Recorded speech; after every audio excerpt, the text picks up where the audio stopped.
Welcome, ladies and gentlemen, to our English broadcast of the Chinese LPL. I am Max Sanderson, this is Jake Spawn Tiberi, and we're here to bring you the first day of this week's LPL action. Very excited to get back into it, of course. Before we do anything, let's have a look at how the standings are running. Of course, it's a massively long split, and people may have gotten a little bit sidetracked as to who was well and truly at the top. But Edward Gaming, despite a pretty difficult previous week, still in that top spot. Yeah, they certainly are. You know, other notables are Xiaogu moving up the ranks. They're currently sitting in number 2. They've burst onto the scene. Invictus Gaming still very strong, but probably surprisingly down the bottom are Vici Gaming. They've really fallen away. Yeah, only 13 points at the moment above them. Of course, Masters 3, Snake Esports, and of course, OMG with a brand new roster. Of course, a few old names there, but mostly changed up. And Royal Never Give Up, surprisingly, they're in our 8th position, still in playoff contention. And as we move over to the next page, LGD so far down this standings list. Yeah, they certainly are. You know, they missed out on having PYL for the start of the split. They have started to look slightly better,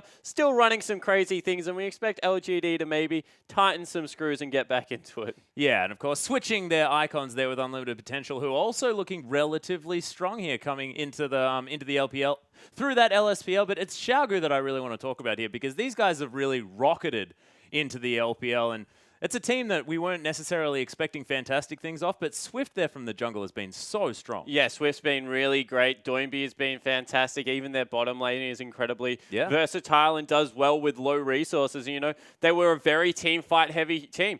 Slowly moving towards more of the skirmishing style coming through, a lot more mid-game fights, but they like to take the game slightly later than other teams in the LPL, and they're incredibly coordinated, especially when they run things like a dive comp. Yeah, well, it definitely brings us to our first matchup, ladies and gentlemen, which is going to be Vici Gaming taking on Xiaogu, and we'll see whether Vici can utilize their newfound, I guess, form, because they really struggled in the early stages of the LPL. Yeah, they certainly did, you know, and ever since they moved Dandy up into that top lane, hasn't really looked like they've clawed it back. He's got a great Hecarim, actually. Yeah. World's been playing well in the jungle, but let's go through the QG lineup. Yeah, let's have a look at QG first up. V there in the top lane just loves to play his very standard top lane champions. Yeah, Hecarim is going to be really contested in this matchup. And take a look at Swift. He's got the Nocturne game in there. Also got the Nidalee. Likes to play a little bit more carry-oriented, but also fantastic on Sejuani and Rek'Sai. Yeah, able to definitely mix it up onto the Rift here, Spawn. That's what I really love about Swift's play style. You never know exactly what to expect in Doinby. He's moved away from the Morgana, played a lot of Lulu. Fantastic at that champion, but this guy,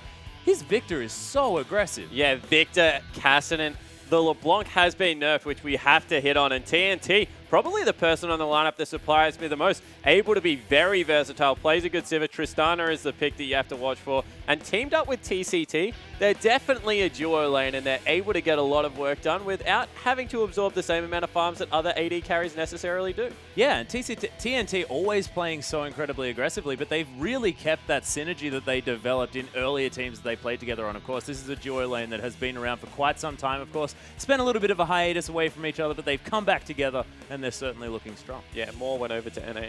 Yeah, that's trip over on LMQ. Came back, nice and refreshed. Yeah, exactly. And now they're up against Vici Gaming as well, which is where Vasily decided to come back to. So, of course, more versus not Vasily on the lineup anymore. Yeah, exactly right. So we'll have to see what lineup they do run on the Vici Gaming side. They've just decided split 2, not really running Vasily at all. Prefer to go with Endless down there in the AD carry position and see whether they are able to pull it back, because Vici, they were the team that everyone was expecting fantastic things from. Dandy, Mata, former world champions coming through there.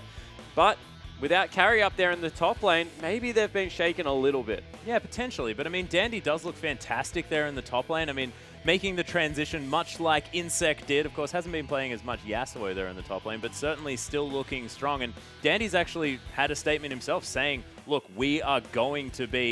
I am going to be a top laner from now on. I'm not going back to the jungle. This is where I want to be playing the game from. And you can see over on this graphic, QG, they win a lot on the blue side. Yeah, they certainly do. Really do prefer that one. Gives them better control over the Baron area, and that's where they like to pick up a lot of their major teamfight wins. Yeah, and the interesting thing about this is the fact that they're not on blue side at the moment, and their win rate over on the red side is pitiful. Yeah, it certainly is. So they will get the swap over there for game 2. But we'll have to see whether they're able to pick up a 2-0. You would think they would want to jump ahead of EDG at the top of that leadership board, put some pressure on EDG to start picking up some 2-0s, because honestly, they've been splitting and even losing more than we expected.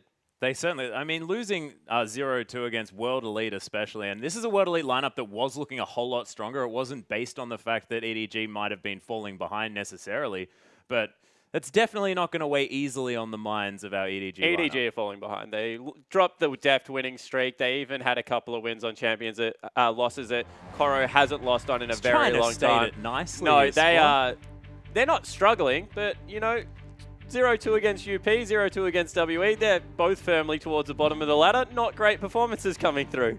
Yeah, okay. Well, I guess when you state it like that, you can't exactly expect great things. But we are into Champions League, ladies and gentlemen. The band's coming through thick and fast. Janna going to be taken away from TCT. Has been favoring that quite a lot in the last few games. So an intelligent ban, and Thresh and Kalista also going to be removed. Yeah, the really aggressive bottom lane hit for QG here. They don't want the Kalista coming through there. They don't want Janna on TCT. Just too hard to get onto the carries. Fantastic disengaged support player TCT, and we'll have to see what else they want to throw out.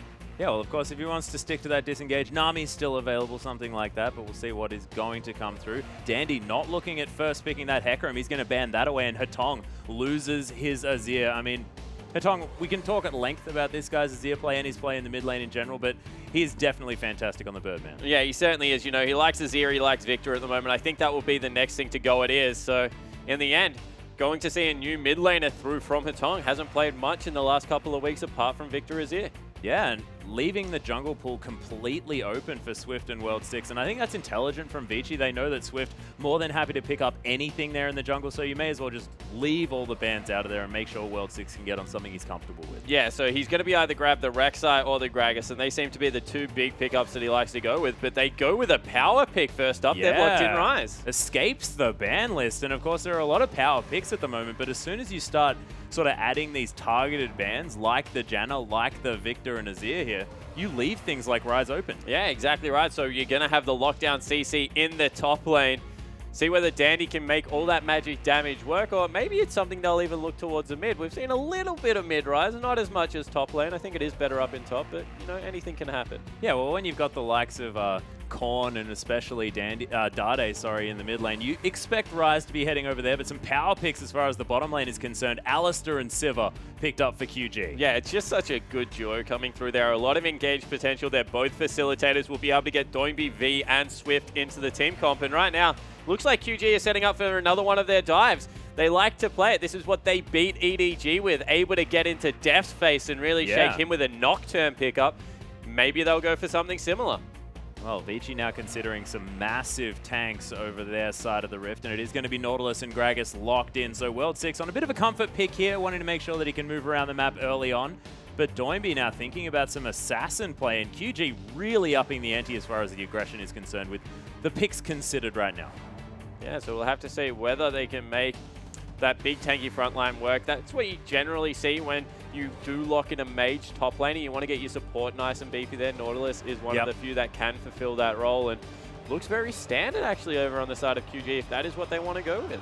Yeah, wanting to make sure that they can get their Maokai in amongst it, of course, makes a lot of sense with Hecarim off the board to pick up that guy so that they can use the On The Hunt to get him really in amongst the action, and Swift going for some more early pressure as well with the Rek'Sai. Yeah, and you know, this might actually be a pick away from Dandy. He's like the Hecarim, and when he doesn't get that, kind of defaults back to Maokai, so they take both off the board now.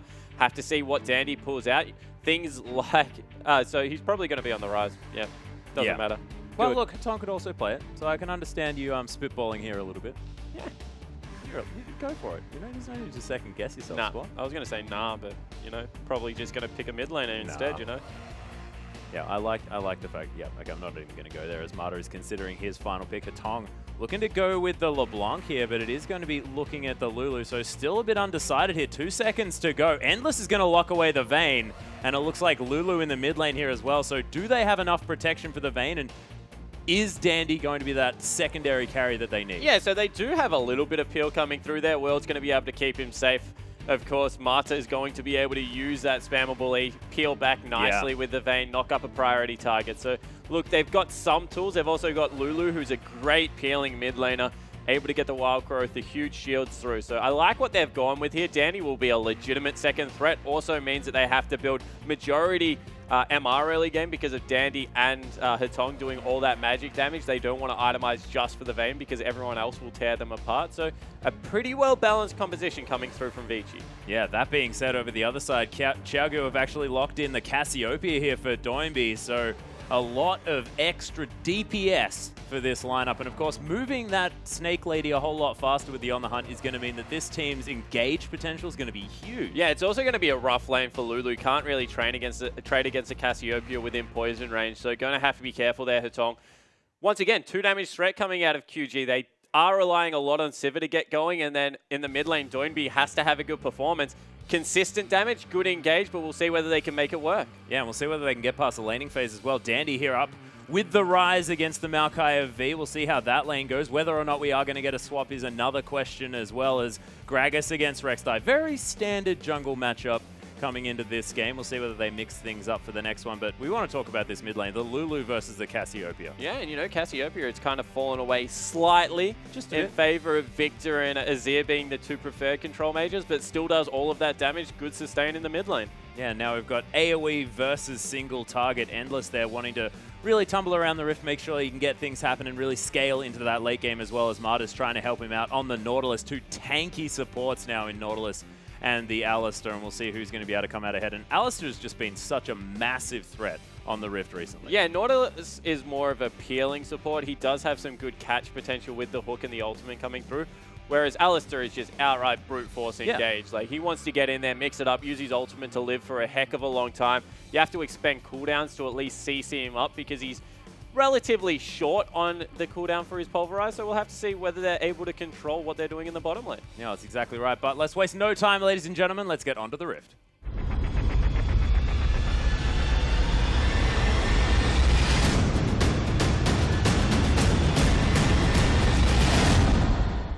And here we are onto the Rift with Vici Gaming taking on Xiaogu for our first match of the night. First match of the week, actually, as the LPL kicks off once again.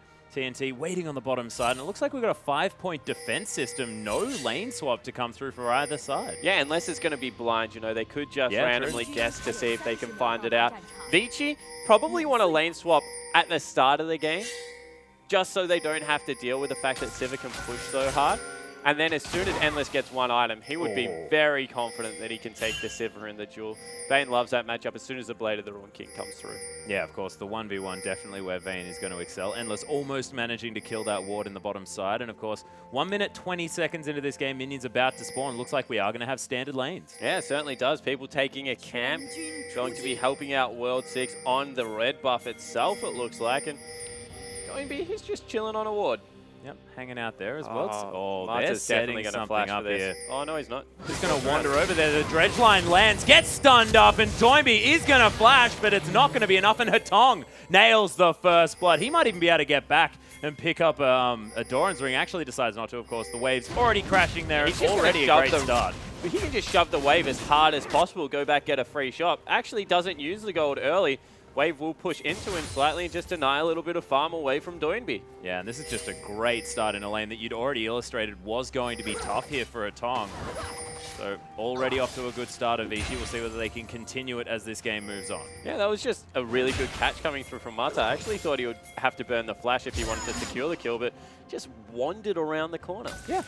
Just lazily, casually meandered towards the brush and managed to get the dredge line. Of course, huge range on that ability as well as Dandy. Able to get some damage down, at least onto these creeps as V's pretty tanky. Has taken a camp as well, so of course there's a slight level advantage. Yeah, Dandy actually has to be careful until level 3 because V can get in his face, use those big auto attacks that come through Maokai. Has a lot of CC early on in his kit and it hurts Rise. Rise, especially starting Ring with not much else sustain in his kit until level 6.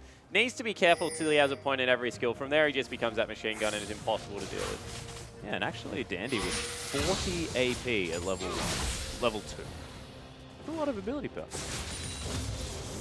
That being said, Tong's going to clear out the minions here in the mid lane, manages to dodge out of the way of some poison relatively effectively, actually pops it in the end. Yeah, and you know, I want to see if he does go with the Emax. You mentioned the ability power, able to get a lot of AoE damage through with that ability, and we'll see whether that is what he used to continue to shove up the wave and harass Maokai underneath turret. And Endless here doing his very best to try and last hit under this turret. struggling just a tad as TNT already with an advantage, but there's no flash. Flash forward from Hatong actually as the slow comes through from the barrel, and it's an easy second kill for Hatong in the mid lane. Yeah, that's just smart, knowing that the Cassiopeia took Ignite, which is a very aggressive summoner spell choice, but then also had to burn Flash level 1. Doinby now 2 kills behind, and just a fantastic early game coming through for Hatong. Yeah, and he's just more than happy to sit here in the mid lane as well. Swifty's going to tunnel his way through. Freeseeker going to land onto Dandy, but already able to create enough distance. Yeah, Dandy sitting on some nice stacks as well, which meant that he would have gone into the passive mode, get his shield, and be able to just shove the wave back. As we see Swift just persevering. Yeah, he certainly wants to get in here. Counter gank is available for World 6, but Dandy going down solo still doesn't have the flash, of course, but he is possibly going to escape as he gets the shield from the passive. World 6 trying to continue the pressure, but once again, Dandy survives. Yeah, but he does have to burn the flash on the other side. Be able to keep here, so a slight summoner advantage after the gank came through. Swift gave up his flash, and we'll see Mata going aggressive. Yeah, Endless trying to get some damage back as Mata with not very much mana, but has shown that he's been able to get a lot of harass down in this lane, and Endless keeping up in farm. So Dandy couldn't even get a tier on his first pack. He's actually quite far behind in CS, 17 to 34. Yeah. B currently doubling him, and that is bad news right now because it means that the Rise, who needs to start scaling, you need to burn your teleport with at least a tier back. Won't be able to do that yet, so it will be a later transform, and even not as quick onto the Rod of Ages as you would necessarily want. Well, we'll see how Dandy's going to go in this lane. Of course, just chilling out, does have the wave on his side of the map, so Swift probably has to leave the top lane eventually. Yeah, so Swift, been up there for a while now, you know, made his presence known. There is a... I think he's got a tent up there, dude. No, it's not the tent anymore, man. It's like the 5-star luxury hotel. He's been there for that long. Started a small civilization. That was a very good point. You know, he's been there for at least 5 minutes. You don't want to sleep in a tent for that long. That's true. I mean, people have been known to do it. Have they? Depends what you expect, you know. Whether you like the outdoors, the camping experience, it's beautiful. Nah, Rek'Sai definitely doesn't like Have you seen the view in the top lane? I have, actually. Yeah, it's wonderful. Well, irrespective, Dandy just going to continue farming out this wave, and V continues to have quite a decent CS advantage. So the lane actually reversed off the turret as once again they're going in. Yeah, World 6 looking for it. Doinby almost with the flash up, but World 6 doesn't find the body slam. He takes a lot of damage from that turret as well. Swift finally paying some attention here so to it the mid actually lane. looked like they mistimed their gank. They thought Doinby's flash was back up and they went a little bit deep because they wanted to be able to burn it, but Doinby didn't have flash. He's like, what do you want from me guys? You can't even get the summoner spell. Can't get it if it's not there. Of course, unable to get the kill as well as actually TCT flashes forward. Headbutt back onto Mata, who's at full health. Gets bouncy castle though as the wild growth comes through. Mata probably would have liked that one, and he's going to burn to death. World 6 gets the heal from Endless. Actually still alive somehow in this fight.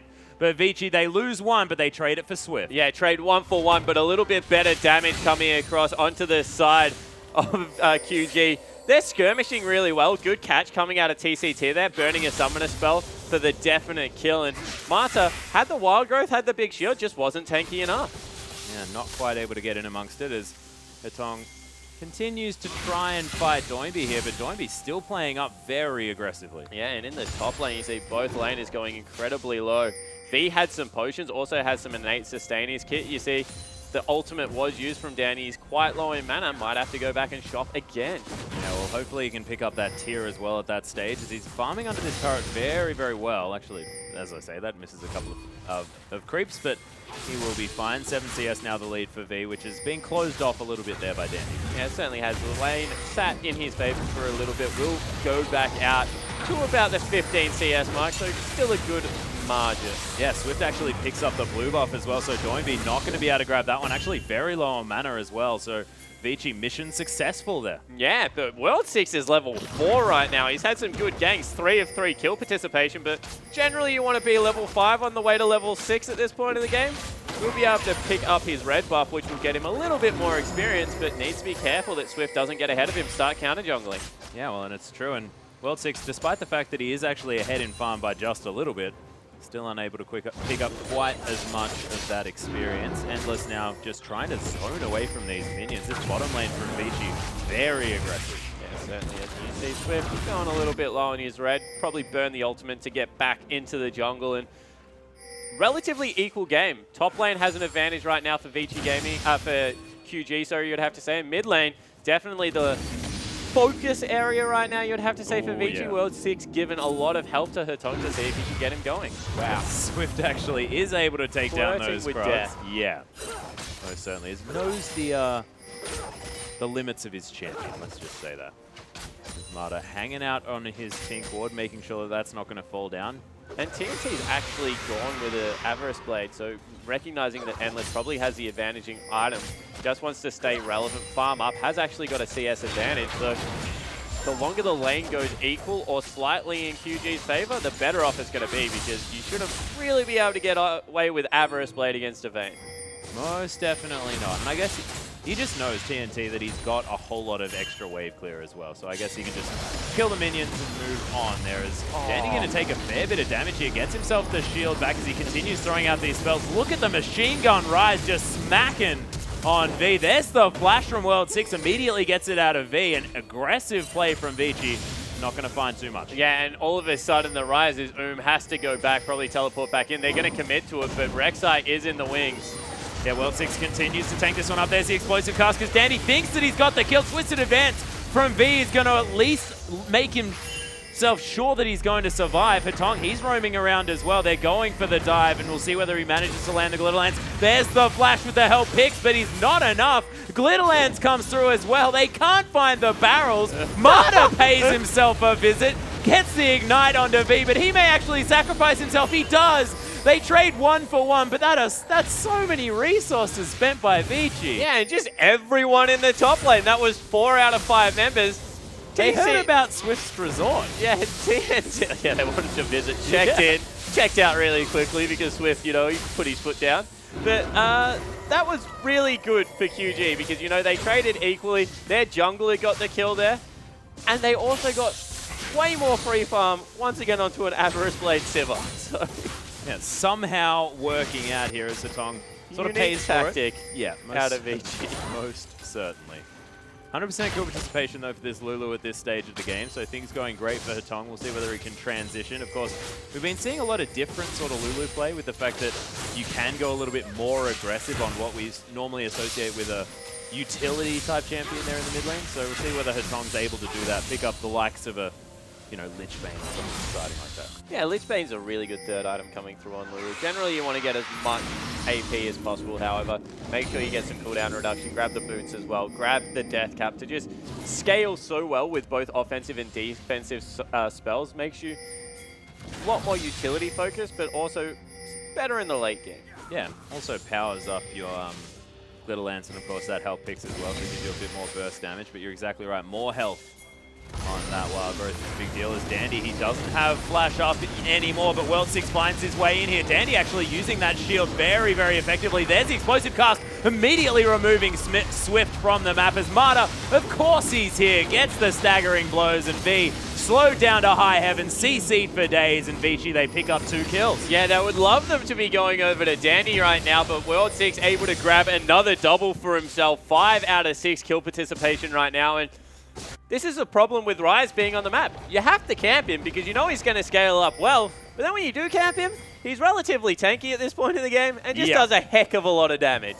Yeah, shooting out spell after Well, you just spell. don't get near him. That's like, he just consistently does damage, and you cannot hit him as a melee champion.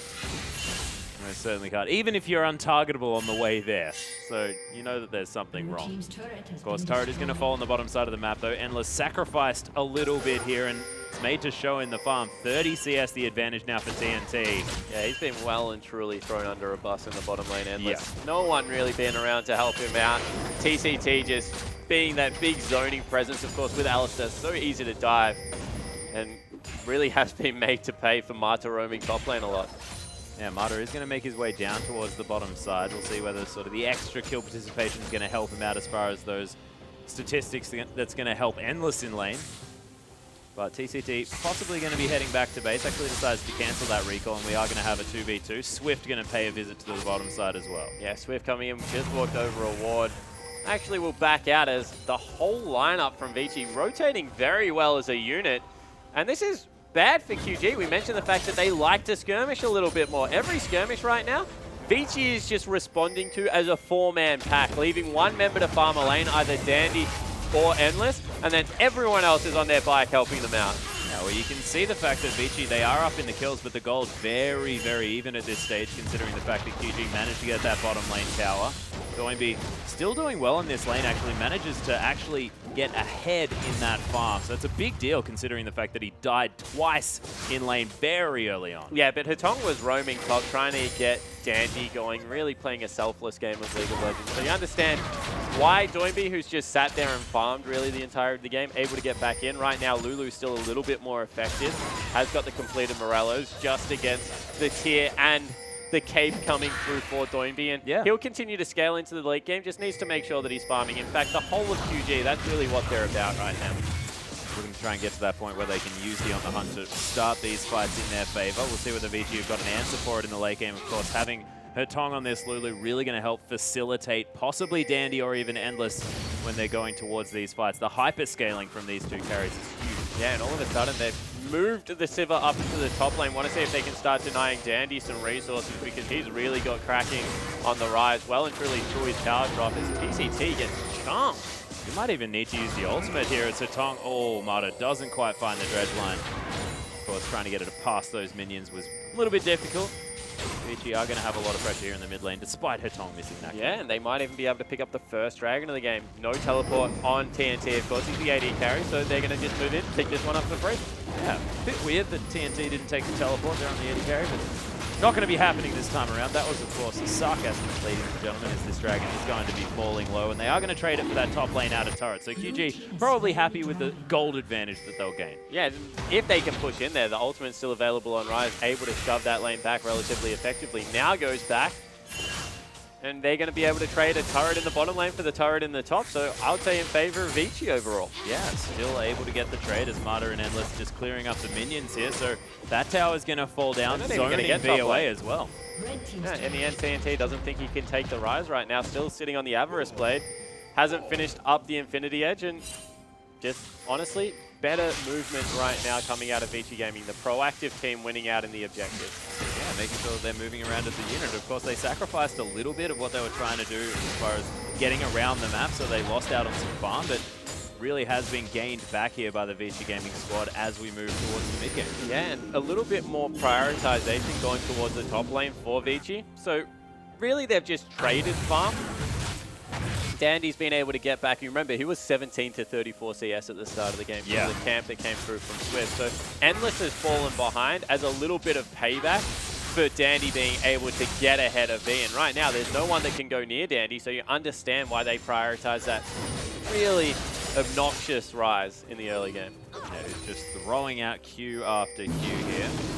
Slows the ultimate just to try and clear out this minion wave. He's going to do even a cooldown on the ultimate. It's already over halfway. Oh, yeah. Yeah, well, of course, if you manage to get your passive during that ultimate, which isn't too hard, it's going to be able to cut down that cooldown even further. So, of course, almost back up once more. Yeah, exactly right. So, being able to stay in the top lane, farm up an absolute storm. Now has a Rod of Ages, 17 minutes after the camp that came through. That's pretty good timing. So, Rise going to be scaling nicely, 25-minute mark. Watch for him to explode. Yeah, also has that tier, of course, that he built up earlier. So, of course, the clip of about 13 minutes or something like that, where you normally say a first item Rod of Ages should be there. Not necessarily the same when you're spending that 700 gold on the tier with the extra door and ring there as well. So not too bad at all from Dandy, but Mata's going to get knocked up, kicked over the edge as well. He's going to flash out of the way. There's the depth charges. Swift takes a lot of damage. Endless going to get exhausted now as V just being a huge tank in the front line. But Dandy right into the back, flashes in amongst it. So much AoE as everyone's getting knocked about. Is the last silver bolt there? And it is. Endless nails a double kill, and that's 3 dead for nothing. And this is why you don't really let Rise through Champions Select right now. You saw he's tanky because of the HP that came through. He was able to flash onto the back line after all the cooldowns were expended, and there was nothing they could do. Yeah, pops the ultimate one more time, actually, as he gets that Whimsy shield. Not going to find Doinby, but definitely going to scare the lights out. That's a cute initiation actually coming through. All the movement speed. That was Boots 1, just brown boots still. The paper bag. It's the Moscow and he runs really quickly. Yeah, it's almost like what Alex Ish used to want to do, just run at people and press Rune Prison. Yeah. See hero, kill hero, that type maneuver. But Doinby still here in the mid lane, able to command quite a CS advantage now. As you're exactly right. Hatong just been moving around the map trying to get things done for the team, but has meant that Doinby's been able to keep up in farm. Yeah, and you know, the fact that they got 2 kills meant that Hatong stayed relevant in a lane a lot longer than you would expect. This is definitely Cassiopeia's lane to win. Well, Dandy speeding towards TTT. Not going to find him just yet. Of course, no ultimate at the moment, as they did use it in the last skirmish. So Dandy would have been able to potentially find something, but just didn't want to overdo it. Yeah, and right now, 3,000 gold is the lead for Vici Gaming. You know, Dragon is about 2 minutes away. Actually, a little bit longer than that, 2.5 minutes, and we'll see whether QG decide that they want to fight this one, or do they just give it up and try and trade for some more turrets? Yeah, and V's actually going to use the teleport to get to the top side. Actually, no, decides not to, as Dandy is going to try and take down TNT. Misses one of the Qs, but look at the damage from the Rise. That's just silly. Yeah. And it was his teleport. Describe how much Rise is annoying at the moment. Annoying is your choice of words. Yeah. I like it. A little bit of a gank here onto Endless potentially. Does have a red buff. And the Blade of the Realm King and Zeal. Very good duelist at this point of the game. I don't know if they can blow him up in one rotation of spells. Well, especially not when it's the 2 tanky members in Swift and V heading down towards that bottom side. Of course, not a whole lot of damaging statistics on both of those champions, as Marta's just patrolling the river. They're going for it again. They really do want to get on top of this Bane player. A little bit of a gang squad. Members pinging them back, though. Yeah, and Endless just going to hang out, clear out some tunnels, not going to worry too much, as both of these members of QG are going to move away, and Endless moves back towards the lane. Yeah, and that's without summoner spells. Endless willing to overextend a little bit further up the lane than we normally would see. Of course, can see all 4 members, so knows there's only a Maokai down there, and will continue to just push in. Yeah, Dandy was able to run away from the top lane potential gank situation there as well, so he's going to be more than fine. Dandy wouldn't kill them. Yeah, it's probably true. 2-0 on 5. Relatively farmed at this point of the game, 150 CS, now up 42 after being down 17. That's why you ban Rise, honestly. That was big disrespect coming through from QG. Generally a staple red side ban right now. And Dandy really made them pay for it. Yeah, and it might have been just they weren't expecting Dandy to be able to play the champion. Of course, only recently moved towards the top side. You're not exactly going to be playing Rise in the jungle, so just maybe didn't think that it was one of Dandy's champions. But yeah, as far as mechanics go, Rise is one of the more simple champions to play. You know, you say the Q is a skill shot, but when they are room prison for 6 seconds, very hard to miss. Yeah, it still requires you to hover your mouse over the top of the champion and press all your buttons. That? Yeah, you do. Yeah. That's what I mean. So I think you're right. Very good point. Of course, it's annoying when there's minions in the way. It is. Frustrating. You have to throw your E first to clear all those guys. Yeah. All about this prioritization of skill rotation. As World 6 is going to be able to take down the second dragon here for Vici, as the mid lane is continually getting pressured in by Hatong's wave clear. Now with a Luden's Echo completed as a second item. What do you think about that? Adding to the wave clear, making sure that he can shove them in a little, means that the back wave will die if he uses a Glitter Lance first, which he doesn't, so they won't. Decides not to. Is Doinby just going to clear out this mid lane? And look, he's got a lot of farm, but hasn't really transitioned into anything other than that one kill. But he's going towards that Riley's Crystal Scepter by the looks of things with that Giant's Belt in his back pocket. So going to be tanky, going to have a lot to offer here in these team fights. And going to still continue to scale incredibly well. Cassiopeia is good at all parts of the game, especially if you go a little bit tankier. You understand why he's going Riley's. Big effective health pool, already has some MR coming through there. Will be able to shrug off a lot of what Dandy and Hatong want to be doing and return damage.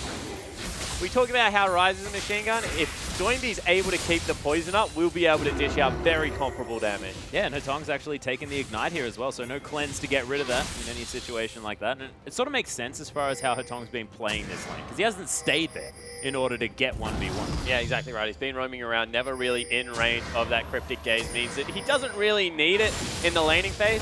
Might get to a point late game where he wishes he had it, but I'm sure by that stage, something like the Chalice upgrade is going to be built. And a Fiend? Oh, Mikhail, thank you. That's the guy. Doinby actually going to find the ultimate. Endless immediately cleanses it out as Doinby is going down super low. Finally, the kill going to come through, but Hatong's going to die at the same time. Doinby locks down that one, but Swift He's going to get murdered. The rest of Vici just playing as a unit. Nice double knock up from TCT, trying to trample his way away, but not going to get there. Double kill for Dandy on the rise. 4-0-5 now for the top laner. Vici going to pressure another turret. And once again, V just wasn't there in time. Vici able to get Dandy onto the back line. He just continues to fly in there with his flash and unload on everyone. You saw TNT wanted nothing to do with that fight. Here's a member that was arguably ahead, and now everyone slowly falling behind on QG. Yeah, and Endless with a very early QSS as well. Before he finishes off that Phantom Dancer, knows that he really needs to get rid of that Petrifying Gaze as quickly as he can, just so that he can play with impunity, and I like it. Yeah, definitely a good build coming through there. Very much a duelist. Doesn't want to get CC'd up by V either. So just keeps himself very safe. Gives him some much needed magic resistance as well, and going to be scaling completely fine into the end game. What are you chuckling about? I'm chuckling at Dandy. Just like the animations on his champion there Can't keep up. Ridiculous. Yeah. My brain can't handle Rise at this stage. Yeah, you know, it didn't really make sense as like this muscly mage, but now you see how much he waves his arm around. You can kind of understand it. Makes a lot more sense. Because, you know, he's a tank for a mage. He is. He's a beast. He does not skip leg stays. That guy is pretty... Certainly doesn't skip arms as well, carrying around that gigantic scroll for so long. Makes a lot of sense. Back. Well, yeah, but he must hold it at some point. He's got to read the damn thing. That's what's the book's for. It's a magic scroll. All right. Sorry, I just haven't done my I actually never thought of that. Like, does he lie it down on the floor? I don't know if there's a table big enough for that scroll. It's his yoga mat. It's his yoga mat. Yeah. Because we've been talking about the fact that he's been to the gym. That's what you do at the gym? Just some nice yoga? Yeah, I don't know. What's the gym, Spawn? What's the gym? World 6, though, he's going to be able to at least secure this blue buff here for Hetong. Dandy stole away the previous blue from QG's side, so Vici at the moment definitely looking strong. 7,000 gold now, the lead is QG trying to make a move towards the top side. Dandy does have the teleport, so another flank from Vici could be coming in the next few minutes. Yeah, there's a ward in the river as well. They might be able to get behind. Instead, they're just deciding to base race.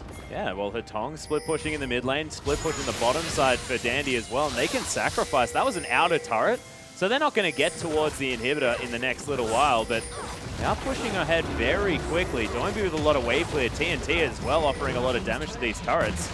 Vici might need to be careful, but they've just transitioned. They're going to trade the middle inhibitor turret. Looks like it could be a full-on base race. Yeah, they've committed to it. They've sent 2 members back on the side of QG to try and stop the backs before they can get the turret here.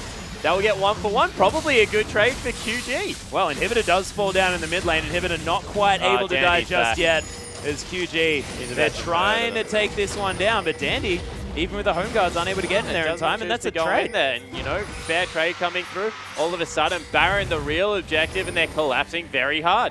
Yeah, QG actually managing to get their first Swift there with the ultimate. Beautiful condemn into the wall as Endless is going to be able to secure that one. Actually, World 6 blocks down the kill in the end, and they just use the final hour. Vici straight onto the Baron. Yeah, and they've engaged onto Doinby. Doinby. Explosive cast comes back as well as Endless uses the QSS. Just goes back to the Baron as they just think World 6 and Marta can destroy Doinby. He's got a lot of effective health, like you mentioned, and Marta does need to be careful. May actually die to the poison, but in the end, not going to. Just going to try and back away now. Limping is the Nautilus, and they lock down the Baron. So that's a Baron and traded inhibitors. Yeah, so in the end, Vici came out way ahead, and it was just because of a really well-timed contend.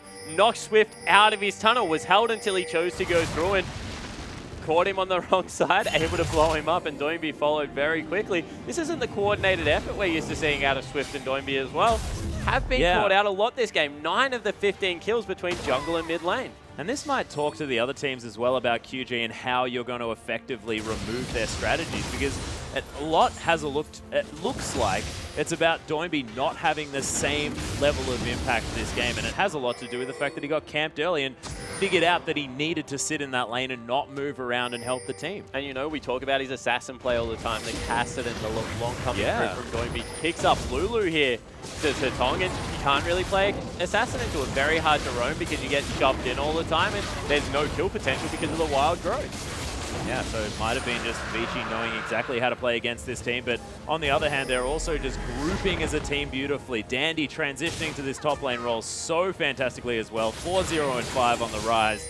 and Vici, they're just moving around the map well. Yeah, and once again, just want to point out Dandy's build goes for the double mana items, then goes into Merc Treads, Abyssal. So now he's really tanky. He goes Zhonya's after this, which it looks like he's going to. He is an out-and-out bruiser because of his effective health pool and resistances.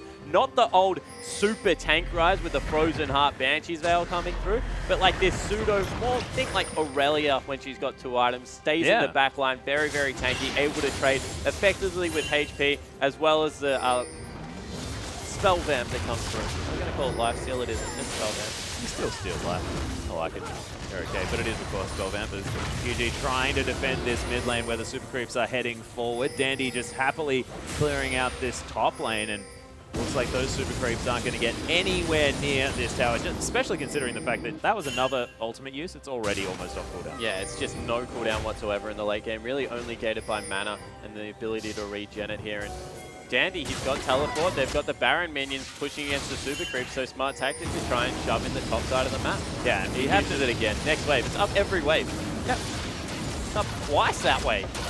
Well, Vici actually able to push up a super minion wave as well. So Baron creeps beat super. Exactly. They certainly do. And there's the fact that they also had Baroned up super creeps in the mid lane. And there's something that we don't talk about all that often, because as soon as you've got a Baron and super creeps in a wave, generally you're talking about this game's over.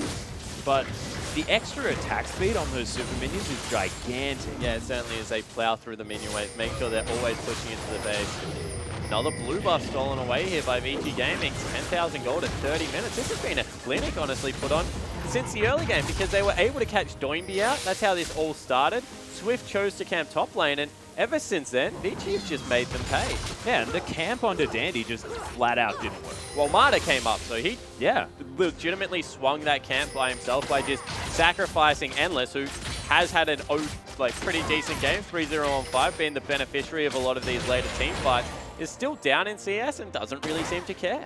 Yeah, not too worried about that one at all. Of course, TNT always able to find the farm, gets a lot of it channeled onto him, but it's this man on your screen right now, it's Dandy. It's the fact that he's ahead 100 CS. That makes up more and more for what TNT's been able to do as far as his advantage. 5. Exactly, so he's so far ahead.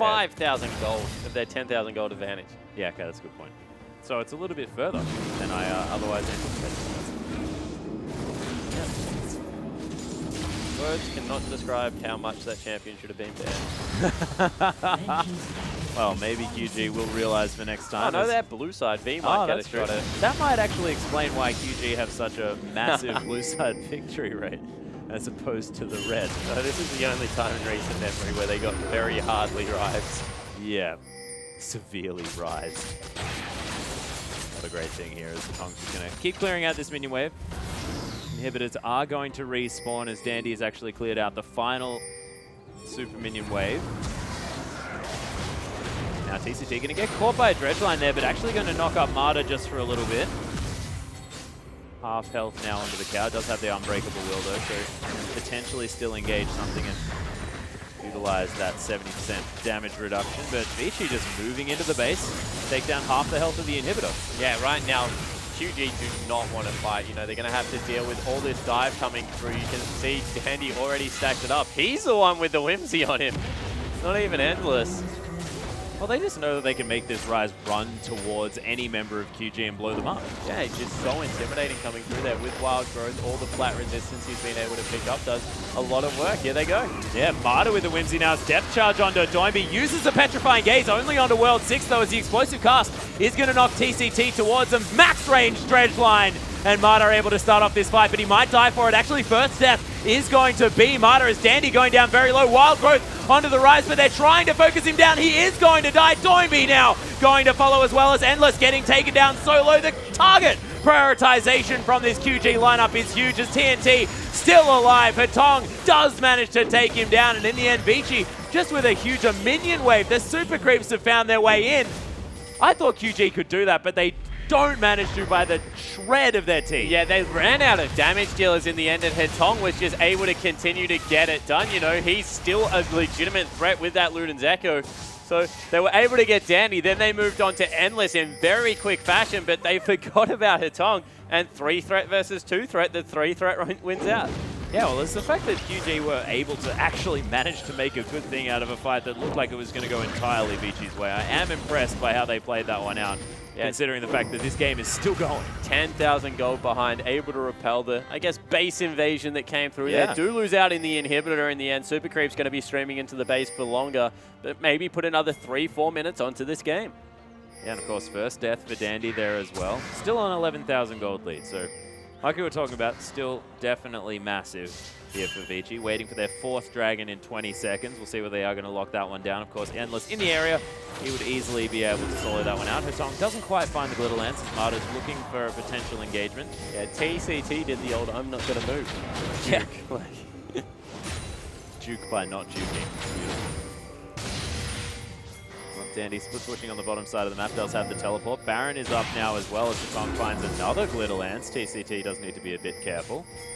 There's a huge horde of minions though and an open inhibitor in the top lane. Vici might actually need to be careful. Yeah, Vici are going to go back, clean up their base, send Dandy down and take out a dragon by himself. Rise takes out neutral objectives very well at this point in the game because he's magic and just a machine gun. And 130 CS in the lead.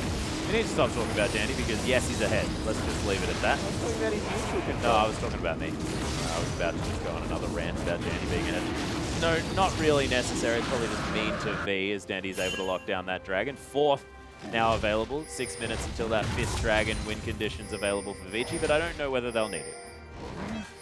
Yeah, I highly doubt this game has another 6 minutes in it. It will either be a big bang where QG will be able to run over the top, maybe push in that top lane, but with double inhibitors down, one on either side of the map, you'd think the next team fight around this Baron will decide the fate of the game.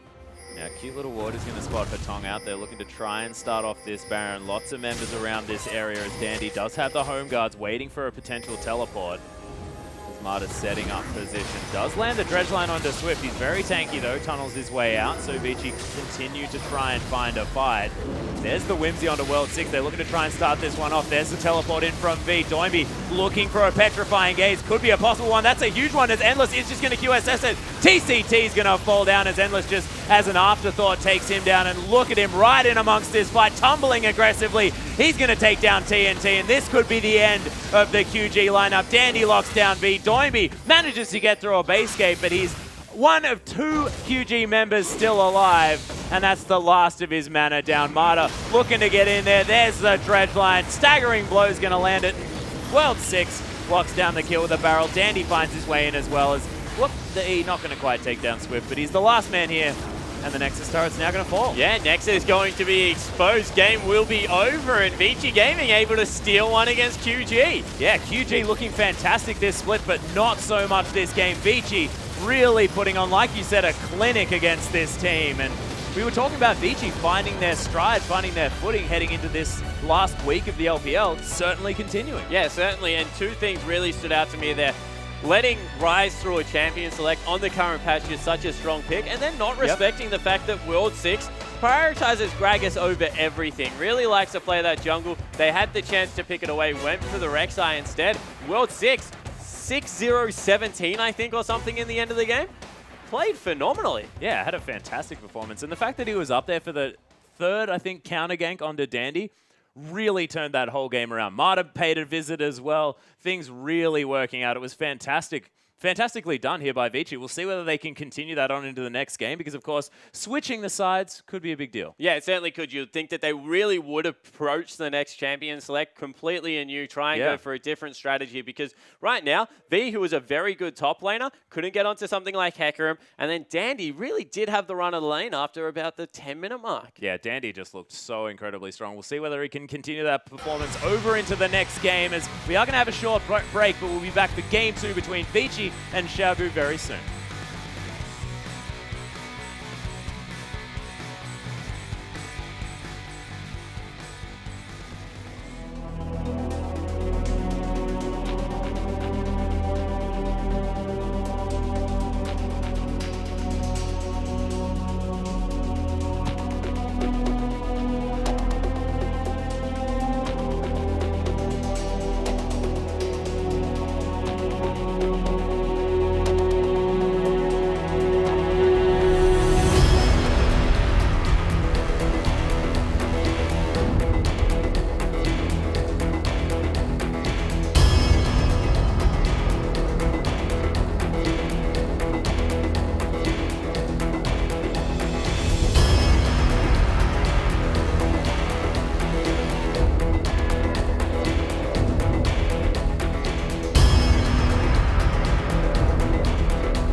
Welcome back, ladies and gentlemen, to our English broadcast of the Chinese LPL. I'm Atlas, this is Spawn, and we're here for Game 2 between Vici Gaming and Xiaogu.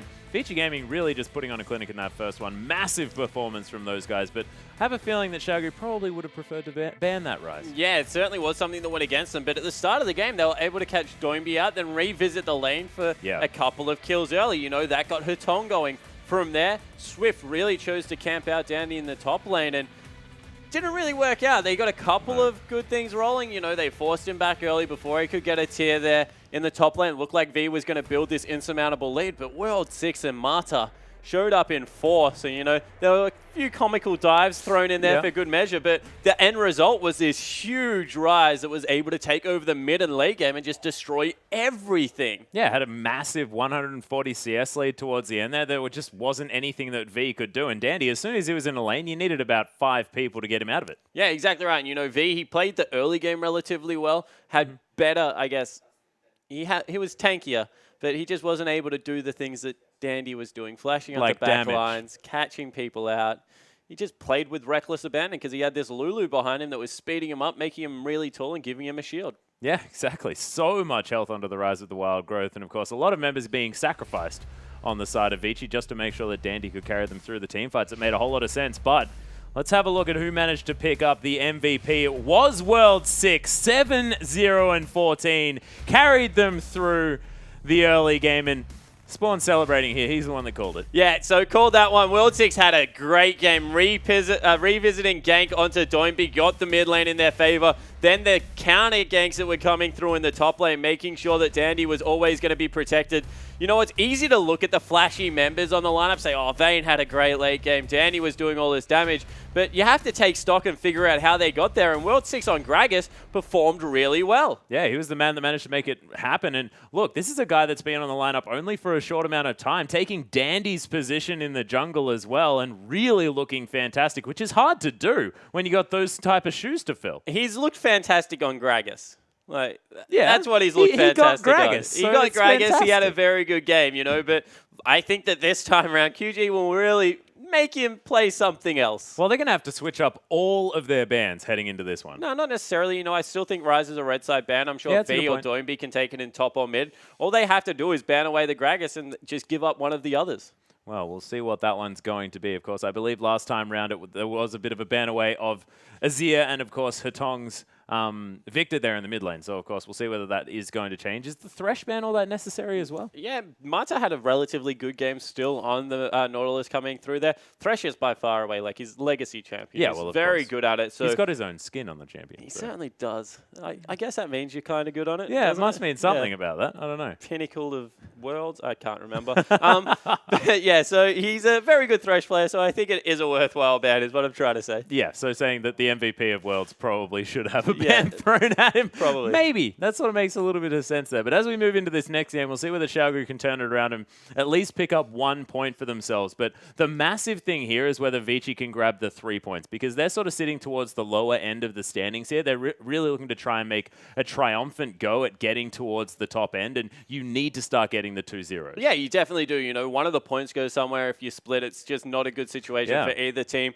Right now, QG really need a split because they have a danger of falling out of that third position, but Vici, guns blazing, trying to break back through to the top 8. Get a top 6 is where they really need to be to secure themselves in here. See whether they can make it work. Yeah, and Vici, of course, have been a playoff side as well. Their efforts in the playoffs towards the end of the first split were great. And, of course, heading towards at least playoffs, they were playing fantastically well. So we'll see whether they got can... a very good IG as well. Yeah, playoffs. they did. They got a little bit unlucky with the side of the bracket they were on. Yeah, a little bit unfortunate, but it was still a great series between IG and Vici as well. So, of course, definitely a playoff contention side, and we'll see whether they can get back to that stage, especially now with the fact that their lineup has changed quite a bit. Of course, switching around the jungle and top, grabbing a new AD carry there as well as Vasily does leave the lineup. He's still a sub.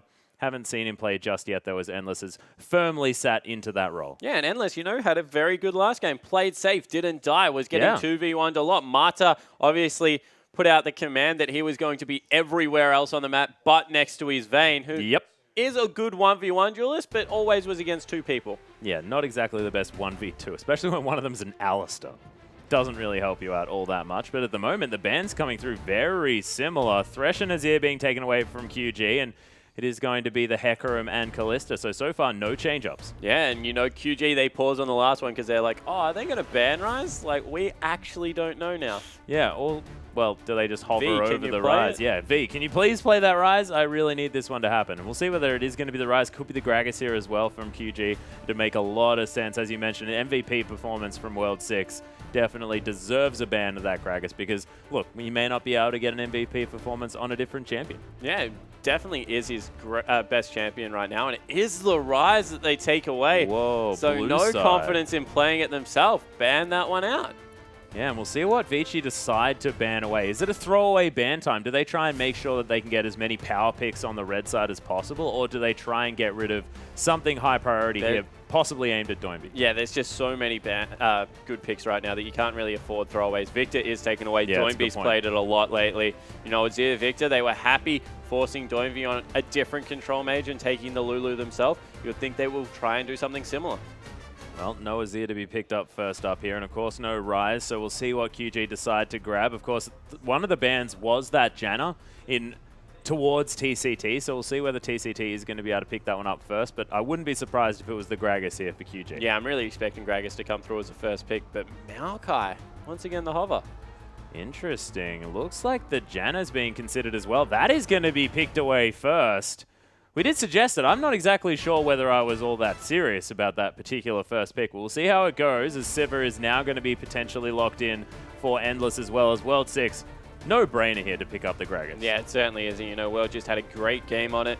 Momentum coming into Game 2. You would expect them to go back to it. A little bit more engaged coming out of the Vici lineup right now if they do go with the Sivir, and that's what they've locked in. Yeah, they're going to. So On the Hunt going to be available, getting everyone super fast. Swift now considering an Echo here potentially for the jungle. I'd very much like that pickup if they were to go for it, of course. Cinderhulk Echo, just so much utility, so much ability to sort of control areas of the map.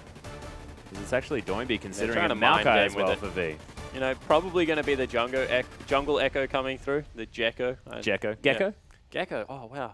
Yeah. Yeah, so he's going to be in there probably with the Cinderhulk, although we do see a little bit of it being played still as that assassin mid laner in the LPL. Rookie's performance against LGD comes to mind straight away when you mention that. And Korn as well, fantastic Korn, on the side of very good Echo player. He's just a great assassin player. Fizz Echo. Yep. Even his Yasuo game was outstanding. Korn just seems to play sort of these melee-style assassins so incredibly well there in the mid lane, but of course not in this game, as we're getting back to it. Vici now considering the Alistar, and it's really weird when an Alistar gets this far down the pick priority. Yeah, against a Janna will be neutralized a little bit in lane, but as the game goes later, the pick potential out of the Alistar is just fantastic, and potentially...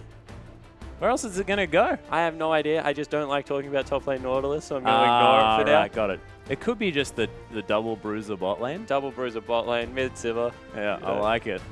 I like it. We'll see whether that comes through. Could be a mid Nautilus. We've seen Stranger Things. We saw mid Scion. Hey man, they've now got, you know, extra AP ratios there. You can build a Luden's Echo on the old Nautilus. Oh, that's what I was going to speak about, by the way. I was hoping we were going to see another Ryze, because then we could have maybe seen a banner of command top laner. Yeah, bring that Shen into the meta again. As TNT and TCT going to lock in their bottom lane here. Well, actually, no, they're not. I tell a lie because Janna's already there. That's a Morgana for Doinby. So going back to his roots now for QG, and TNT on the Jinx. So a lot of hyperscaling potential, and that's largely picked up Spawn, I assume, probably for the lane. Yeah, exactly right. Lane very good against the Sivir, but also the fact that you mentioned Doinby on Morgana, if he gets someone caught in that bind, very good single target damage, also has the ultimate to come through, but not really the hyperscaling damage dealer in the late game. So the Black Shield, the huge Black Shield, going to be thrown onto the Jinx, and she's going to be put to work to try and carry this one through. And Hatong's actually picking up the Twisted Fate. And how do you feel like that one will go? Of course, Twisted Fate wants to shove out the lane and move on, but I'm just thinking Doinby's probably got enough wave clear in order to deal with that. Yeah, but then the wave just equalizes and Twisted Fate leads anyway. So, you know, it's going to be still a fine lane matchup. Morgana does this weird thing against Twisted Fate where you just walk towards him at level 6 and he dies, so that's why he's gone the cleanse instead. The weird thing. Yeah, you know, it's not normal. I guess not. Well, in the top lane, though, it is going to be the top lane Nautilus. We'll get you to a bit of an essay for us a bit later on that particular matchup into the Nara. Swift is going to take the Echo into Gragas. We'll see how he goes on this champion. Haven't necessarily seen Swift's Echo just yet, but of course Swift, a fantastic player coming over from Korea. We'll see how he does heading onto the Rift. Doinby back onto the Morgana that he played in back-to-back games in his first showing here in the LPL against Hatong's Twisted Fate. And the AD matchup, sort of the matchup of old of Jinx versus Sivir. Yeah, so the range versus the engage coming through there. And, you know, we're talking about Morgana versus Twisted Fate a little bit. Black shield yourself, you walk up at level 6, able to get those soul shackles down. Yeah. Just means that you can continue to follow him, get the stun, and clean up the kill. Does a lot of damage. That's why the cleansers come through. Doesn't want to be sniped out by anything or just, you know, the proximity ultimate. It's very strong in lane. Yeah, exactly. And of course, you can get that summoner spell out whenever you want as well. I mean, the fact that that cleanse is there is fantastic, but it's not going to be there every single time. Yeah, it's fairly low cooldown coming through on cleanse. Very good summoner spell coming through there. I like the pickup. Yeah, not too bad. But, ladies and gentlemen, let's get into the game.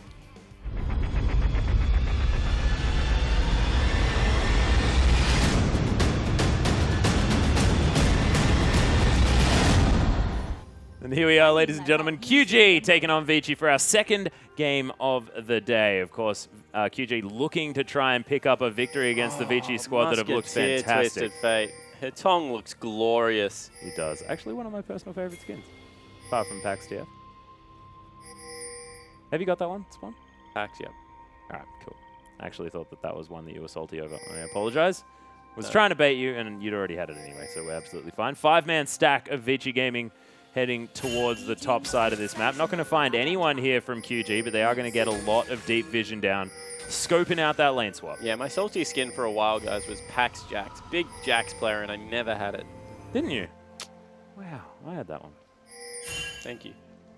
We don't condone account sharing, so I can't lend you that one. I'm sorry. No, that's fine. I have it now. Okay, good. Thank goodness.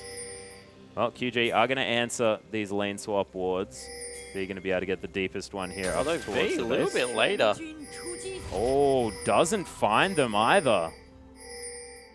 Because they actually see the ward go down. In the brush. Oh, how much? Oh. They're being...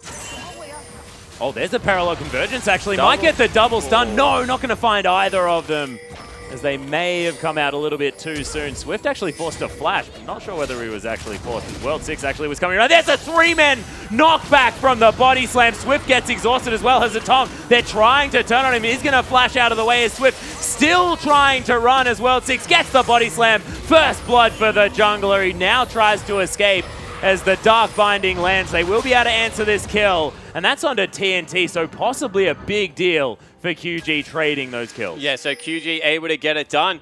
Real winner right now, Dandy. He just marched up to the top lane with that E, able to push it out incredibly quickly. Doran's ring the start up there, and you know, the journey of top lane Nautilus has begun again. You can proc all 3 shots of the E. He does ridiculous damage. In fact, he just does everything. Apart from the fact that he is not great late game. Oh, you still got a lot of CC in the late game. Yeah, but just could does do low that damage. from support, couldn't you? Yeah. Just a little bit. Well, Endless going to continue trying to farm out this wave. Nice little rocket there from TNT. Gets a bit of harass damage as well as takes out both of those creeps. Always beautiful. And yeah, that's why the lane matchup is so good as World 6 going for an invade.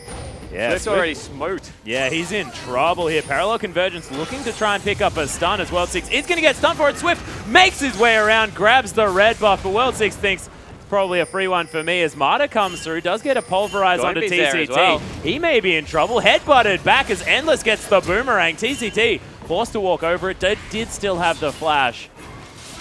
The rest of like, QG can taking the rest of it. Please get me level 2. Yeah, someone. For goodness sake. World 6, though, still level 1. Yeah, he's asking the same thing. Yeah. He's missed that smite by 13 HP, then hit his bladed armor and went down to 1. It was just the easiest auto attack of your life. Well, Hatong is going to find a blue card, onto Doinby. Just didn't really want to stun him up, wanted to make sure he gets as much damage down as possible. Blue card offering him the most there, so it makes a bit of sense. Yeah, and you know, a little bit of an underrated part of Morgana's kit, especially in the mid lane, is the fact that she has that spell vamp, so able to push out, keep relatively healthy. You can bind up a random minion whenever you want to get the big spike back through, and it's hard to shove her out of lane because of that. TNT TNT. Oh, actually gets comboed here by Marta. There's the boomerang as well, as Endless does get the reset. Chompa's not going to find anyone but zoning Marta around here, but TNT does need to be so careful. Yeah, pot burning, no mana left up. They tried to trade back onto Marta, and Marta's just got so many HP potions right now. Also will take out the pink ward. So early on in this game, Siva and Alistair doing a great job against the Jinx. Yeah, really making things work, and being able to get in with Marta with that headbutt pulverize is a big deal as he lands another one, speaking of which. Eye of the Storm is going to go off. Endless just grabs himself some mana from that Howling Gale. Vici again commanding this lane. Yeah, Marta just nailing combo after combo. Endless sends a boomerang blade across. It's just becoming a little bit too easy as V. Oh, he gets the cannon. Not too bad. He's the real winner. Certainly is. Dandy is able to lock his down though, so nothing really lost here for Vici. And that top lane is going to be most definitely a wash. Yeah, a little bit of a farm lane coming through. I want to see whether V takes the neutrality of the lane, builds towards something like a Black Cleaver, and tries to keep Dandy down. But Dandy, very strong early game. This is what I mentioned. Oh, all three procs. Yeah, that felt so good. The promised land. Oh, wonderful. And you know, another underrated part about Nautilus' kit is how easy it is to farm with him. He gets added magic damage as... Oh, what TCT? Face checking the bottom lane of Vici. He's going down so low. Doesn't have the flash, of course, but Vici decided instead the minions are worth more. Yeah, missed the pulverize there. V in a lot of trouble. No rage. World 6 diving. Yeah, looking for the dive here. No rage bar, as you mentioned, but the bounce is coming through. Teleport in, actually, from Doinby's. Flashes forward, gets Dandy's flash for it. They try and turn around a bad situation. Yeah, they get a Summoner Spell trade at least. Doinby, very low mana, needs to be careful of World 6. As Twisted Fate doesn't have ultimate, so just pinging for no reason. Yeah, pinging up onto something. They're looking for a repeat dive. Yeah, they certainly are. Once again, no Rage Bar coming through there. The Speed Shrine activated. Looked like Ghost, but they're going in for V. Yeah, World 6 doesn't have the flash available just yet. Might be able to just get a whole lot of pressure on this turret and, of course, deny this cannon creep away from V. Oh, did he get another one? No. I think he did. No, he didn't. No, sad boys. Oh, well, World 6 is going to be able to blow up a barrel on him, but V is going to survive this one. TNT trying to put the pressure onto Endless with the extra range of those rockets, but as far as this 1v1 is concerned, probably nothing much going to go down, and just a boots advantage here for Endless at the moment. Yeah, and unfortunately right now they're sending support back into the top lane. It's not going to really afford them much as Swift doesn't get anything for his gank either. Yeah, he was looking for a phase dive, but doesn't even find the Time Winder onto Dandy. Very low on mana, so he's going to head back to base. But at the moment, 16 CS in the lead, things going great for the Nautilus. Yeah, certainly is. The Nautilus, we keep mentioning, he's just got the spammable lead, the ability to push in waves. So tanky that you can't really deny him farm, and just becomes useful because of the CC, a frustrating top laner to play against. Yeah, it's true. He's going to be so incredibly tanky as well with the extra resources that you are going to gain from being that top lane Nautilus. Freeze the wave and then try and teleport back. He's not being nice. He's going to get his back stopped there, though, by V, who's got a very full rage bar. Vici now moving around the jungle of QG, trying to find their way in somewhere. Of course, Jungler is very, very far towards the bottom side, as Doinby does need to be careful. Blackshield going to help him here, as far as the combo is concerned. Marta hanging over the top as the gold card does land from her Tong, but beautiful use of the pulverized Doinby so far away, but locks down her Tong, answering back with the Soul Shackles now. Super Mega Death Rocket comes in. Marta's going to die as well. It's a double kill, and Doinby survives. Yeah, in the end, just the headbutt actually meant that TF couldn't get out of range for it. Thought he could just cleanse, but he got stunned on top of the black pool and just died. Yeah, flat out died. And then World 6 did, Marta did exactly the same thing. Yeah. Paid for his sins. And all of a sudden now Endless once again stuck under that turret because his support went a roaming, and maybe TNT and TCT can get some pressure back in the lane. Yeah, TNT now 1-0-1 now as well, so things going great here for QG as far as just getting delivered advantages. Yeah, well, TNT had that kill from early in the game, just picked up the assist in that trade, but will be useful gold, and he's just going to go back, probably pick up a BF sword for himself. Swift, a little bit further behind still, wants to get towards that level 6 mark, but definitely still relevant in this game. Yep, Dandy just going to mosey on towards that top lane with the Ninja Tabi as well as the Glacial Shroud there in his back pocket, still with a massive gold CS advantage. in about 24 against V's Nah. Nah known as a lane bully, it's just not working against the Nautilus. Yeah, but Danny just gets so much attention up there in the lane. You see why V is starting to become frustrated in this, I guess, it's an odd 1v1 because it's not really a 1v1 at any point right now, and V wants to be able to bully but just can't. Just got that feeling like he's not popular enough. Yeah. Like, why don't all my pals come up and join me in this lane? No, Dandy's still able to farm out very effectively. Misses that farm, that creep, but he's going to possibly be able to grab the rest of them as he's able just to shove. Like, the lane control that you get with the Riptide, now that it's on such a low cooldown, is a whole lot better. Yeah, it certainly is, you know, able to max out one first. You just use your shield to absorb a lot of it.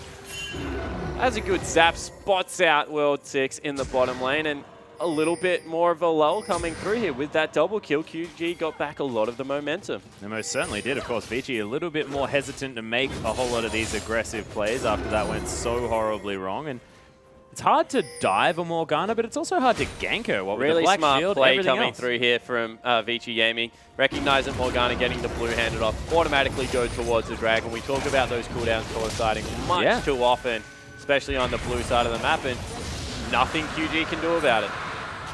And easily take down yet another dragon. That's their 5th as far as this matchup is concerned, to 0 for QG. Oh, and another dive fighting ultimate coming through. Yeah, forcing the flash out of Hatong, who didn't have the cleanse back available. That Soul Shackles really forcing the issue here. And Hatong actually picked this Twisted Fate into the Morgana and just looked a bit shaky. Yeah, just the gank came through, and it was one of those situations where it was like, I don't really need a gank, like it's a nice thing, but it went really pear-shaped quickly, and now with how far Doinby has been able to get himself ahead, the Tong's just getting shoved in, and he can't shove back effectively without a... Oh, he's got the blue buff, so he should be able to.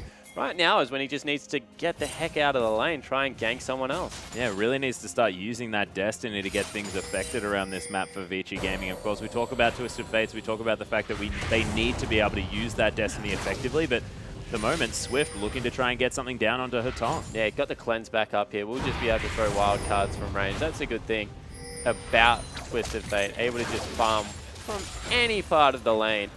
You can see he's very hard to gank, but Doinby doing a good job of zoning away. Yeah, doing the very best that he can. Hatong actually getting all of the creeps in that wave. There's very, very good control of the champion here as Marta taking a bit of damage. World 6 is going to walk over the parallel convergence. Oh, no, he's not. Body slams himself to safety. Swift going to get slowed down as Dark Binding gets walked into by Hatong. There's the cleanse as the gold card comes out. Doinby not quite with that black shield. Super Mega Death Rocket sails on by. Dandy's coming down the river. Yeah, Dandy looking to try and pick something up now, as well as Swift does have that Chrono Break available. Can use it to possibly get something done as everyone from Vici turns around. Doinby going to fall. Swift super low. V going to flash away. Does have that Hexdrinker shield as Swift. Oh, Dandy cancels the auto attack. Don't know whether that had staggering blows just yet. But V, I have a feeling he may get dived. He's going to, but gets away. Yeah, not too bad. Endless actually just wandering through saying, okay, I don't really want to take this. But once again, they commit 5 members there, Vici Gaming. This is what we spoke about game 1. Really taking the skirmish style of QG and running with it, always committing more resources, and they'll trade turrets whilst getting a kill lead. Yeah, well, actually, Swift is getting in there. Does end up... No, doesn't. Oh, actually, trades the turret. So, turret in the bottom lane falls down as Swift super low on mana. Doinby looking for a Dark Binding as TCT's up here as well. They do defend the turret. And World 6 got slowed there by TCT, and the bind tried to go across onto one of the priority targets. So both teleports, no, actually only one utilized right now. V still has his available, and they might be able to shove into this top lane. Yeah, Hatong just clearing out the bottom side of the map. Says, okay, this Morgana a little bit too difficult to deal with, and Dandy back in towards the top side. So that tower very, very healthy. Still with a decent CS advantage as well on the side of this Nautilus. Almost towards that 20 cooldown reduction from the Frozen Heart at the same time. Just means that he's so full of CC. This Nautilus. And they're started split pushing right now in the longest lane with their Twisted Fate. Try and protect him, get him some more farm because of the pressure that was coming through. Endless going to eat the CS in the mid lane. Really because of the spell shield coming through, he's at no danger from Morgana whatsoever. So he's just going to be able to repetitively push. Yeah, there's only one spell you really need to get rid of here as well as Endless. He's going to get some damage down onto this turret. There's only one spell you can really get rid of. Yeah. Oh, you can get rid of the first application of the Soul Shackles as soon as negates the whole thing. Instant cast. Yeah, but, you know, if you're that good, who knows? It's still possible. Yep. Yeah, run at him. If you know that you can kill him in 3 shots, may as well just put on the shield and go to town. Okay, yeah, it's not realistic, I understand that. As Swift is going to take down his red buff here as well. V-Drive Resonance helping him out there. Of course, just a fantastic jungling tool. We'll see whether the nerf to Echo in the next patch is actually going to deter him from being able to clear out the jungle so quickly. I think it actually forces him more towards the jungle. Oh, you think? Yep. Don't think we'll see him mid after it. Why is that? Just the return speed, things like that. There's just a couple of little nerfs to the laning phase. He was already a risk to run there. Okay. He's just so safe in the jungle. Clear's quick. With any form of attack speed, he just tears through those camps. There's also the fact that, you know, he still has all of the CC available to him. As there's the layering of CC. The zap coming down as well. Actually needs to use the ultimate Desmata in order to keep himself alive. And you can see that's exactly what QG's comp's available, what comp's capable of. It's layering all his CC and getting a pick. Yeah, it certainly is able to get in there, use the Morgana Dark Binding, layer it with the Chompers coming through there. V can fly in for some nice wombo. Swift going to be that persistent damage threat from the jungle with good zoning potential as well. So they've brought together a nice, I guess, layered CC comp as you mentioned, but they just haven't been able to execute in a team fight. Danny just getting caught by the wallop. V didn't even know that he was landing that one. Staggering blows to come through, but V's actually going to use the ult. The rest of Vici making their way around, so no Gnar going to be available. Destiny is here for Hatong. Oh, Chomper's not going to find him as Hatong actually puts the gold card down onto a minion. Boomerang not really going to find much as Death Charge is going to need to be used. Vici, they want to try and find V. They do manage to get an explosive cask into the wall, but it was a little bit more effort than they otherwise would have wanted to put into killing that Gnar. Yeah, it certainly was. And in response, QG able to grab mid lane turret. They still have the inside lane, going to see if they can get some more. Yeah, Swift with the parallel convergence puts down a Chronosphere to try and zone away the members of Vici. Dark Binding's going to go slightly wide, and they do get some damage down, but not going to be able to take down the inner turret. Yeah, but they do have position on this dragon, be able to rotate, pick up their first of the game. Teleport is available on V. Pick up the blue buff on the way through as well, so good reactive play coming out of QG. Yeah, TNT going to help out taking down this blue buff. Swift helping a little bit too much. Yeah. Actually took it. Oh, look. Doesn't actually have a whole lot of mana at the moment. He'll be able to zap for days. As you can see. But they're not going to be able to get the dragon just yet. QG knowing that they want to defend this map. What's funny? Nothing. Probably a little bit too true. TNT actually going to be clearing out these minions as the dragon being considered now from Vici. Yeah, so now Vici Gaming, they have the inside track. Need to send their mid laner back right now because not any mana available. Does have teleport up, does Doinby. So he's able to get in there nice and quickly if he decides to recall. Actually not going to at this stage. Of course, Soul Shackles is available. Still at half mana, so he'll be able to get at least one rotation off. It's just going to be Tormented Soil. Kills the backline so easily, and QG move back towards potentially the dragon. Unless Doinby does want to head back home. Yeah, wow. Doinby flirting in the middle of the lane. Generally not the area you want to recall. No. Able to get away with it. Yeah, he's going to be fine. Abyssal Scepter is going to be the next option here for Doinby. Wants as many purple items as he can. There's just so much AP coming through from Vici's lineup that Abyssal Scepter, really as good as Azonya's Hourglass, means that he's going to be able to continue to move through the fight. And unless Endless really prioritizes him, tries to take him out of there, he's going to get both procs off most likely. Yeah, there's the fact that Swift does a lot of magic damage, as does of course, TCD doesn't do a whole lot, but of course Swift is going to be doing majority of magic damage, so actually augmenting his damage at the same time. And Doinby cannot buy a blue. No. They're like, you got 40% cooldown reduction, it doesn't matter. He's like, I do like mana. Yeah. Of course, Morellonomicon, not exactly the best for that. Athene's is the option that you go for if you want to actually get a whole bunch of that region. But Endless going to clear out this mid wave, and Doinby at least has enough to start a fight if they want to, but at the moment, looks like that dragon's an afterthought here for Vici. Yeah, Vici just continuing to shove in lanes, try and get the 1-3-1 split push going with Hatong in the side lane. He's started to really enjoy soaking up these waves, and the response is that they're sending members down to him. Yeah, Swift actually continues to clear some wards as well. That is a Raptor sense that locks down 2 of them, so definitely a whole lot of value coming from that as TNT making his way through the jungle. Looking for World 6 potentially. Actually standing on top of a ward as Tong's just looking to try and clear out this wave. And he can't escape Doinby. He wants to. Doesn't want to be in a lane with the Morgana, but she always seems to be there. Yeah, and Doinby took the teleport, so he's really good at matching the split push coming through from Twisted Fate. Just a cute mix-up there that made him relevant throughout the mid-game. Yeah, Vici actually going to be trying to take down this mid lane outer turret. Swift phase dives his way in and they just destroy the creep wave. Yeah, so much pressure comes through from that Chronosphere means that the potential for the AoE stun is just way too much. Also able to be layered with the chompers, things like that. So understand Vici respecting the damage potential, but now they will start up the dragon. Yeah, down to about 4K and they'll health. peel off really quickly. Yeah. Dandy going to get warded out, but not going to get caught. V is on a massive amount of rage at the moment as well. If QG want to start off a fight, now would be the time to go. He's about to transform. Swift starts the dragon. This makes sense. Yeah, so now with the transform coming through, they're going to see if they can burst it through, get the teleport onto the back line, if they're able to, I guess, engineer a fight. Oh, we'll see whether they can as the chompers come down. It is going to be locked through by Swift as World 6 is tanking up a whole lot of damage. Flashes out of the way. There's the Nara into the wall as V makes its way and transforms back though. Dandy's super low. The rest of QG also falling as there's the Boomerang. Endless now trying to really get amongst this fight. A triple kill already. Swift, he goes down low. It's an ace already for Vici Gaming as World 6 locks it down. Man, that was a little bit over-aggressive from QG. Yeah, and you said they had the thought, we've got Meganar, we can get in there. He teleported with way too little rage, actually got a suboptimal Gnar, and then fought the rest of the fight as a mini Gnar. Ace going across, Endless, the only AD damage really on his lineup, now incredibly fed, 4-0-4. And when you want to be building magic resist, all of a sudden you've got an AoE AD carry tearing you apart.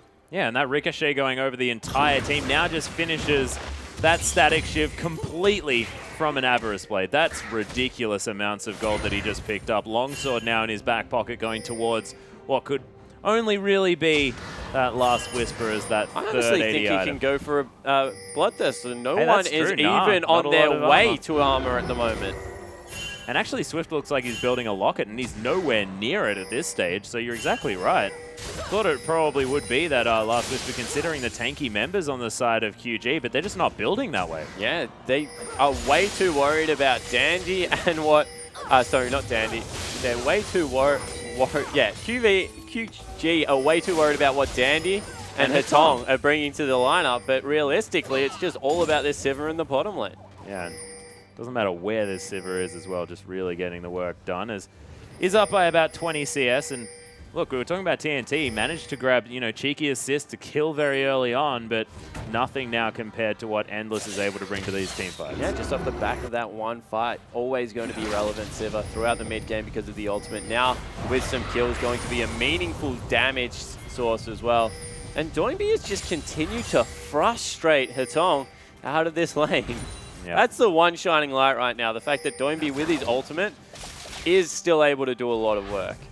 Yeah, no flash for Hetong either, so a lot of respect needs to be given to Doinby now in this lane, who can just push so easily and loses the cannon creep to Hetong as well. So this split push not necessarily going the way that the Twisted Fate wants, as be defending the might of Dandy. Dandy's had a fantastic series, another 43 CS for, advantage for himself.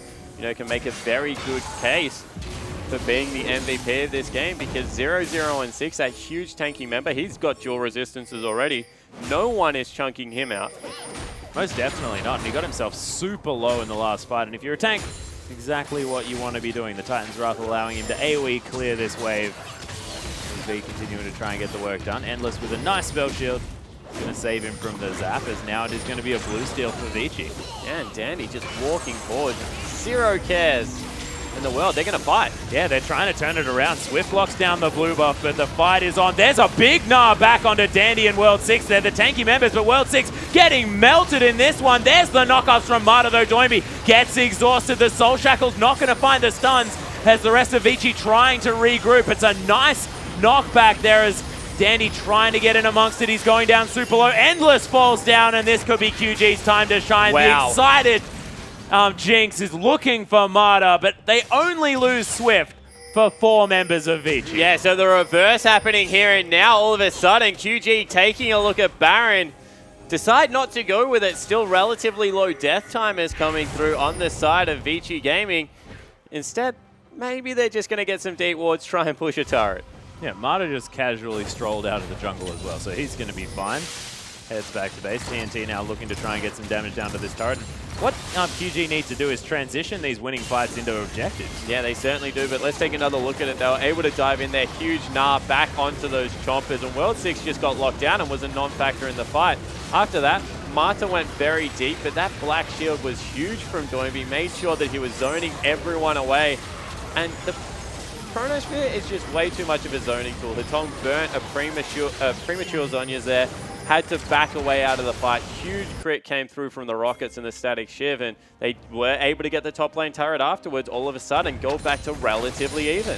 Yeah, the Jinx actually rolling through these fights as well. 3-1 and 3 now has a last whisper completed towards the Vampiric Scepter that Endless has built up. No boots, 2 completed for TNT, which is where sort of the gold disparity is, and he's got 3 completed items. That's huge for Jinx. Yeah, it certainly is. Able to get towards that hyper carry, especially with the safety afforded. Doesn't really need the lifesteal coming through because max range as well as that black shield just means no one's ever going to be in range of doing damage. Yeah, and actually distortion enchantment for the boots for Doinby as well. So going to be teleporting and flashing around these fights as much as possible. With the 40% CDR, there's just going to be so many things that Doinby's going to be able to do in these team fights. Yeah, he's just going to be throwing stuff and being corrupting places. ground and flashy. Lots of things. Creating lines between people. Lots of lines, man. With geometry, wrong champion. Yep, wrong one. That is definitely Vel'Koz. Wish we could see a little bit more. I do not. Why not? He's the most frustrating champion. He has an ability called a Disintegration Ray. How is that not awesome? He does nothing. Well, that's probably why we don't see him. Support Vel'Koz is like the bane of my existence. Wait, when he's on your team, when he's not? When he's on my team. No, he's one of those, he's like a Shaco champion. When he's on your team, does nothing. When he's against you, his ult just one-shot you. Yeah, that's a good point. So we are going to have the second dragon going down for QG. Destiny's pop, though, as Marta might be caught out of position just a little bit. QG decided to look for the rest of Vici. Melee. Oh my goodness, getting caught by the Gnar. They're forced to flash out of the way. Dodges the Dark Binding as V's going to flash out as well. QG might get this one turned down. There's the depth charge onto TNT. Actually doing a fair bit of damage as the Monsoon comes through from TNT.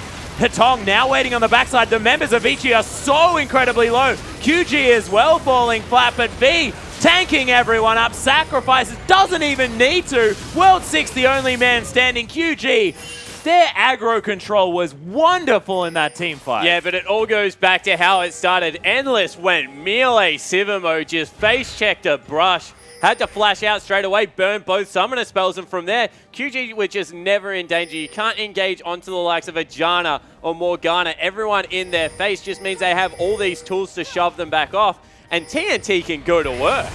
Yeah, and he certainly has in the last 2 team fights. Of course, just really making sure that this power spike of the Jinx with the 3 items is doing the things for his team that they needed to do. QG now starting off the Baron. It's down to half health. World 6 is here. Wants to try and find a steal. He was the MVP in the last game. He might be able to get something happening here, but he's going to go in a little bit too early. Dandy makes his way through as well, but he now has to try and steal it. Not going to have a smite is the Nautilus, and he's going to get taken down. So that's a Baron and 2 kills for QG. Yeah, all of a sudden, Marta is like, I do not want in on this party. Backs away, asks for a refund on the ticket, and QG, from being pretty far behind in this game, looking like they could be 2-0'd, now in a commanding position. Baron, 3,000 gold lead, and we keep going back to TNT. 7-1 and 4, goes and grabs the Zerka Greaves as well as a BF sword.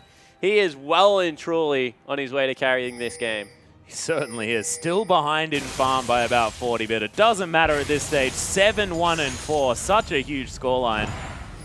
And Doinby just flat out misses the Dark Binding. Oh, Swift moved it, man. Ah, right.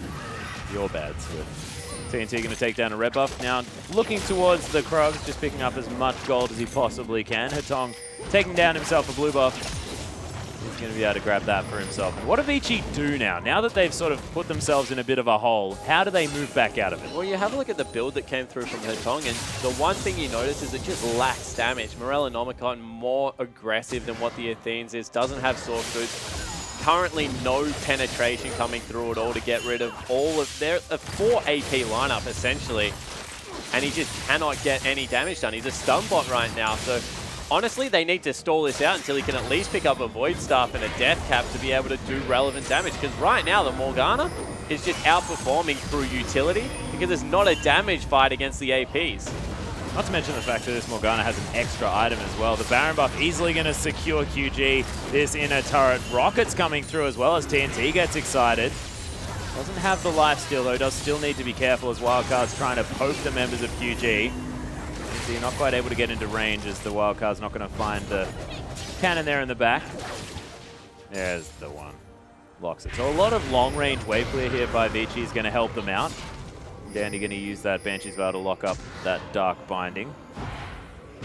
So look at this. Doinby just able to throw them out so quickly. Super Mega Death Rocket almost making sure that World 6 can't get amongst this next fight. There's the parallel convergence. Dandy gets caught as beautiful headbutt onto V to get him out of this one. Endless trying to turn it around. There's those Zonyas as Endless just dies for that one. Swift able to get himself in there. Dandy just standing around the turret wanting to be able to do something for the team here. Wallop onto her tongue. Wow, that Dark Binding did so much damage. Double kill now for Swift and QG. This is the skirmishing lineup that we were looking for last game. Yeah, it certainly was. And, you know, they all left TNT alone this time. Dandy was able to get rid of him at the start of the fight, and it just didn't matter. Too much persistent threat coming through. Hetong was caught out yet again. Endless really is trying his best to make Sivir 125 range and just not doing anything with it. Yeah, the only sort of times that we see Endless auto-attacking are right in the face of Morganas. And, you know, to his credit, Morgana has got distortion. Swift very good at getting on top of him. V has been repositioning people around these fights. So you understand why it is frustrating, but there's just not enough peel and protection for the lineup for him to be that far in. Yeah, Endless really needs to sort of wait for that moment where he can get it amongst them. And that was what happened in the first fight. I mean, Endless sort of was a little bit late to the fight, but he was able to play Janitor, and that's what helped Vici out because a whole lot of the cooldowns were already used. Yeah, and they've got 3 beefy members, World, Dandy, as well as Mata. Mata with his ultimate especially. They can absorb these crucial cooldowns, but QG, since that first fight, you're right, haven't been using them. Now they've caught out Hetong.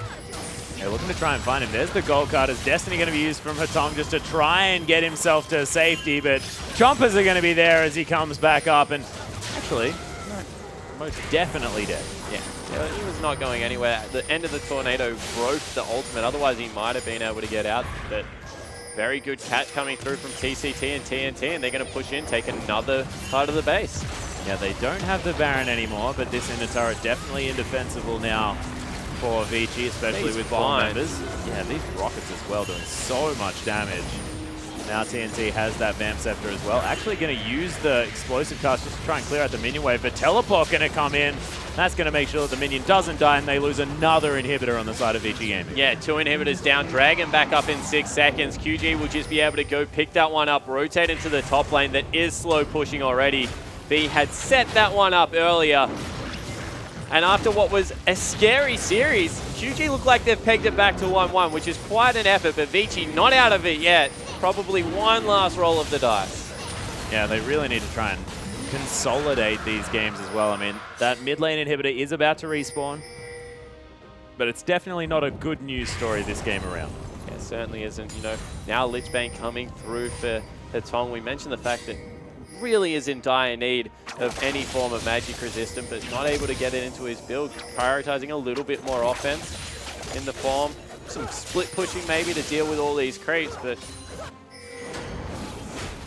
clock seems to run out. This is where Nautilus starts to struggle in the game. Yeah, still tanky, but what else does he do? It's ECs. Yeah. Just not quite enough. Krager's just having a great time. It's adorable. He's going to head back to base as well at 6, though. Able to clear out a bit of his jungle there as Swift now going to do the best that he can to clear out this minion wave in the top side, and QG down moving very textbook fashion towards the last remaining inhibitor on the map. Yeah, they want to be able to get in there, take out the last turret, be able to push into the base, finish this one as safely as possible. TNT on the bottom side of the map, so they need to be careful they don't get engaged on. But it is the tanky members, so not much danger. Yeah, Mata actually looking for a flank, did have that Oracle's Lens available for himself, so knows that he's not sitting on a ward. They back away. They want the next Baron here, QG, not trusting the fact that they can siege up. Just want to use the double inhibitor and make sure that they're... Oh. Very cute use of the Chrono Break there from Swift. He's just going to Echo relocate himself. I hope he gets caught and killed. You don't like that particular tactic? That's my pet peeve? Yeah. Well, Mata actually looking for a flank here. Destiny to come through from Hatong as Vici looking for their last-ditch effort. QG now trying to find their right position, but look at the four-man Nah from B. Lands it onto four members of Vici, of course, is TNT going to get caught by that dredge line. TNT lands the kill onto Mata, though. The wallop onto Endless again, right in melee range. There's the Super Mega Death Rocket. Dandy going to be caught up, and QG just too far ahead now. And Hatong, he's going to get caught as Swift tries to close the distance. Parallel convergence there, but not going to find World 6, who finds himself again the last man standing. There are the rockets from TNT. Takes down the last kill in this fight, and probably the last one of the game. Yeah, it looks like it's going to be over. QG able to pull it back with a very commanding win. Swift on Echo, much better performance. Being in the top lane on Nah, more of a threat, able to get it done. And that last Nah was absolutely fantastic. Four members just into separate walls at the same time. So Vici went for that sort of desperation move, trying to find a team fight before they were just going to get starved out of the game. Makes sense as the decision, but just wasn't enough. Yeah, they had to look for it as well. They knew that the Echo ultimate was on cooldown. You only had to kill Swift once, not twice like you normally have to kill him. And the ability to get Mata behind the team, he got a good double pulverize in that one, just wasn't able to get anything else done because QG's front line was honestly more intimidating. Yeah, there was just not a whole lot that Vici could do. And Endless just, after that first team fight where everything went fantastic for him, he, I don't know, blood rush to the head, something like that, just really tried to get too close. Well, this is what happens with Sivir. She's such a short-range AD carry. On Jinx, you can sit in rocket form and you just feel as safe as you like, especially when you got Janna, Morgana, the disengage that can come through from Nah. Endless is running around with a Nautilus and Alistair that wants to engage. He really has no chance to get out of there. He's self-peeling, trying to get backwards, and he's just being chased out by all these huge tanks, and with such short range, he has to put himself in danger to do damage because he was the only threat right there, and honestly just went a little bit too far that one fight around Dragon and was made pay. Yeah, just really couldn't make anything happen after that. But ladies and gentlemen, that is going to be the tied series for Vici and QJ. After the break, we are going to have Unlimited Potential taking on OMG, so don't go anywhere.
And I swear to God,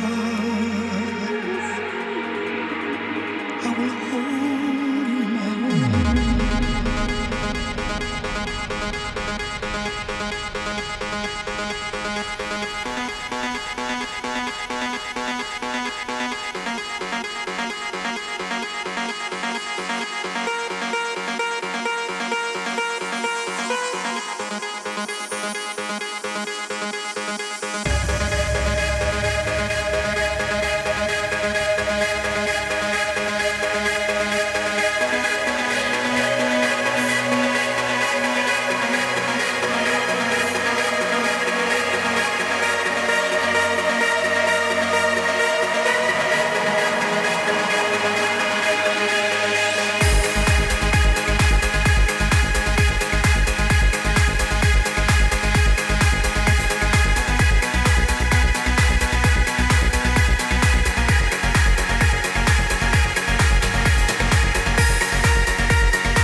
Welcome back, ladies and gentlemen, to our English broadcast of the Chinese LPL. I'm Atlas. This is Spawn.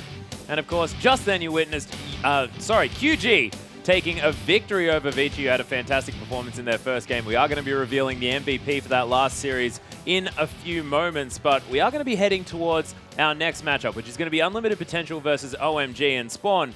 OMG split with EDG. That's a big deal. Yeah, it certainly is. You know, they had a little bit of a weaker series against LGD, but they're able to get back in, equalize against EDG, which I guess is a team currently in a little bit of a slump, I think is fair to say about EDG. And OMG, they've been trying to mix it up. They had Loveling back in the lineup. See if he can add anything to the roster that I guess was missing in the jungle position. And they're going up against Unlimited Potential, another team that I guess proved that EDG was in a slump, but since then really hasn't done much. They were able to split with WE, lost against King, I guess in pretty emphatic fashion. So we'll have to see what happens in this game, because OMG, they should be a team on the rise. We think they're a middle-of-the-pack playoff team, but Unlimited Potential is struggling. Yeah, they most certainly are. Actually, I feel like this game is going to tell us a lot as well, because whether or not EDG are slumping, whether or not King has actually found some form as well, with the fact that UP took a 2-0 loss to them. I am never going to say King has found form. They are the most unpredictable team I have ever borne witness to.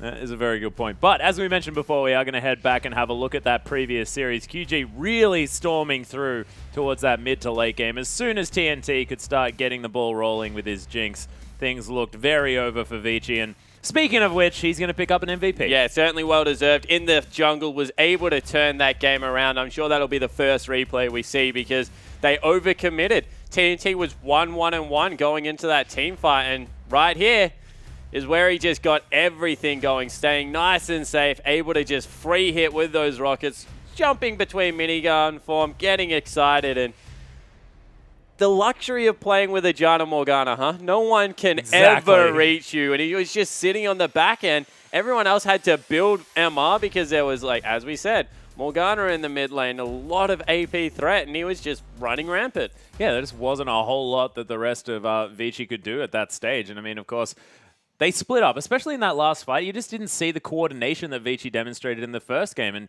this sort of inconsistency is something that we've likened to Vici, especially this split. Yeah, it certainly is. They ran out of damage sources. Satong went very supportive in his Twisted Fate build, had 40% cooldown reduction, no spell penetration, no death cap, was going for a Lich Bane. Really only the Endless in the bottom lane that could get anything done. And against all the zoning tools that were coming out of QG, it was a tough ask for a Sivir to carry that game. It certainly was. But let's move on. Of course, the next series that we're going to be coming into, of course, Unlimited Potential up against OMG. This is an OMG with potentially Loveling back in the lineup. I'm excited to see him back. Of course, Loveling, a pretty namestay here for OMG. He's been playing in especially domestic China League for so incredibly long. We'll see whether he stays in. Yeah, exactly right. And I want to see what they play him with. The Rek'Sai looks good on Loveling, able to get in there, brawl early kind of. I think Rek'Sai is what Lee Sin was on patches gone by, very much the early game jungler. Does scale a little bit better. Knockups are always going to do that to a champion, and he has good sustain throughout his jungle clear, farms very effectively. So, you know, if Loveling's able to come into this lineup, get aggressive in the early game, try and shore up, I guess, some of the top lane, not weakness, but up and down that comes out of Xiong up there. So we'll see whether they can make it work. And I agree. I think Loveling is good for this lineup, but coming up against Unlimited Potential, you just never know what UP you're going to see. No, you certainly don't. And we'll see whether we're going to see the nicer side of UP, the one that actually manages to take games. Because a lot of their sort of late game team fighting as well, when they're on form, it looks fantastic for Unlimited Potential. Yeah, it certainly does. You know, they've got a great shot caller down there in the bottom lane, able to rotate around the map late game, really put in work. When they work cohesively as a unit, that's how they beat ADG pretty much at their own game. They went full team fight on them and were able to turn it through with some good decision making after small wins that then turned into much bigger wins in the late game. That's how Unlimited Potential like to play, but it just hasn't happened often enough. Yeah, and it's also just really good sort of pick ban phase as well. The fact that they picked the TF into the Evelynn in that EDG series, really putting them to work. And look, we'll see exactly what happens. Especially, we'll see what OMG are going to be fielding this time around. It is going to be Xiong in the top lane as our first option. We'll see whether he does manage to get a rise one more time or whether he's just going to be sitting back on a lot of these tanks, whether we'll see another look at the top lane Nautilus. Yeah, so we'll see what Xiong wants to bring. His Rumble was okay as well up there. See Loveling back in the lineup. He had the Rek'Sai in the last game. It looked much better than the Gragas, so expecting them to prioritize this nice and early. Well, we'll see whether he's going to be able to get on something like a Nidalee as well. You're talking about early game pressure. Loveling especially is able to do that, but here's the guy, Cool in the mid lane, another carry for OMG. And when we see OMG doing well, it's off the back of Cool and Uzi. He is not another carry. He is the carry. Uzi needs to play mid-game carries right now. Get back on the Corki, get on Lucian, because that's where he looks more comfortable. Even had a good performance on Graves. As far as late game goes, Cool is OMG right now. Yeah. Well, we'll see whether he manages to get on the likes of Azir, something that can really help them through. They're amazing as well, has had MVP performances, especially on that Annie. Getting the engage is exactly where he needs to. Not afraid to flash at all in that bottom lane, especially when they get to the skirmishes around the mid-game as well. So we'll see whether OMG can play around their new support player in Amazing and get on that level of aggression. Yeah, Amazing looks really good on Annie, and Alistair's up there as well, but his champion pool kind of falls away after that. So it has been targeted a lot in recent series, especially against LGD. So we'll see whether anyone else wants to take a couple of champions away from him or pick on the fact that you know he's going to take Annie early in the draft. Well, we'll see exactly what's going to come out from this OMG lineup. Of course, Sivir is another option here. Of course, Uzi picking up so many of his victories on that more utility-based AD carry. And that only brings home your point about Uzi not necessarily being the carry for the team. Yeah, Sivir Maokai, that is what they play really well. So Xiong up there in the top lane needs to grab his hand on that super tank. And across the rift, we see Lung up there in the top lane plays a lot of the carries. He is not a buy-and-buy tank player, does play some Maokai himself, but loves to get on the likes of Fizz, the likes of Hecarim, even some Riven. Yeah, chuck in some Riven there, of course, a whole lot of fun. Amy here, a massive part of this UP lineup, and he's picked up the Echo, played a lot more Nunu than a lot of these other LPL junglers, and we'll see what he decides to do. Yeah, he's their rock, you know, and punished in the mid lane. An assassin player, likes to pick up the Fizz, plays a good Twisted Fate. The Victor's also been coming out there. That's one of his signature champions, and he teams up relatively well with their jungler. He most certainly does. And Sketch, Played a lot of the Ashe, so sort of one of the Ashe players here in the LPL. We'll see whether that's what he's going to pick up. Of course, I associate Sketch with the sort of the likes of Jinx, but not seeing it there in his match history just at the moment. And Hart, this guy, makes so many plays for UP when they're ahead. Yeah, Amy and Hart really are those guys that in the later game start taking over. Amy with the engages, Hart with the great shot calling that can come through. Does some good disengage things, keeps his team nice and safe there, but he is the primary voice. You can see him talking already and see exactly what UP can do to take it to this OMG lineup, because Unlimited Potential need to start winning some 2-0s if they're going to get themselves back into a playoff race. Try and do what WE did last split and claw their way back through. Yeah, exactly. And of course, they were definitely on the road to trying to get there. Of course, didn't quite make it in the end, but got themselves safe, I believe. WE, of course, they are still here. WE made it. They went to 5 games with EDG. Oh, yeah, of course. My bad. Just brain fading just a little bit. But as you can see, over the side of OMG, things have been looking fantastic until they're on the red side. Yeah, it certainly does. Red side has been the struggle for a lot of the teams in the LPL right now. Have to see whether they're able to carry it through. Yeah, and UP actually struggling on all sides. Yeah, that doesn't surprise me. They're sitting last. They are most certainly sitting last. So OMG looking for an easy win. But of course, it's just not how it's been happening here in the LPL. People have been taking games off everyone. You never really can count out any of these sides. Yeah, you certainly can't. You know, I actually think Unlimited Potential after week, they got up to 10th or 9th or 10th. So they're relatively close to the bottom of the table. Have to see whether they're able to continue some momentum through, though, because, you know, against WE, their first game especially looked really impressive.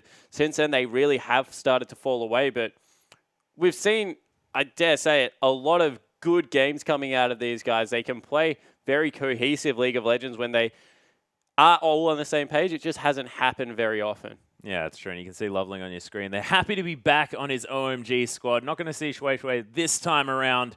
It is going to be, of course, Loveling. Very exciting to see. And we'll see whether UP have got anything special planned for this OMG jungler. And how do you feel about OMG sort of losing Shui Shui? How did you feel he was melding in with the team? And do you think that Loveling's going to offer a whole lot more? Yeah, Loveling offers presence on the map, especially in the early game. He's always been known for this aggro jungling style. And I guess it's the same kind of mindset that other people have with going. It just means that people focus on other areas of the map for OMG. So Loveling coming back onto the lineup. Shui Shui, he was serviceable, but not really a carry, and that is something Loveling has excelled at in the past. Loves to be one of the carries for the team. Get in there, mix it up. Very brawl-heavy jungler. Yeah, most certainly is. But we are into Champion Select, ladies and gentlemen. Bard hitting the bench first up. Hart not going to be on that champion. We'll see what UP decide to answer with. Whether we're going to have any cheeky rises let through this time around, I have a feeling probably not. We'll see what UP have planned. Yeah, so Bard, when you have to ban supports, you know you're in against one of the good support players of the LPL, and Bard's just so dynamic, does lots of different things, and don't want to give it to Hart, especially with his late game map movements, able to take his friends with him if he's on the Bard. Most certainly. Magical journeys all around, but not going to be happening this time. Annie going to be banned away, actually. Amazing banning that away from himself, which is interesting on the side of OMG. Young banning it away from Amazing, you know? Yeah, Young saying, okay. Play something else. If I can't play it, I don't want you to play it. Young didn't want to play it. It's top lane. Yeah, I know, but he used to play a bit of Annie. Yeah. When he filled in for the OMGs. But yes, probably not going to be playing the top lane Annie, although it is quite cute. They're in the top lane now, but haven't actually seen it just yet. Gragas was banned away here from UP, and of course the Kalista to follow up as well. Very standard bans towards OMG. You're never going to see Uzi on that Kalista, I don't think. Just way too dynamic in there, able to get Amazing nice and safe. The defensive capabilities of that Fate's Call.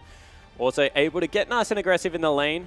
Soul linked, especially on the W, doing all that extra trading damage just means that it's hard to stand up to a mechanically sound player like Uzi in a 2v2. Most certainly. And of course, Uzi in the laning phase, that is definitely where he shines as well. I mean, we've spoken time and time again about him punishing every CS that you are going to be going for. So, look, it is going to be the Alistar follow-up, and that is triple support bans towards Hart. Yeah, Hart just getting picked on here. Might have to default back to something like the Janna or Morgana. Has played it recently, so I'm sure he's completely fine. Maybe even a little bit flattered that this is the case. Yeah, exactly, and it's not a whole lot of time that you see so many bans going towards the support position, but none of them are Thresh. So we'll see what OMG decide to first pick. Maokai banned away from Xiong. Sivir still available. You have to talk about it. They prioritize it very highly, but the Ryze also escapes the ban list. Yeah, Ryze escapes, Sivir escapes, Rek'Sai, of course. There's so many options here, and None of the mid lane picks have been even thought about. So Victor and Azir both there as well. And it's dangerous. They haven't banned away Nautilus or the Thresh. So Heart still has options. Yeah, and Heart's got a very open champion pool right now, and they look to see if they can funnel him onto one of them. Leaving up Ryze, I feel, is a dangerous play there in the top lane. But looks like they're going to do it. Yeah, Jiang just going to lock in that Nautilus. Could be a flex pick here. Of course, Jiang able to take that to the top side. We've seen it before, but Amazing most likely going to be playing that one in the support role. Amy, considering the early pressure of a Rek'Sai, understand that trying to go up against Loveling here, who wants to be getting around that map early. And Long, it's a bit of a no-brainer here to lock in the Ryze. Yeah, it certainly is. You know, see whether they can get anything happening early. They actually deny both picks, it looks like it, looking towards the Sivir. And even the synergy between these two picks is massive as well, because you can get that Ryze into Rune Prison range so much more easily. Yeah, he's a facilitator. We saw that Lulu was used in the game previously when Dandy was able to grab the Ryze in the top lane. This time it looks like they're going to use the Sivir for the facilitation role, be able to speed him up, make sure that Long is always on the back line.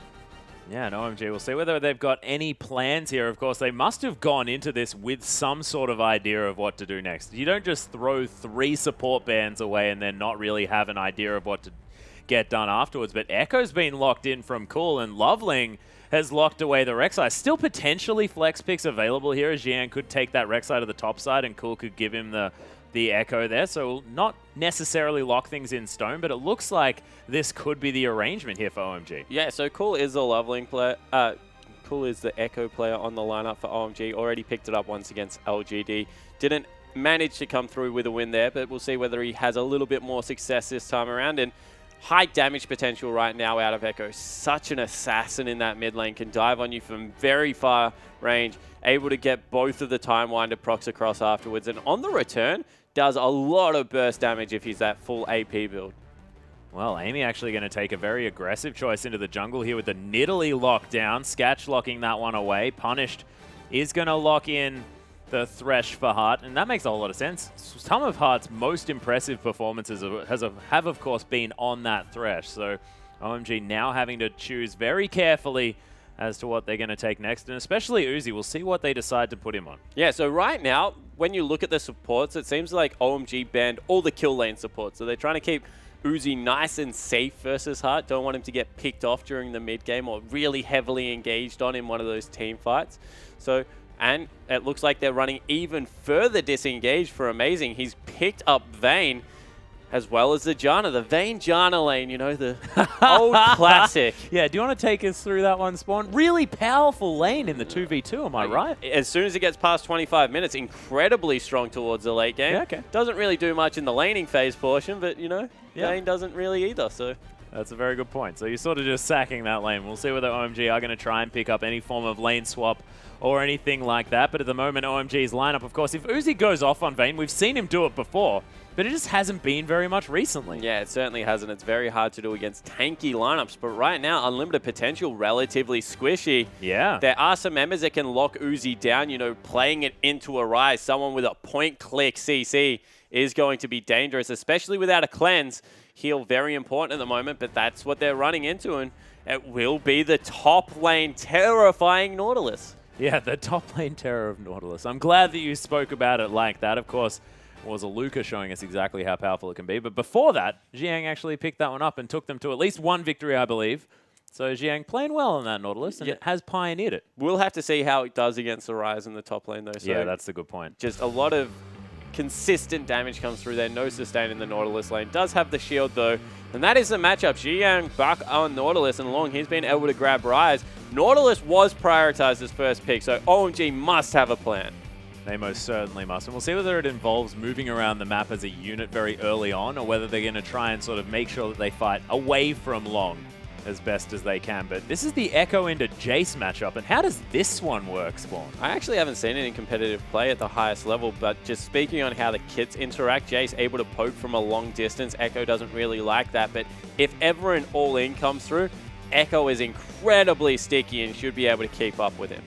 Well, on the other side of the rift, of course, towards the bottom, we do have the duo lanes of Vayne and Janna versus the Sivir and Thresh. And is this a lane that you just do not want to take of Vayne Janna in too early. Yeah, you definitely don't want to. You can get caught out. A lot of poke damage. They push much faster than you. It's just very hard to get through it. Look for a lane swap if you're OMG. Well, we'll see whether there is a lane swap, but let's get on to the Rift.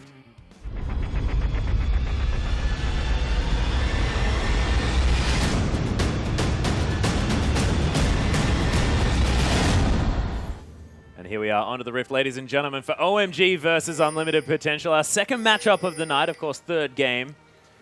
And we're going to see who can start off this series with a victory. Whether UP can turn around their sort of losing streak of late, or whether OMG can pick up Uzi a victory on Vayne. Yeah, and they're looping around looking to see. Oh, Long won't spot them. Does get a cheeky ward over the wall. So now they will. Yeah, OMG know that they've been spotted as well. She ain't able to get an auto attack on that ward.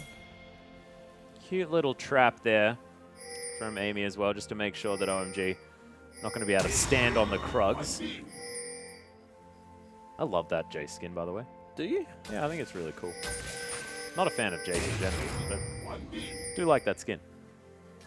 It's a full metal Jace for life.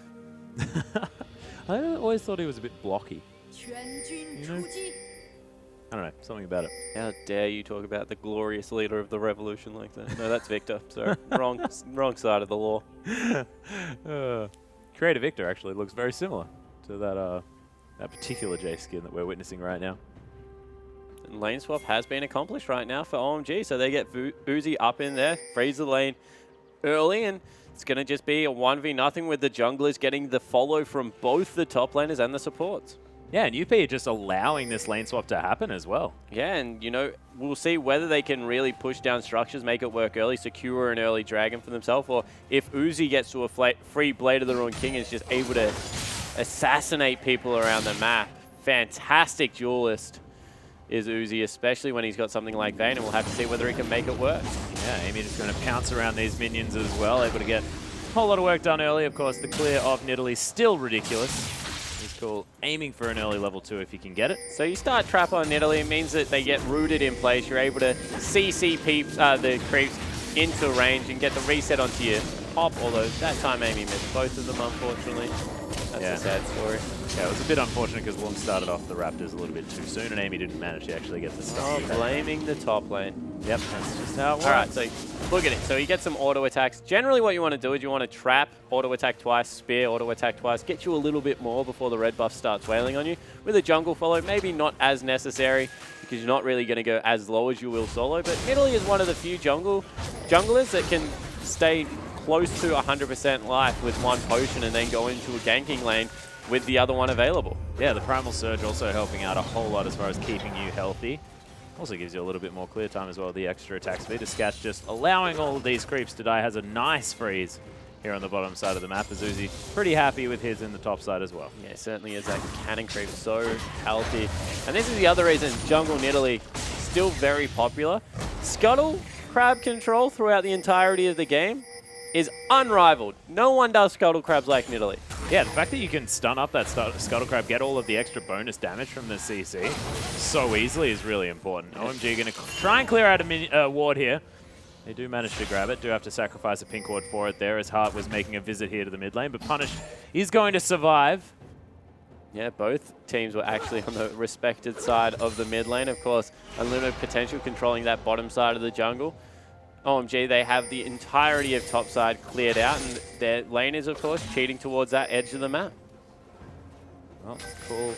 Doing fine in this lane. Actually has a huge minion wave as Punished was possibly zoned away from them by just the sheer amount of OMG members towards that mid lane. But cool.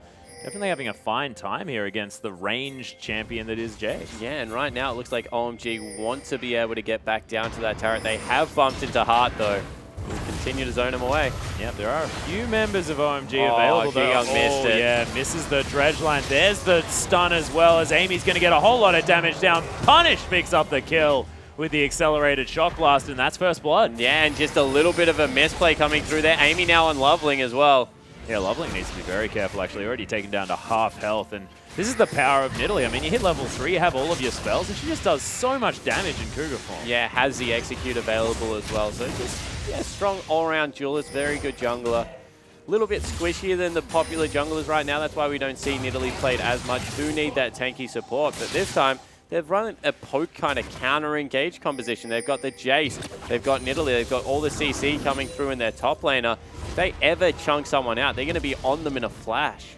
Yeah, and then as soon as sort of someone gets close, Long just stuns them up with the Rune Prison. Yeah, exactly right. And everyone disengages with the Sivir ultimate, able to reposition around the map very quickly. I like what UP have brought to this Kick fan phase. Very heavy execution focus, but should be able to make it work. Yeah, I really like the fact that they have the Boomerang Blade as well. It's just some more poke available for unlimited potential. Maybe not with the same range, but it's still there in case they lock anyone down. Yeah, it certainly is. You know, if any of the CC hits, able to send that across, definitely agree, especially if it doesn't hit minions. Just does so much damage as well. Punish actually was able to grab a blue buff as well this early in the game. Probably why Cool went for the early back, just didn't want to have to deal with that from Jace. Gets the Codex shop in. Yeah, so he manages to get the farms. He's still actually ahead here.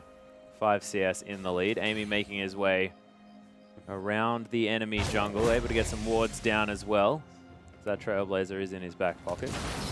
He's been farming really well on this Nidalee. Yeah, it certainly has. And a very healthy cannon creep in the top lane. Wave reversing means that Long will be able to get back up there and start CSing. Uzi level 6 might try and fight him. Oh, nice grab of that cannon creep as well. Thought that melee minion was going to get in front of Bent the Q. Oh, look at it. Yep, curving the bullet. New Rise is actually cool. Yeah, cool. Actually finding Amy there in the jungle. Forces the flash out of the kitty. UP going to have to be a little bit careful here. Of course, some extra vision now available from OMG in their jungle. And something I do want to talk about Unlimited Potential's composition right now is the fact that there's a high probability that they're going to have triple tier. And Jace is actually one of the few tier champions that spikes early. It doesn't need the upgrade to come through to really make the tier useful, as we have 4 members strong in the top lane. Yeah, for both sides, actually. Actually, not only 3 for OMG. The flashes to come through. Teleports down as Loveling looking for a knock-up. Heart going to get caught by that one, but the Dark Passage going to get everyone in there, but Heart falls down. Uzi picks up the kill. Amy, he's going to get knocked up at the same time. Uzi still trying to get some damage down. Sketch able to get in there. Jiang uses a nice shield, but it's not quite enough, as Punished is there with a Shock Blast to lock down the kill. Amy was so close to dead. Yeah, and UP got their 5th member there before what OMG did. Able to get in, equalize the trade. I think it was 1 yeah, for 1 for 1. And Cool, he's just still farming up in this mid lane. 15 CS up, but 2 kills onto the Jace. Yeah, and these Shock Blasts are starting to hurt. Does have the longsword as well as the pickaxe as well. Phase Dive going to be used onto Punished here as he's using that W to try and get some health back. Cool. Cheeky auto attack. Doesn't get anything as far as that passive is concerned, though. Yeah, you don't really want to fight Echo in melee range. His 3rd proc is a lot of damage. That's what Punish wants to be able to do. Just land the poke through there. Bottle and potions, though, means that Cool has a lot of sustain in this lane, and Punish, even with the 2 kills, starting to struggle a little bit.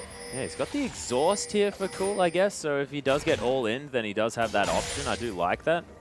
But it's going to be very scary if Cool does manage to get in, because he's just got so much mobility. Uzi's stalked Long here. He's going to go in for the 1v1. Yeah, he's looking for it. Loveling makes his way around as well. Long trying to get the damage back. Lands an extra Q as well as the Silver Bolts are available. Uzi gets the kill. This looks all too easy there for OMG. Meanwhile, in the top lane, Jiang getting caught out as Amy tries to execute him. Pounces on top. That's going to be the reset, and they lock down the kill. Yeah, so able to trade top laners right there. Long has got a little bit further ahead in experience. Still Young with a CS advantage just because of how easily Nautilus fares in that department, and blue buff's going to be stolen away. Yeah, Loveling heading in there, of course. Doesn't want to pick it up himself. Not a whole lot of use to a Rek'Sai as well, considering the low cooldowns and everything like that. Cool. More than happy to grab that one through, and it's an extra one here for OMG. Yeah. On the other side of the map, Amy was able to steal away blue as well. So triple tier comp actually in here for UP. The fact that there are 600 gold means that they have a really efficient spike at around the 21 to 25 minute mark, and they're going to be able to pressure very hard throughout the rest of the map. We'll see whether OMG can get any work done sort of just before that margin. Yeah, Do first they have and an second dragons. They need to be able to contest first and second dragons. The problem is a lot of poke damages here. But Heart is just going to get destroyed in the bottom lane as OMG are easily able to lock down that one. Might be able to get themselves a turret as well on the side of OMG. Really tie up that gold. The UP have managed to get a little bit of a lead in. Being said, Long able to clear out the minion wave. Yeah, Uzi tumbling into a wall. just to make sure that he gets a quicker auto attack reset coming through there, and they're still sticking away, trying to get Long even further behind. Uzi 2-0 on 1, CS advantage.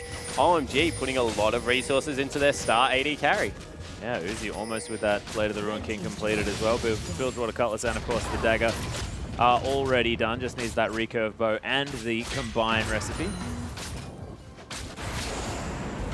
And when will this Janavane combo get going? Is the fact that Uzi's now 2-0 on 1, is that going to help accelerate this, of course, to a point where maybe 15 minutes is going to be the margin? Yeah, generally it's whenever you're able to pick up your first major item in your boots too. Vayne does very well with movement speed and attack speed. Boots too, fantastic pickup coming through there. Blade of the Ruined King just suits the build so much. Attack speed, lifesteal. The active is super useful because you actually do start a lot of your duels in the range of the Blade of the Ruined King. Try and set your condemn up with the slow. So right now, Uzi, even though he hasn't got boots too, can probably take the 1v1 just because Skatch has gone for the Avarice Blade combination in there with his BF sword. So yeah, whenever he can find him by himself, will look to fight. Well, especially now with that Blade of the Ruined King. Amy going to sweep out his own jungle just to try and get rid of the vision that OMG have managed to put down. But now you can see only 500 gold the lead here for Unlimited Potential. But of course, they haven't even hit these sort of relevant power spikes we were talking about. I mean, Punished, he's at a point where he's incredibly strong. We'll see whether they can position themselves to get that poke down. Yeah, Punished with that Manamune as well as the Brutalizer coming through is very well positioned, but the rest of the team with the Tiers just not ready to fight. Not even Magus finished up for the Nidalee. Amy a little bit further behind than he would like, even with the CS advantage. Just hasn't been able to get the early game that he wanted.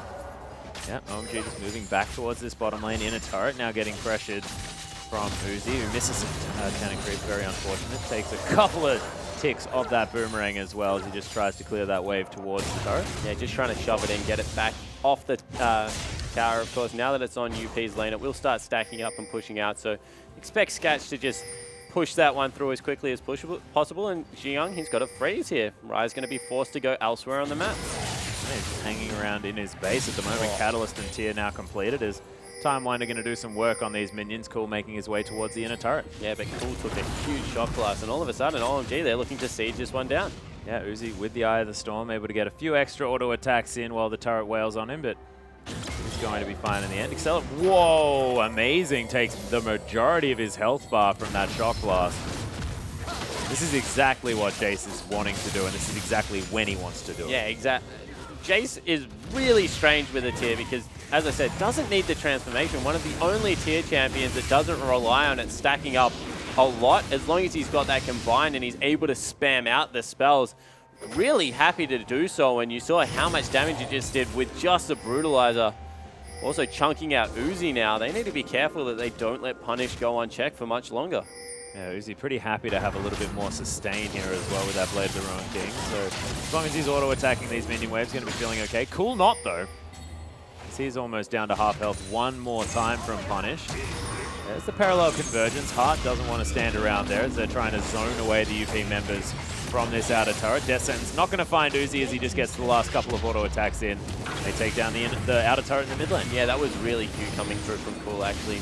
Able to put a lot of pressure there. There's Loveling hanging around Xiang's lane. They want to set up a dive here, but 3 members already heading up from Unlimited Potential. Yeah, Loveling able to spot them out with the Tremor Sense, though, so it's a nice little praise seek onto Heart at the same time. Uzi hanging around here, just clearing out the minions, and they're looking to just try and transition, take down the last remaining outer ring turret. Yeah, so you see Uzi, he's got his farm on, able to get 2-0-1 in the early game, now going to take out the last outer turret, sending Cool up there to help him out. Taking a little bit longer than they necessarily would have liked. Xiang goes and visits bottom lane instead, and maybe a successful defense. Yeah, well, of course, UP just have so much wave clear at the moment. The fact that these Shock Blasts are just able to clear out so many minions so quickly means that UP just don't give OMG that much of a window to get auto attacks on the turret. Yeah, and you see all the Tiers now starting to stack up. Rod of Ages also going to come through from Rolong. Rai's probably going to peak the latest in his Tier. It's probably going to be Nidalee that takes the longest to buy the upgrade, though, because she just struggles for gold so much early. Is Long going in? Yeah, he's popped the ultimate. Amazing, going to flash away, but I believe Long had already given up on that particular kill. Maybe a bit of a waste of a flash, but better be safe than sorry. As Cool's going to try and take this blue buff. He's going to be able to. His clone copying him. Must be frustrating. I don't know. If I could go back that far in time, 4 seconds, I would. Would you? Probably retract the last statement I just made. Didn't make so much sense. Very true. But did manage to prove your point retroactively. Yeah. I like that. Punish going to help at least clear out the little minions there with the shock blast. That was material prepared weeks before, by the way. So, Jesus. I'm glad the execution was up to scratch. So much time travel. Uzi taking down some more creeps here as long as just trying to do all of his buttons on all of the minions. Wouldn't it be great if everyone went back with him, though? Yeah, that's what I sort of wanted when Echo first got released. I'm like, ooh, he takes everyone back to the start of the team fight. Yeah. Oh. And I was just thinking that'd be so frustrating. Oh, you get an ace, like best wombo combo of your life, just the big note. Yep. It's almost like your Bard Echo ultimate. accidentally hits ultimate. Oh dear. Wow, that's another shock blast landing on it. Uzi, not a bad one from Punish. I think we just figured out why they didn't do that, by the way. Yeah, I believe so. I think the trolling potential probably a little bit too high. I think Bard is the closest we're going to get. I don't know. We see the newest game, you're able to eat your gobble allies and but spit them out. But if you're an ally, you also get to leave whenever you feel like but it. If he's quicker than you, you're going into the enemy team. You know that, right? And I've seen your reflexes, Atlas. You're in a lot of trouble when I play. Yeah, there's not going to be very many opportunities for me to get any work done as far as getting out of that guy's mouth. Yeah, not a lot of reflexes for this guy. That being said, OMG pressuring towards the top side. Lung, though, with some free time there in the bottom lane. Still to CS deficit, but the box goes down here. Amazing gets caught out.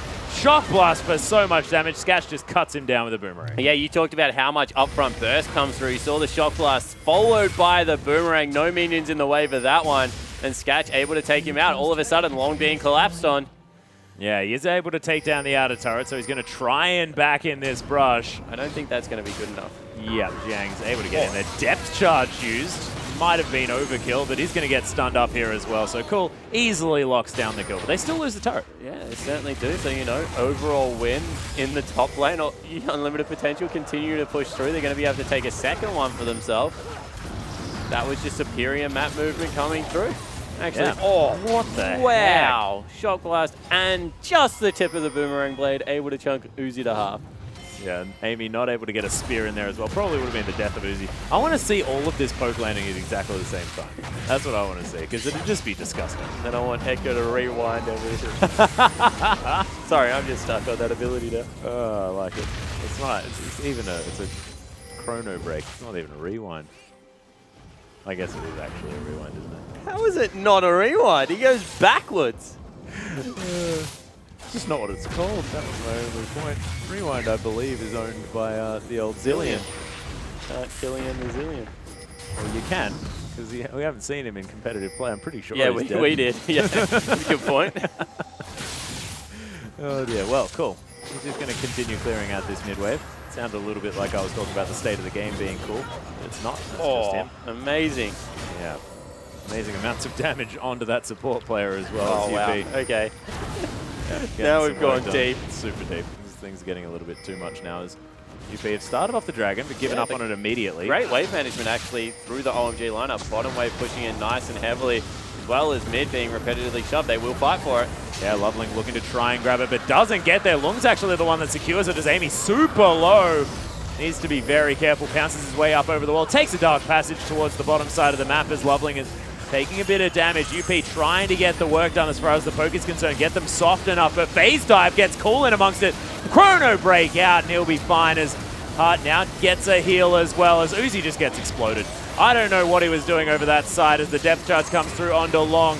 Can Cool get the phase dive in? He does. Another parallel convergence. Unnecessary though as Cool's going to fall down. UP trying to get back at this stage. It's a 1 for 3 in favor of OMG, and Uzi just sacrifices himself. Uzi played like the flanking top laner role there, like got in behind him, was ready to mix it up, did his best melee impression and died. He should have been Urgot. I don't even think Urgot would have lived through that. No, I don't think many people would have lived through that. Should have been Maokai is what he should have been. Yeah. Well, OMG, they do like themselves some Maokai. Yeah, unfortunately it was banned today. Yeah. Teleport into the top side. Loveling wanted to try and take down that turret, and then says, oh, what was I doing wasting all my time? Just used his ultimate. Oh, so frustrating. But Amy getting some traps down as well, wants to try and lock himself up. A Scuttle Crab if he can, but not going to find it here. An incredibly close game coming through. 2 turrets to 2 turrets, 7 to 5 kills, gold lead equal. Everyone relatively similar to their counterparts as well. Maybe only Loveling that is stronger than Amy right now. And you have to say, those tiers still haven't been stacked up, so UP would be happy with where this game is. Yeah, and it's going to be a much earlier power spike for this UP lineup as well. And what does it necessarily mean as far as relative power level based on the gold being so incredibly even? UP just going to be far and away ahead? Yeah, so UP, as soon as they get those transforms coming through, just have the ability to do this, disengage for days, throw out skill shots behind them. Relatively squishy lineup with the exception of Xiong and Loveling coming through for OMG, so they need to be careful and make sure that they're not overcommitting to these objectives. Yep, cute little clone just going to be running around a little bit sporadically. He's not cute, by the way. Full AP Echo clone is terrifying. Oh yeah, parallel convergence actually. Sketch tanking up that turret for quite a long time now, but Uzi is in split push mode. He's heading towards the mid lane, going to be able to take down that inner turret. A lot of damage, a lot of wave clear from UP. They might be able to get this inner, but it's going to be a trade in the end. Parallel convergence one more time from Cool, but look at this poke from UP. This is what they want to do. They want to siege. They want to get you off your turrets. Yeah, but the problem is they want to do it when Uzi isn't split pushing and taking structures by himself. Might even be able to grab himself a blue buff if he so chooses. Does not, decides to recall instead, but OMG win that trade. Yeah, they got enough work done there as well. 10 CS in the lead for Uzi at the same time. Does have that Phantom Dancer completed now as well. Xiong stayed for a long time. He certainly did. The ultimate going to be used here at the same time. Death Charge comes through, but yeah, Punish easily locks down the kill. Xiong legitimately watched the whole of UP walk over 3 wards on their way to top lane and just decided he wanted to spend some time with a grey screen. Maybe bathroom break? Yeah, something like that. I could imagine. I've done that one before. No, I try at least, but I just die. UP, I'm going to keep clearing out these minion waves, but this is exactly what UP want to do. They want to have a man advantage so that OMG cannot engage on them and then just siege down turrets, and they're doing so easily. Death Sentence, sorry, not going to land onto Loveling. And they also have a really good skirmish coming out when they have an uneven fight, although they're going in. Yeah, there's the flash, the knock up onto Long as teleport comes through from Jiang. Doesn't actually have the depth charge available. Huge miscommunication coming through from OMG. They were actually pinging the ward on the top side up near the turret. So you can see it just sitting above Baron there, repetitively pinging out that ward. Xiong decided to go to one much closer to the fight, but unfortunately was behind UP, so couldn't actually catch up to them in the end. Sivir Ultimate 2 wasn't available, but were they just able to back away? Acceleration gate coming through from Jason. Couldn't get the engage they were looking for. Yeah, so a little bit unfortunate, of course, wasting the flash of Amazing there, who wants to make plays, even though he's on the disengage expert of Janna. Uzi standing on a ward, gets pinged out just a little bit, but the rest of UP are coming down the mid lane. Looks like they're happy to avoid Uzi at this stage. Yeah, they just want to make sure that Uzi actually in a 1v1 duel is really strong. Maybe Jace can take him at this point, but everyone else needs to be careful. So instead, they're just making sure that they can siege down the structures, get a gold lead through objective control. Yep, Jiang, Dredge Line, going to find himself a wall. What the? Amazing just takes so much damage. So last Whisper has been finished, and that is the strongest Jace will get. Maybe the exception of the transform coming through, but he doesn't even really care. And you can see exactly what this comp wants to do. The spears, the Jace poke, even that boomerang blade we spoke about.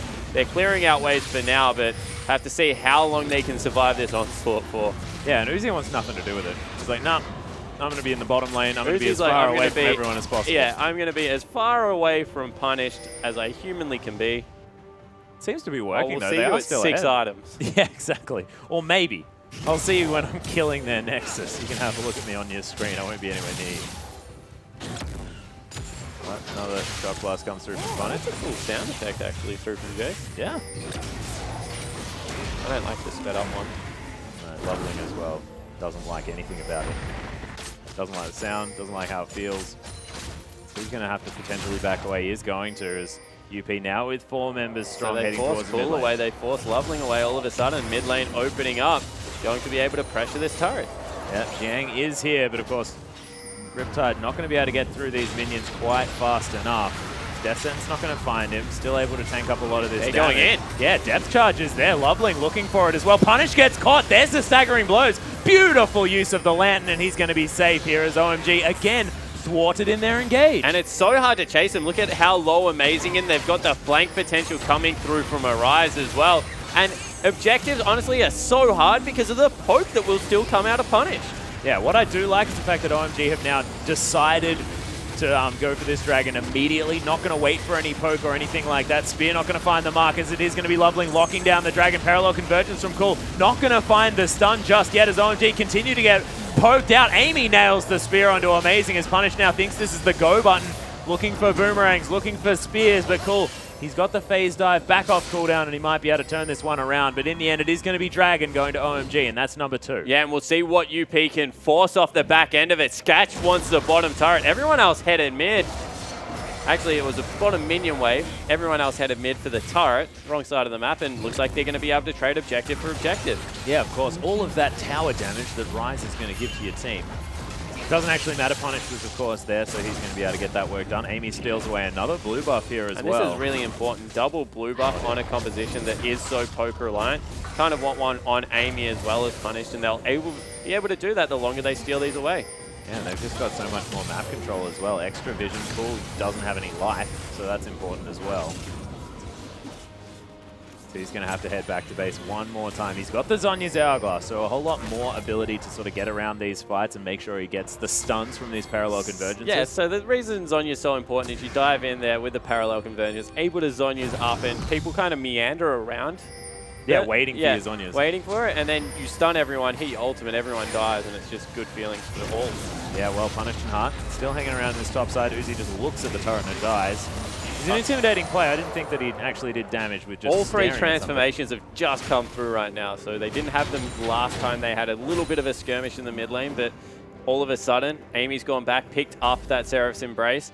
Transforms come through for Jace and Rise. So you would think with the triple tier comp, they're up in gold. Now all the transforms coming through, UP want to fight. Yeah, and I want to have a look at the rest of the items here as well, because Sketch has picked up the Ghost Blade on his Sivir, and how do you feel like that sort of works in this comp? So they're a poke comp, so you know he's looking for the flat penetration when he sends a Boomerang Blade across, going to do a lot of work there. Also, an earlier power spike to coincide with the tier builds means that he's got attack speed, crit, as well as armor pen off 2 items instead of the 3 items that you would normally expect coming through from Sivir. And it also gives you this really cute window where for 6 seconds, you're incredibly strong. You're able to pop that active, go through, skirmish incredibly effectively. And because they're looking to poke chunk people out, and then it's up to him to be able to get the last couple of autos, the 6-second window is going to be more than enough for Sivir to get in and out, really play that short range, I guess, more of a weaving AD carry as opposed to the persistent damage threat that Uzi's going to bring to the lineup.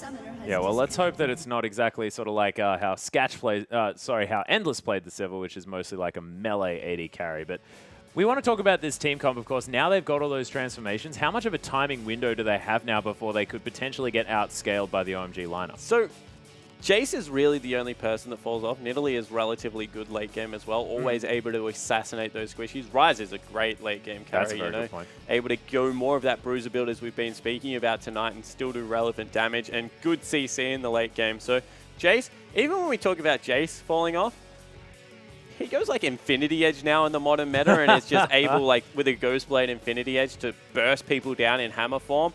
So I think that they will be relatively good. Uzi's a concern. He's got a Janna in his pocket. He's got 2 items now, as well as a QSS. Yeah. He gets towards an Infinity Edge, able to upgrade into a Mercurial Scimitar and really take over this late game. Vayne will be able to deal with squishes really well. People talk about Vayne's potential because of Silver Bolt procs against tanky members. Sure, it's fantastic, but if you're able to skirt fights and assassinate people as Vayne, your cleanup against squishes is so good. Well, we'll see whether Uzi can do it, of course. Hasn't seen a whole lot of recent success on the Vayne. Sort of stepped away from it for a while. We'll see whether this is going to help build his confidence back up. But at the moment, 2, 1, and 3 definitely had a great time thus far. Now has a QSS as well. So these death sentences, anything else that might lock down the Vayne, not going to be an option here for UP. Yeah, important to be able to break the first room. Lovely caught. Picks the juke there on the side of Heart, but Loveling pretty tanky at the moment. It's going to be more than okay. That was like a boomerang ricochet. Crit and Loveling cried inside. Cried on the outside too, by the looks of things. He's lost a whole bunch of health. Yeah, you see BF Sword now picked up the punished. Probably going towards Bloodthirster first up. Wants to be able to get some lifesteal in that build as well as some flat AD. And you can see they're patrolling, looking for members of OMG. Need to get control over their waves. That's something that OMG has done well the entirety of the game. That bottom wave's always been shoving because of Uzi's split push, and no area right now for UP to fight. They're going in. Yeah, there's the dredge line from Jiang as well. Hard immediately flashes out of the way. That is actually going to save him here. Beautiful use of summoners by the UP support. Yeah, and we just saw exactly what happens when you chase too far. Loveling ate the shock blast, ate the spear. And now all of a sudden, has to go back, heal up, use the ultimate to get back into the fray.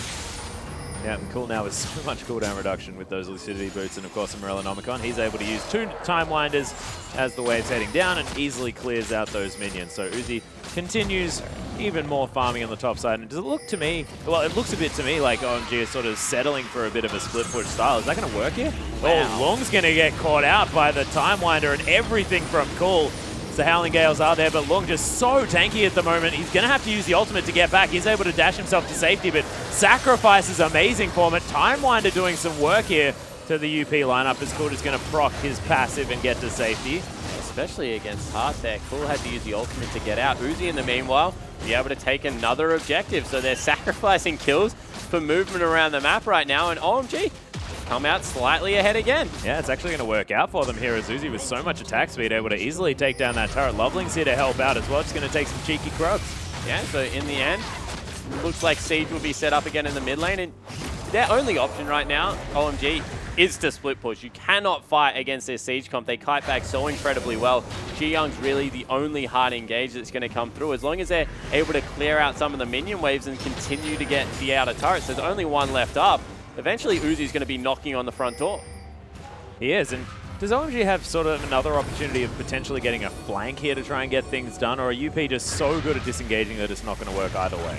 The problem with flanking is, honestly, even Ji-Young isn't tanky enough to be able to get the flank they need, because what's going to happen is everyone is going to turn around, be able to just blow him up with that poke from distance that we've been talking about, the spear, the shock blast that comes across, the fact that Long is just going to CC him to death. And then you're going to be fighting an uneven match. It's just such a risky fight right now because of the power spikes that came through that they don't want to go anywhere near UP. Well, the thing is, UP hitting these power spikes that you're talking about, but they're only 300 gold ahead. They may not necessarily be using them as effectively as they otherwise could. Yeah, they just haven't been able to tie down Uzi. He's been able to take down, I think, 4 of the 5 structures so far. Yeah. Really has been a menace. And OMG have controlled the map well. We talked about the side wave control. Once again, Long tries to set up a slow push. A lot of the OMG members around to make it happen. Yeah, Heart might be caught out here as well. Uzi in the back line, relatively untouched. Actually takes a shock blast, does a lot of damage, but he gets the kill onto Heart there as OMG tanking up everything. Flashing forward here from Uzi as he's now looking to try and go on a rampage in this one. Condemn will soon be available. Uzi gets shut down though as Punish just destroys him. Look at the AoE from these UP members. Thankfully for the OMG fans, he is going to get taken down, but almost the savior here. And in the end, it's the triple kill off the back of Uzi's double that locks down the ace for OMG. Yeah, Cool went berserk off the back end of that fight with all that cooldown reduction weaving in and out. Uzi went very aggressive at the start, and it was punished in hammer form that was able to get a lot of surprising burst damage on top of the AD carry and make him pay. Yeah, Loveling actually coming through to try and get this Baron done with the UP members not alive just yet. Parallel Convergence going to keep Cool really quite healthy here, taking down this Baron. Risky. They need to back away. Yeah, you can't let the poke find you. And it's not even that. Rise about to come up with teleport. They weren't going to do it in the next 3 seconds. Once again, finally UP have got control over the minion waves. They're shoving both bottom and top. But let's have another look at this. Heart gets caught out and blown up immediately. And then Uzi on the back end just goes incredibly aggressive, flashes in, gets the double kill. Amy gets over the wall and Cool chases him, and Punish just turns around and blows Uzi up, lands the combo, then goes into hammer form afterwards, chunks 2 people out in the long. With the ultimate coming back off cooldown, is just so incredibly durable, able to use all the spell vamp that comes through. Unfortunately, Punish fell down, otherwise they were doing their best 2v5. Yeah, Uzi actually might be caught out here. The ultimate's pop from Scat, dodges out of the way of the boomerang and the flay. The box is there as well, but Uzi uses the QSS. He's going to be safe.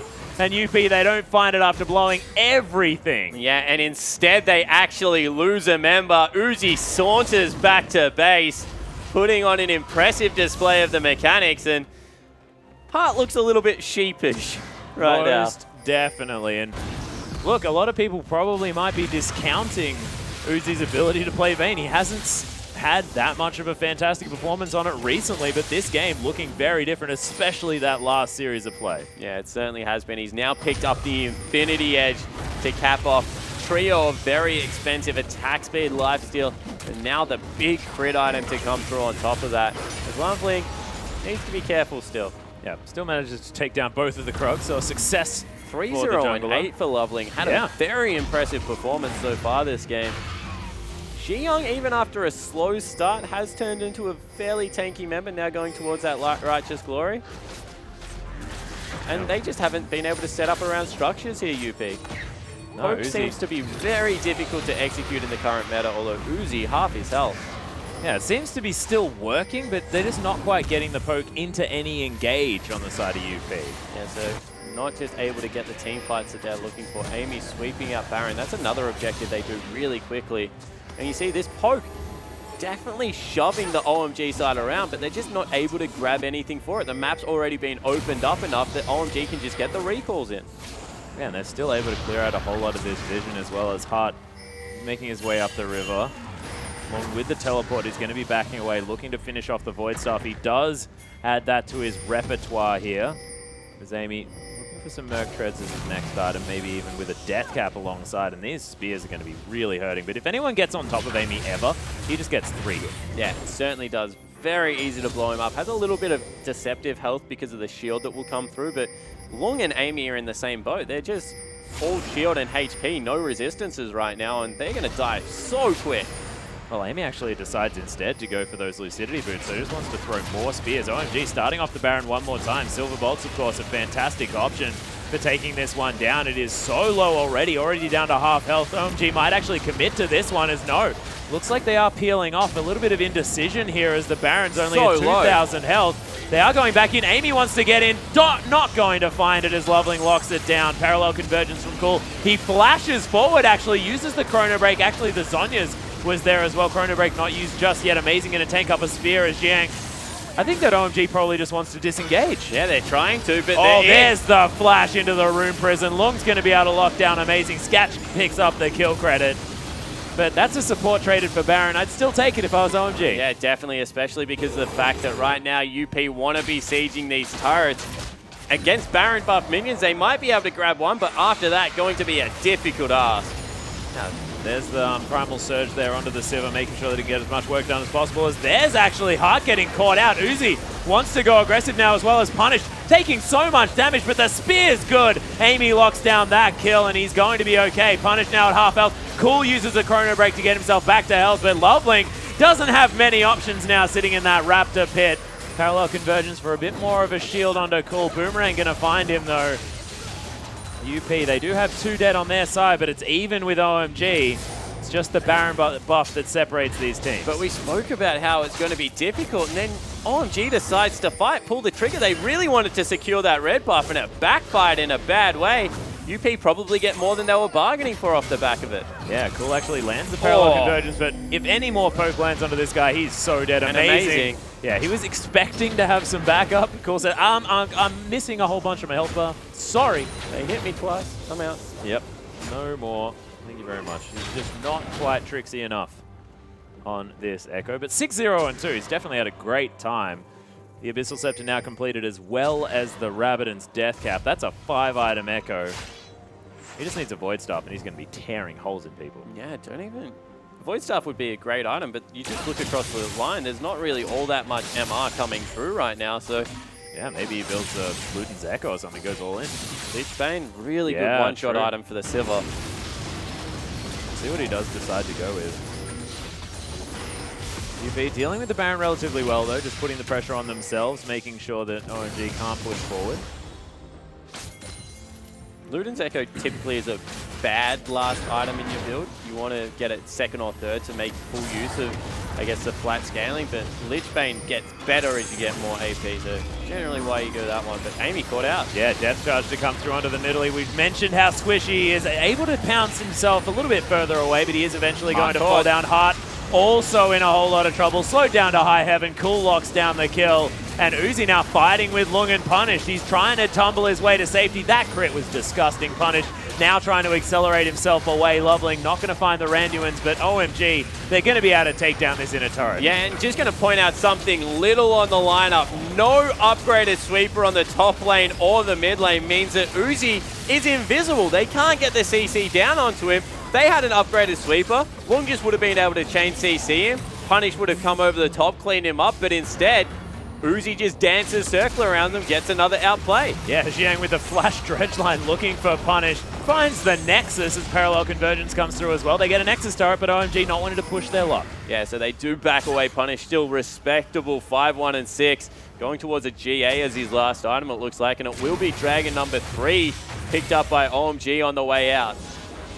Yeah, of course, UP did manage to pick up the most recent one, so wanted to grab some extra movement speed on the side of OMG, but they've broken the base. This is the big deal. Yeah, double defensive item actually elected into here for Uzi, going for a Merc Scimitar as well as probably a Banshee's Veil, so a lot of MR. He's kind of... Well, he's realized how squishy this lineup of UP is. He's saying, I'm not going to waste money on the old Blast Whisper. I don't need it. Yeah, plus the fact that Silver Bolts just scales much better with attack speed, so you don't really need it in the long run. So, yeah, definitely a respectable decision coming through. Yeah, get behind that idea as Punish now looking to try and take down a Scuttle Crab. Pretty sure Amy is about 1 for 5 attempts at spearing that Scuttle Crab. A little bit unfortunate. He moves quick, man. I know, he's a tricksy little guy. Needs to have as much defense as possible, but he can't fight back, so... Definitely all props to the Scuttle Crab for trying to dodge and weave away from these spears. That's all he's got, man. And it looks like right now UP are banking on one last team fight. They got double GA on the way, Long and Punish going for that. Cross between Blade of the Ruined King and, I don't know, a BF sword item coming through for Sketch as well. Essence Reaver. It's not an Essence Reaver. I hope it is. Probably double lifesteal. Would that make sense here against this comp? I think Success would have made more sense. Well, Long's thinking that he would have really liked one as well as he gets caught by the dredge line. Inner turret's going to be the focus here from OMG though. They're continuing to push forward. The poke's good though from UP. OMG trying to get something back. Timeline just clears out these minions so effectively. On the side of Cool. We'd like to check up on what his 6th item is looking to be. OMG now putting forward. There's the parallel convergence. Punish gets caught up by that one. Dredge line comes through. Immediately removed. Uzi now trying to run around this fight. Long, he's the next focus. He's going to die. Uzi tumbling forward. Picks up a double already. His heart. He's going to get taken down. It's a triple quadra kill for Uzi now. Sketchy's getting flashed on. It's a pentakill for Uzi's Vayne. And OMG, they're going to win the game. And that was half a smile, Uzi. Come on, give me something. That looked like a pretty big grin to me. OMG, though, they're going to be able to destroy the Nexus. UP finally fall down. It was a fantastic attempt at poke, but OMG just able to skirt around the side, split push effectively, and they couldn't do anything in the later game. And we talked about, that's a little bit better. We talked about late game Vayne against Squishies. Uzi just tore them apart, three-shotting every member on the team. And hands on head across the UP lineup, not looking very happy. Not looking very happy at all. And that game went very long as well. These guys have to play another game after this, and it's really difficult to get back after what is a pretty disappointing loss because they were playing the poke. They were playing it so nicely, but just didn't manage to get anywhere after getting the poke down. They couldn't set up around structures, and honestly, the fact that they couldn't flank because of all the upfront damage coming through there, Uzi was just running around the map, taking structure after structure, keeping OMG in the game, and it just got to the point where both he and Cool against the Squishy members, because they went like Void stuff, no resistance coming through on both ends, going for late GAs, and Uzi and Cool had a field day in those fights. Yeah, it was just ridiculous watching Cool get so much damage down and then Uzi just tumbling through, making sure he secures all of the kills. So pentakill for Uzi, his first of the season, and of course, now, you know, on the Vayne, probably feeling a little bit better about that pick moving forward. We'll see whether we see any more of it. But ladies and gentlemen, we are going to have a short break. We'll be back very soon with Game 2 between UP and OMG.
Welcome back, ladies and gentlemen, to our English broadcast of the Chinese LPL. I am Atlas, this is Spawn, and OMG just managed to secure a victory off the back of an Uzi pentakill. Things are looking definitely better for OMG moving forward. Yeah, they certainly are, and you know, we saw the full evolution of OMG in that game, I feel.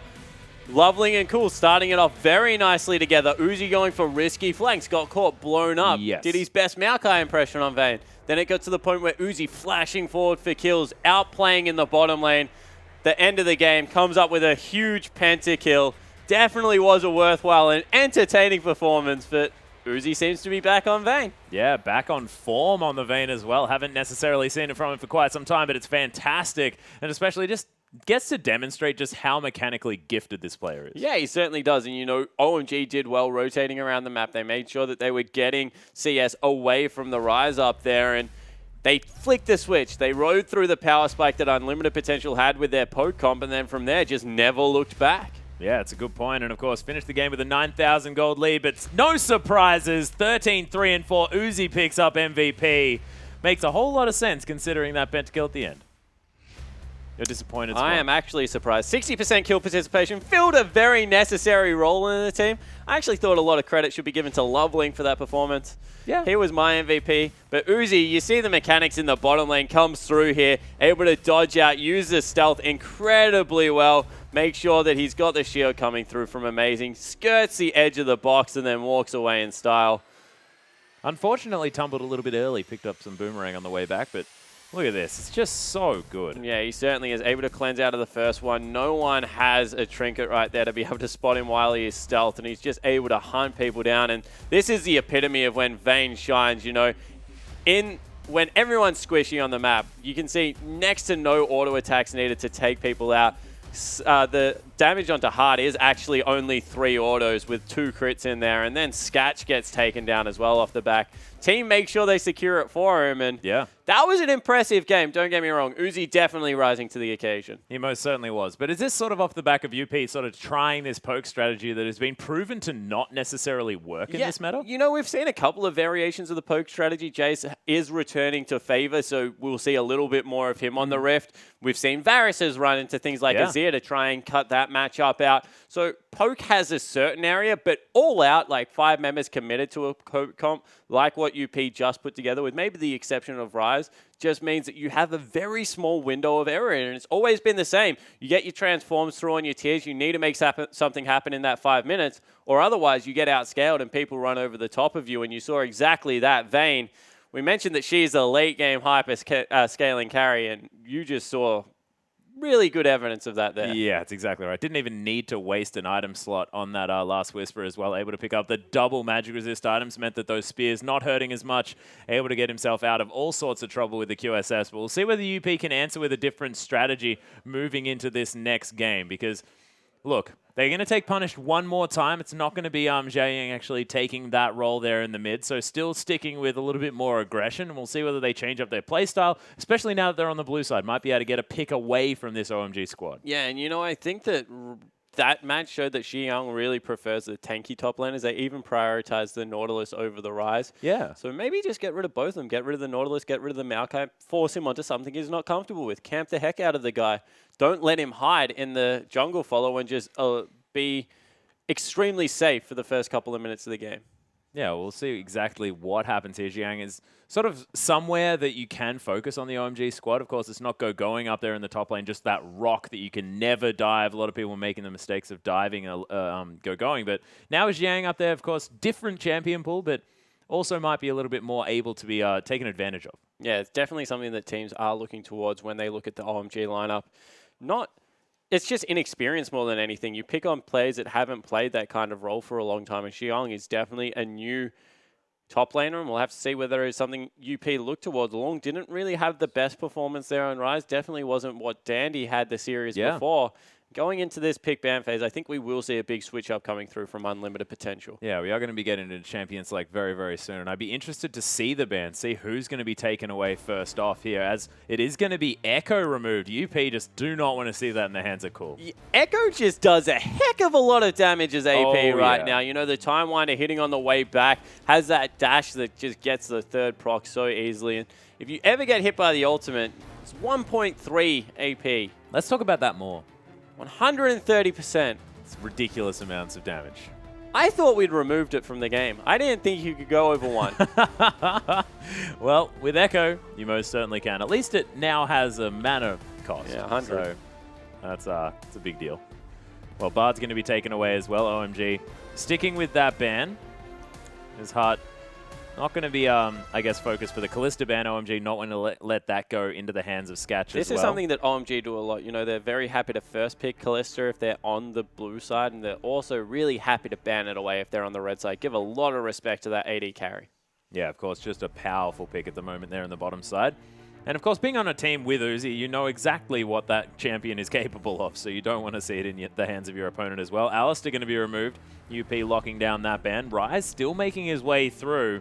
No jungle picks as well, as Gragas is going to be the first one taken away as the final ban. But UP, they could grab the Ryze one more time, but it didn't necessarily work last time around. Yeah, it certainly didn't, especially not with the 2v1 lane that came through in the end. So long, if he does want to go for that aggressive pick, needs to make sure he gets a 1v1 lane. But it is the Sivir. They're going to try and deny this away from Uzi. Sivir Maokai seems to be where OMG finds consistent success. So banning away the Maokai, picking away the Sivir, definitely a viable strategy. Yeah, definitely still something that this unlimited potential want to keep in the back of their minds, because OMG can always just revert to that strategy. Loveling, considering the Rek'Sai one more time, actually locks it away very early on. Jiang still with his decision to make, but OMG very certain of their jungle. Yeah, I'm not surprised right now. Loveling had a great game on the back end of a Rek'Sai performance. Pick it up one more time. Xiong also had a good top Nautilus performance, and he seems to be here to stay, Atlas. Yeah, the top Nautilus definitely becoming a thing. Dandy played it before. Xiang played it a long time ago. More than happy to bring that towards the top side as Amy making his decision. Hecarim, of course, made it through the pick ban phase. Annie as well, as Heart's considering picking that one mostly away from Amazing, but of course Heart's champion pool is so incredibly massive. He's of course able to play that champion to a fantastic effect as well. This lane's amazing. Is so terrifying. If you're a mid laner right now, you are not happy the fact that that has been picked up, because they can go through your jungle, shove your bottom lane in, and then just turret dive you repetitively, especially with a tanky jungler. So we'll have to see whether that is what they choose to do. Also, a lot of kill potential now on Uzi. You saw last time around they wanted to keep Uzi very safe in the bottom lane with the champion pool that they banned away. This time, Amy Hart gets the Annie. Yeah, and of course, Cool does have the opportunity to go for something like the Azir at this stage, but still thinking about wanting to pick up the last pick mid lane. Yeah, Victor, Cassiopeia are the two that Cool really does prefer there in the middle lane, so wouldn't be surprised if it was one of them. Uzi back on a mid-game carry. Yeah. Like to see that coming through from him, a little bit more aggression. This time it will be the Nautilus support. Yeah, so of course the Gnar being there, so a massive frontline available from OMG. Looks like we are going to be putting the Nautilus into the support role, like you just said. Punished, considering another Jace pick, might just be a hover here as UP look to round out their lineup. And what do you think fits here with what UP's already put together? Well, they do need a little bit of magic damage right now, because you got a Gnar, and if you go triple AD against him, it's just going to mean that he's able to go like just Randuin's, I don't know, Thornmail, throw in any form of HP and you're completely fine. So he does go across to a Twisted Fate. Makes a lot more sense. Yeah, and there's a whole lot of early game power now built up in those last two picks almost alone, as Annie's also going to help out with any skirmishes that are going to happen early, and UP sort of really going all in for the early game with the late game Hecarim insurance. Yeah, they certainly are. And, you know, when they have a good facilitator there in Sivir, going to be able to get Hecarim onto the back line with the ultimate. TF benefits a lot from movement speed. You actually normally see him take double mobility summoners, as you see Punish swap over to that right now. And Annie's also good at flying in there. The flank potential is very much a possibility. And just as I said, Cool normally plays Victor Cassiopeia, he locks in Azir. Yeah, so look, I was right for once. I'm going to revel in this moment just for a little bit, but OMG's lineup definitely looking frightening. And speaking about late game insurance, what better champion than Azir? Yeah, Azir just scales so well into the late game. Has relatively long range poke for himself, as well as consistent damage. Just does so much with cooldown reduction.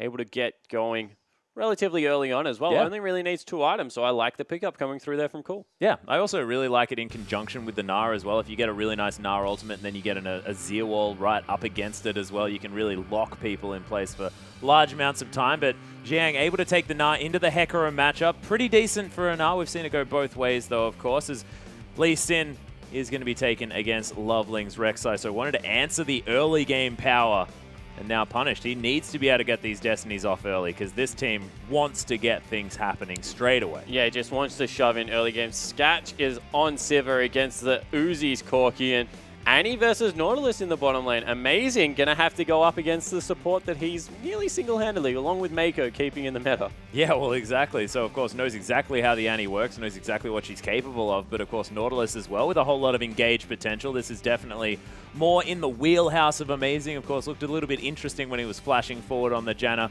Makes a whole lot more sense when you got a Dredge line to follow that up. Yeah, it certainly does. And, you know, they're able to get around the map incredibly quickly right now. So we'll have to see how they execute on the objectives. Yeah, that's exactly right. But, of course, ladies and gentlemen, let's waste no time. Let's get onto the Rift.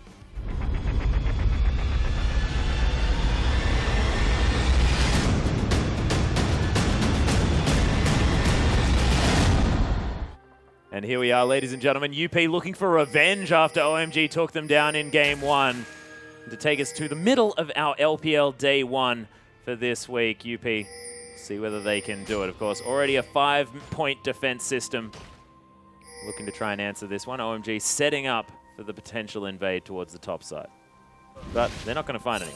Yeah, so just 5 members strong, stacking up in that brush. 5-point defense come through from UP in response, and maybe a late invade will come through and try and wreck Lee Sin's day. Yeah, Hart just going to get some vision over the side here at about 1 minute in. Going to be able to see exactly what's going on around that blue buff. OMG, though, grouped up as 5. Lots of pings from UP. They know what's going on. OMG know that they've been spotted. Yeah, so not very deep vision actually for both sides coming through here.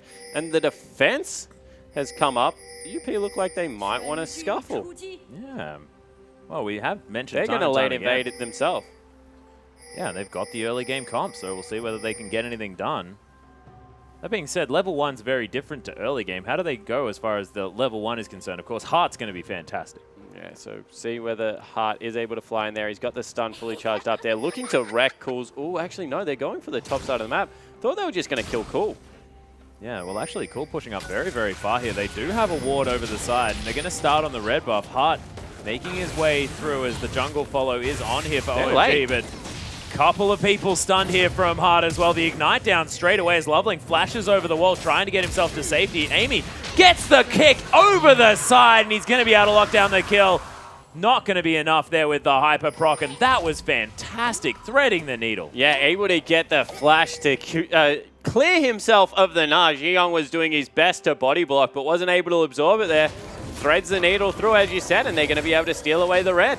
Yeah, so Loveling already so far behind, going to be difficult for him to find his way in, and it's something that you always have to bear in mind when you're against the early power of the Lee Sin. Yeah, it definitely is going to be something to watch for. Uzi has started a fast push in the meanwhile in the bottom lane. He's raced to shoving that turret. It means that Long will be able to grab the wave relatively quickly, and Amazing, he wants to try and help Loveling with a red buff.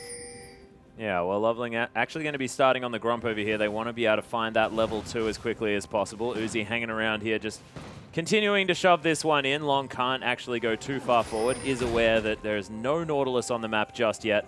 Wants to be careful. Spots him out with a ward.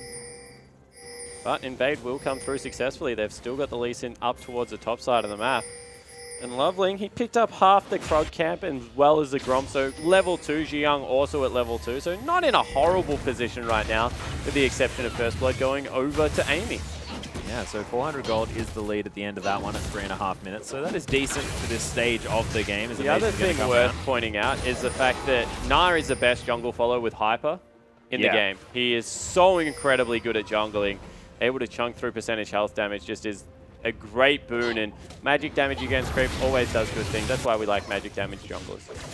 Well, Sketch and Hart, they're going to be able to take the first turret down as well. So the fast push was put on by Uzi there on the bottom side of the map, but it is going to be UP to draw first blood as far as that's concerned. That's a very early structure here at 4 minutes. Only half the health of this bottom lane outer turret is down, and UP now probably going to just move into standard lane with that extra gold advantage. Yeah, try and get back down there. They picked up first blood and the assist onto the AD carry. They got first turret as well. See whether he's got enough for a BF sword. No, it's probably just going to be a pickaxe at this stage of the game, but Uzi now wants to dodge the lane, definitely.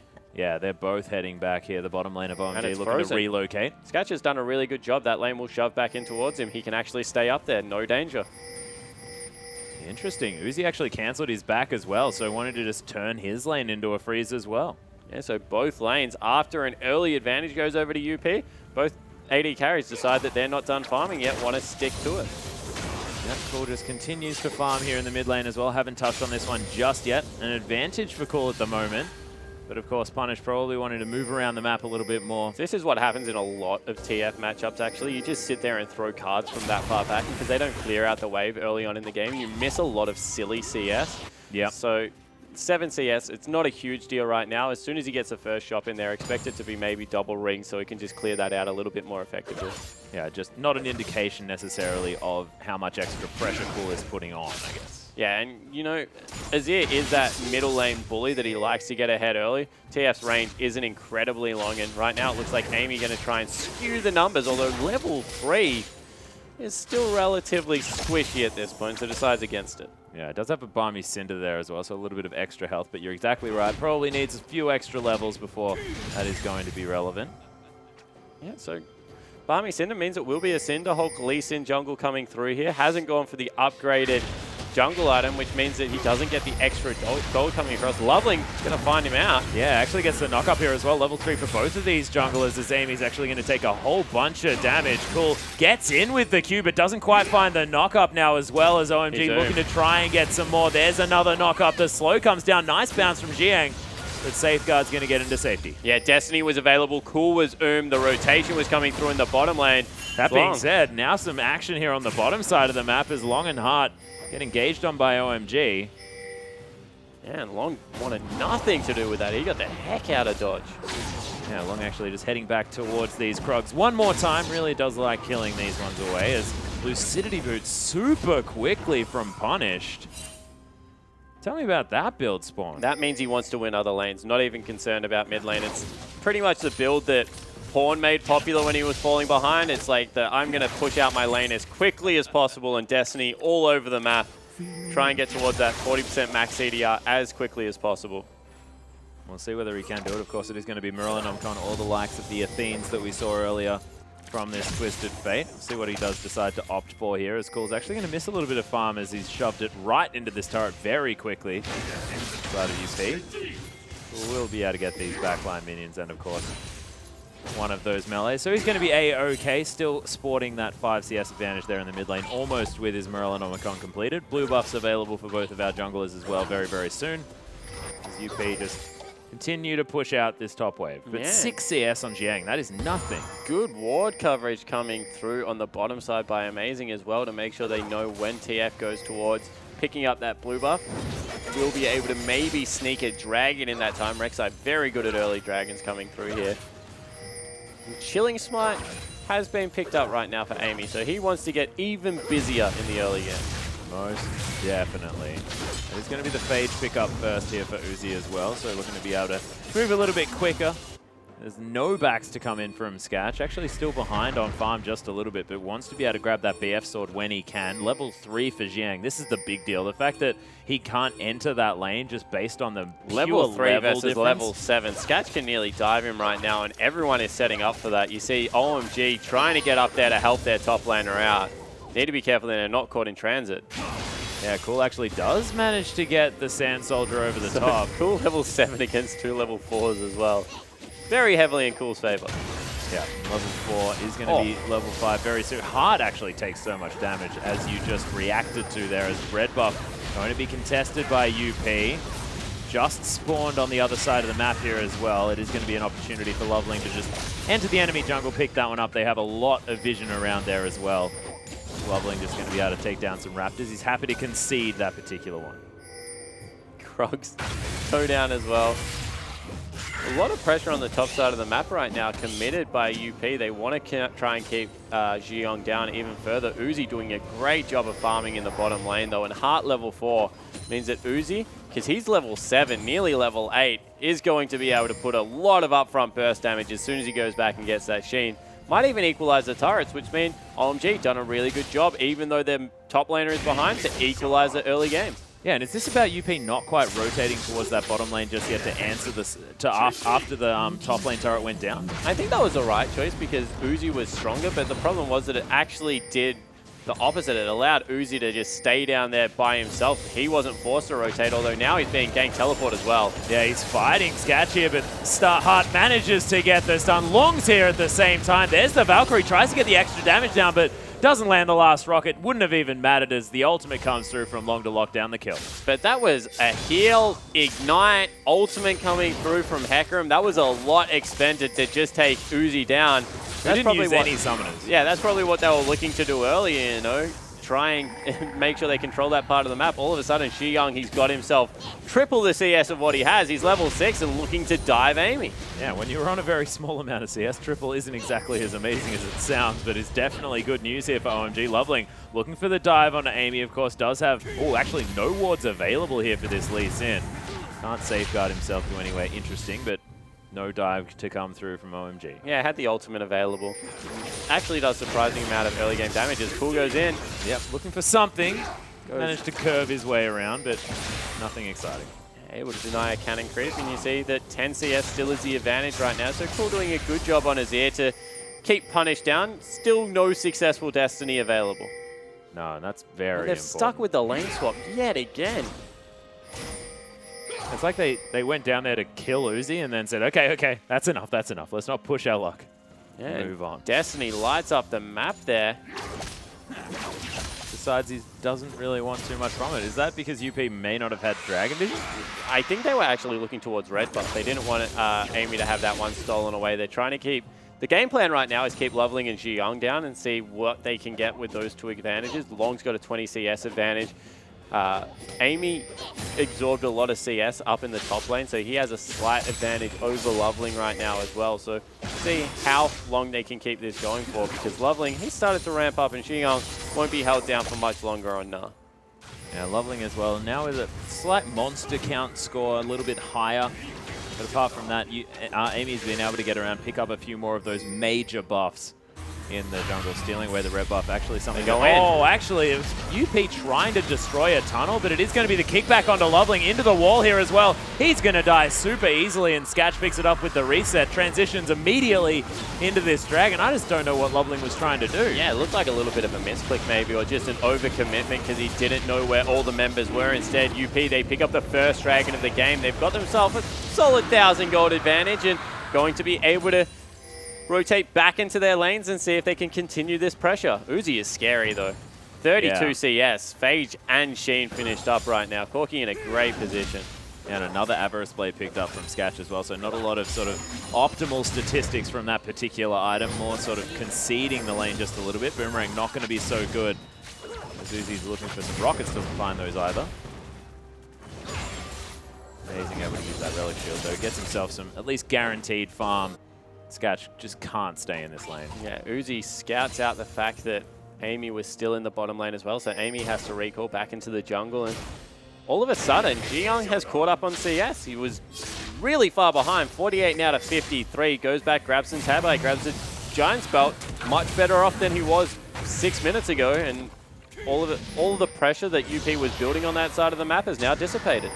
Yeah, and as far as the item build for Xiyang is concerned, he's got that that Giant's Belt. Would you like to see that built into the likes of a Frozen Mallet, something like that? So it decides what Long goes for. If he goes for the team fighting build, probably needs to be answered here with maybe Aranjuan's Omen coming through. But if Long looks like he wants to stay in the split pushing wave, yeah, Xiyang has all the choices of being able to go an aggressive item build like a Frozen Melt. Well, we'll see what he does decide to do here as OMG move towards the mid game. They want to be able to grab themselves some dragons, not let UP have that particular win condition, but are they going to get themselves into the right position? Because as far as OMG's comp looks like, I mean, it's Uzi as far as their mid-game spike. Yeah, Azia's also fairly decent in the mid-game, you know, needs a couple more items to get going as Amy steals his third red buff of the game away. Ridiculous. Rek'Sai really good in the mid-game, so I think that OMG are actually a little bit better off in the mid-game than what we've given them credit for, but definitely will be looking to... Yeah, honestly, I think that they're better in the mid-game across the board than what UP brings to the table. UP need to take this one a little bit later. Well, interesting just talking about a Lee Sin comp. I almost like default to the fact that, you know, Lee Sin's on the lineup. Of course, there's an Annie there as well. They want to fight early, but so may not necessarily Tank be the case. Lee Sin is actually really good against 2-threat comps because all you need to do is kill one of them and then a lot of the damage falls away. And right now, OMG, they're kind of a 2-threat comp. Of course, Ji Young will do a little bit more damage, but has been held down and looks like he's going to be forced into a tanky build. So Lee Sin, all he has to do is get a kick on either Cool or Uzi. And doesn't matter what items he's built on the back end of that. The rest of the damage threats, because they've got a Hecarim, they've got Twisted Fate, and Scatch for all the additional damage, going to be able to carry through the rest of it. Interesting. Well, we'll see how it works, of course. And look, I'm excited to see how OMG manages to transition. Of course, already an advantage for UP. They want to try and even up this series. And UP just need to grab wins for themselves as well. I mean, this is a team that's not necessarily looking like they're in the driver's seat in a lot of their games thus far. And we don't want to keep falling down that trap. Yeah, it's just been a very hard for every single time UP wins. It's like they have to take it incredibly late down to the wire and really team fight, and they're highly stressful games, honestly. Yeah. So we'll have to see whether they're able to get an easier victory. If they can build an early game advantage, maybe use this TF to get around the map, it might be a bit better. But right now, they can't even get a pick in the bottom lane. Uzi playing a lot too smart, not overextending for the CS that he usually would. No, and Scatch sort of easily shoving minion waves into Uzi as well, as Amy actually going to discover a ward. Actually not going to see it there as Uzi just walks over the boomerang. He's going to be more than safe as Bubbling paying a visit towards the river. And look, OMG just playing super safe. Still a 40 CS lead here for Uzi, who's got the Trinity Force. Also has a cheeky Null Magic Mantle. All of a sudden, around the back, the whole lineup of OMG looking to see if they can get something happening here. Already the retreat came through, and very quiet mid-game. The UP versus OMG in the game too. Yeah, and so much defensive vision from OMG as well. It's almost like they sort of feel like they might have the screws tightened here from the UP squad, and they're saying, okay, let's bunker down, let's make sure that we get past this moment. But as you illustrated, OMG probably have the opportunity to fight. Yeah, OMG definitely have the ability to be able to... I think what they're really worried about is being picked off, starting a fight where they don't have the... where they look like they have the numbers advantage, TF flying in over the back, Cool not being able to make it there because he's a little bit less mobile right now. Hasn't even got Boots at all versus Boots 2 on Twisted Fate, so Punish going to beat him around the map pretty heavily. Actually, Cool commits to a death cap before he's even finished up his Morella Nomicon. That's a...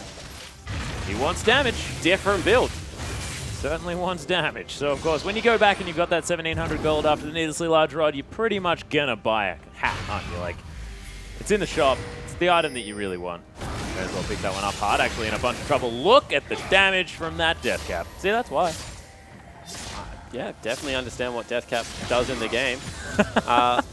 So... But a Lich Bane is what's going to be completed on the other side. Punished picks up that item, looking for an Arm Guard as his next choice here with that cloth armor. And he's going to have a lot of safety, but it's mostly looking like a split push build from this Twisted Fate. Yeah, it looks like they've got a couple of split pushes. Long in the top lane, going to be able to fulfill that role. A good disengage/engage combo there, as they're trying to get in behind Scatch and pressure down these bottom turrets. Use that Trinity Force coming through from Uzi, who's got Merc Treads. Actually, Cool going to zone everyone out here. The knock up onto Amy. Cool picks up the kill. Emperor's Divide, of course, making sure that no one could come in. Of course, no one was there on the side of UP, so I believe that may have actually just been a miss onto the Lee Sin. Didn't matter. Still able to get that kill. Yeah, Lee Sin flash, so able to get on the other side of that one. And as we said, just a split push coming through right now, able to make them pay. Committed very heavily to the bottom lane. Punish was able to get a little bit of work done in the mid lane, but the pressure continues everywhere else on the map. Yeah, Scatch, of course, has a fair bit of wave clear, so he's going to be able to clear out the minions around this point, but OMG looking for their first dragon. Bubbling able to start this one up for his team, going to be able to take it away. Doesn't really look like much contest going to come through because Amy was dead. That's the jungler, and they'll be able to take their first away. Yeah, OMG pull it out nicely from that pit, so lock that one away, no contest, and you can see once again we've got a very close game on our hands. Yeah, but maybe just a little bit in favor right now because, they've yeah, got there's amazing. the Destiny, amazing. Most certainly going to be falling down as Scatch locks away the kill. They're going to transition into a blue buff steal as well, so UP picking up the objective and the kill. I was going to say maybe just in favor of OMG because they haven't been able to do that, pick off members. UP haven't been able to pick off members of OMG, but this time around, able to get in there, use the Destiny very effectively, use the Sivir ultimate to get within range, pick up the support. And Amazing needs to play a little bit tighter than that because typical pick comps always have prioritized supports first. That's how you get your carries fed, just kill the support a couple of times. Yeah. And then you transition it into members like the mid laner, like the AD carry, and try and get the rest of the team behind. Yeah, people that you can guarantee you can kill just based on the fact that they're squishy. And of course, support's not going to necessarily have the levels. So Amazing, despite the fact that he's a tanky Nautilus, just doesn't have the levels behind it just yet. Uzi's put in a lot of hard work to get ahead in this lane, but all of a sudden, Sketch 2-0-2, even though he's 40 CS down, UP with a fairly healthy gold lead, nearly 2,000 at this point in the game. Yeah, and Sketch as well, probably going to be able to finish off the Berserker's Greaves when he goes back. Also has that Avarice Blade. He's had it for a long time as well. It's going to be earning him a bunch of fat stacks of money. Nice depth charge onto Long, but he's going to be fine. Of course, has a fair bit of tenacity there just with his tanky masteries. Uzi just transitioning into taking down the top outer turret. So this is what OMG needs to do. They move their Corki and they pick up the objectives. This is what I've really enjoyed about OMG's playstyle since they started playing Corki again this split around, is the fact that they use the Corki so well. Yeah, Trinity Force is just such a good turret busting build to be able to shove through waves exactly like Uzi's doing and keep himself moving around the map and taking objectives. Now they've got all 3 outer turrets. They're able to get the gold back to nearly equal, only 800 in favor of UP. And with the tunnel network, Uzi's fairly safe because members can get there. Ji-Young's got the teleport. You can see Loveling has the ultimate to be able to collapse, and he's got Merc Tread, so a little bit of tenacity on his side. Yeah, Uzi just does not want to get tipped. I think he's just scared of the bear. And that makes a whole bunch of sense. Actually, Loveling might be caught out just a little bit. Lung looking to try and get in amongst it as Sketch. He's caught him in the Dragon Pit. Loveling nowhere he could go. And this is what UP's comp's designed to do. They need to pick members off over and over again, and that's how they're going to keep themselves ahead. More importantly, probably needed to transition that into an objective. But right now, vision control, minion control is just so good. Half being caught. Yeah, Depth Charge comes through there as well. Actually, Boomerang hits him on the way back. Uzi picks up an easy kill for himself. Jiang gets the Mega Gnar, and that means that UP not wanting to be anywhere near this one. No Dragon to be picked up, so OMG not exactly going to be able to pick up too much of an objective from this one, but definitely happy with the kill. But you could see what UP were trying to do as, wow. Oh, wow. Sketch does manage to use a nice spell shield in order to stop a bit of that damage, but Uzi just sidesteps the shot. Oh my goodness, there's another Boomerang landing. Safeguard is going to be onto Amy there just to try and get himself out. That's the rest of the members as well. Yeah, Cool finds his way in. Sketch takes so much damage. Cool does have to be safe here, but can he use the cleanse? He's going to be fine. Punish trying to chase onto Amazing. He's trying to lock in a gold card as well, but can't find it. And that is 2 easy kills for OMG. Yeah, OMG just able to dive. Very good aggressive play coming through, and Uzi is playing like a man possessed today. Able to get in there, has the makings of a Blade of the Ruined King, the Bilgewater Cutlass, and they're going even more. Yeah, Jiang actually getting another transform here. He's got the Mega Gnar, gets stunned though. It's Cool super low, but not quite dead. How is he still alive? Lung trying to catch him out, but he's not going to get there. It is going to be Amazing that falls down, but the immortal Cool is going to be okay. And this is the OMG everyone has been waiting for. They've got 2 Chinese superstar carries, Uzi and Cool, and they finally seem to be gelling at the right time. Yep. And it's the aggression coming out of Uzi that's allowing Cool to make plays, because everyone's just trying to tunnel and kill this AD carry with Merc Treads. Very slippery at this point in the game, but this might be a little bit too much. Yeah, everyone going over that wall to try and get it amongst it, of course. Oh, that was Uzi. No, Amy managed to get it. Okay. He already had a red buff. Oh, Amy going super aggressive. Gets knocked up here as well, as Amy just able to use that safeguard to safety. Sometimes it's about sending a message and stay out. Yeah. Yeah. You know, did no damage, but didn't actually do much at all. Floating with death. I like it. Danger, not afraid, says Amy. Probably should be afraid of losing the game, potentially. 2,500 gold, the lead for OMG. Things looking like they're moving more towards sort of the veteran squad's favor. And Cool, 3-0-2, 235 CS. We haven't really touched it on the mid lane. Been able to get up 30 CS against Punish. All those extra kills going towards what looks to be the makings of a Luden's Echo as well. Mid-game damage is not going to be a problem for this Azir. Oh, most definitely not. Could even go for Zhonya's Hourglass as well, as Loving actually gets caught out of his burrow. That's the thing I don't understand about Rek'Sai's burrow. Yeah, she starts it, gets knocked out, but then the end appears somehow. It's like you didn't go through. Yeah, how are you supposed to set up the end of your tunnel without actually building the tunnel yet? Should just be an ineffective tunnel. Yeah, you go in one end, get stuck, have to come around, back out the other way. It's like having your cake and you can't go anywhere near it. Weird. It's nothing like cake. Yeah, I was looking for the cake analogy, just didn't quite find it. Might be hungry. Who knows? 3,000 gold now the lead for OMG, though, as they're moving forward this time around. Second Dragon available for that team. Of course, both sides are able to pick up a second Dragon if they can get in there. On the hunt has been popped, though, as Hart does get the stun onto Uzi, but a bit of extra tenacity gets him out of that one a little bit earlier, and Valkyrie, more importantly, gets him over the wall. Yeah, so able to get over terrain, very important right now. OMG zoning for this, they want to fight. Yeah, Punish actually gets caught up. Big one from Uzi as well, doing a whole bunch of work as Tibbers comes down, but gets it turned on him, does Hart. Punish has to be careful, tries to tunnel in onto Uzi, but can't get there. The double kill already for Long, though. The horse is going nuts. Ziva's going to die, though, and the horse is going to have to get the heck out of here. OMG just turned back to the Dragon. It's all in a day's work. It's a 3 for 2. And I don't think I've seen a defensive Volk, apart from the one over the wall from Uzi, in an actual team fight.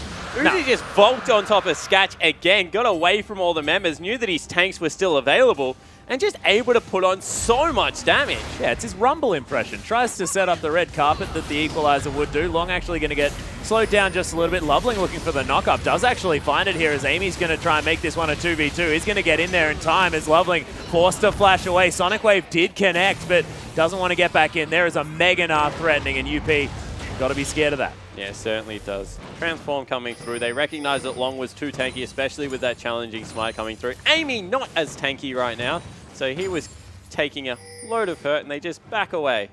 And you were absolutely correct, by the way. Cool's picked up a loot deck. Yeah, as I said, they're very mid-game centric, this build.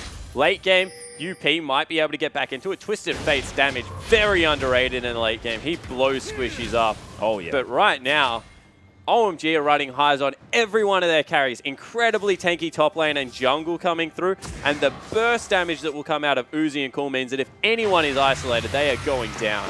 Yeah, they're fantastic items from Uzi at this particular point as well. Bled the Rune King as well as that last Whisper. So he's just doing tons of auto attack damage. And they're trying to fight yet again here. Yeah, they're looking for Punish. Amazing's going to get stunned up. Sketch looking to finish off the support who flashes over on top of Punish, trying to get staggering blows, but doesn't find it just yet. Jiang with a lot of rage while looking to try and get into that Mega Gnar form is possibly... No! Punish gets the kill before it even happens as Long tries to find Uzi, who flashes out of the way of the horse. Cool still alive as Amy. He's in amongst it. Kick back onto Uzi, and he's going to die as UP just played better as a team in that fight. One too many aggressive Valkyries come through from Uzi yet again. He tried to dive into the team. Cool got chunked out. Couldn't even get the ultimate across. And it looks like Baron's going to go over to unlimited potential. Yeah, already down to 3,000 health. Cool able to get a lot of damage over the wall here with these Sand Soldiers as Loveling wants to get in for the desperation steal. Does find it! OMG managed to pick up the Baron. Cool still looking to pick up some kills. Flashes over the wall after picking up the kill with the E. Beautiful stuff. And OMG, they pick up a little bit back from a pretty awkward engage. Yeah, they certainly do. They were able to take out Amy on the back end of it. Punish went down first, and just the 50-50 smite coming through. You never want that to happen. UP might have been better off fighting, but just couldn't get their window. Yeah, and that was a pure smite there from Loveling as well. I mean, he was all the way back. He got knocked out of the way of that one, but was enough, just able to get the better smite off. Yeah, so able to get that 50-50 really does come down to, I guess, experience with a great mix of luck coming through there. Never undervalue. Let's be real. Yeah, never undervalue the power of luck on your time. I would much rather be lucky than good a lot, but I'm just neither right now. As we take another look at that, able to duck in, and everyone smites at the same time, and he just gets it. Yeah, it was just a little bit later. Not quite enough burst here for UP. Yeah, I think they actually tried to prioritize the Rek'Sai as he came over there, as they're fighting for another pick. Yeah, looking for Uzi on the hunt's being popped. Nowhere that this Corky is going was looking for a follow-up kill. And they're looking for the rest of them as well. Yeah, they can see them as the Onslaught of Shadows actually comes over the wall. Lung trying to engage as Cool's going to get stunned up as well. Doesn't have the cleanse, just destroyed as he knocks the rest of UP over the wall. OMG now trying to turn this one around onto the 3 members that they've caught around their red buff. But Scat with all the auto attack damage. Cool guys don't look at explosions as the support falls down as well. Loveling's going to die, and that's an ace for UP. Yeah, UP ace for nothing. Just another great pick coming across, and Uzi out of position was... The rest of the team was incredibly deep in the jungle. Uzi was trying to follow through, it looked like, and it just got caught. Yeah, and with the... Like, UP's ability to move around this map, as soon as They're so anyone's quick. at all out of position, you can't do anything. Yeah, they've got the Talisman coming through there for Annie. They've got Twist of Fate, Sivir Ultimate, Lee Sin that can jump over walls. A really mad pony right now. Oh, yeah. Long 5-1 and 6. Got to check in with him, having a fantastic mid-game.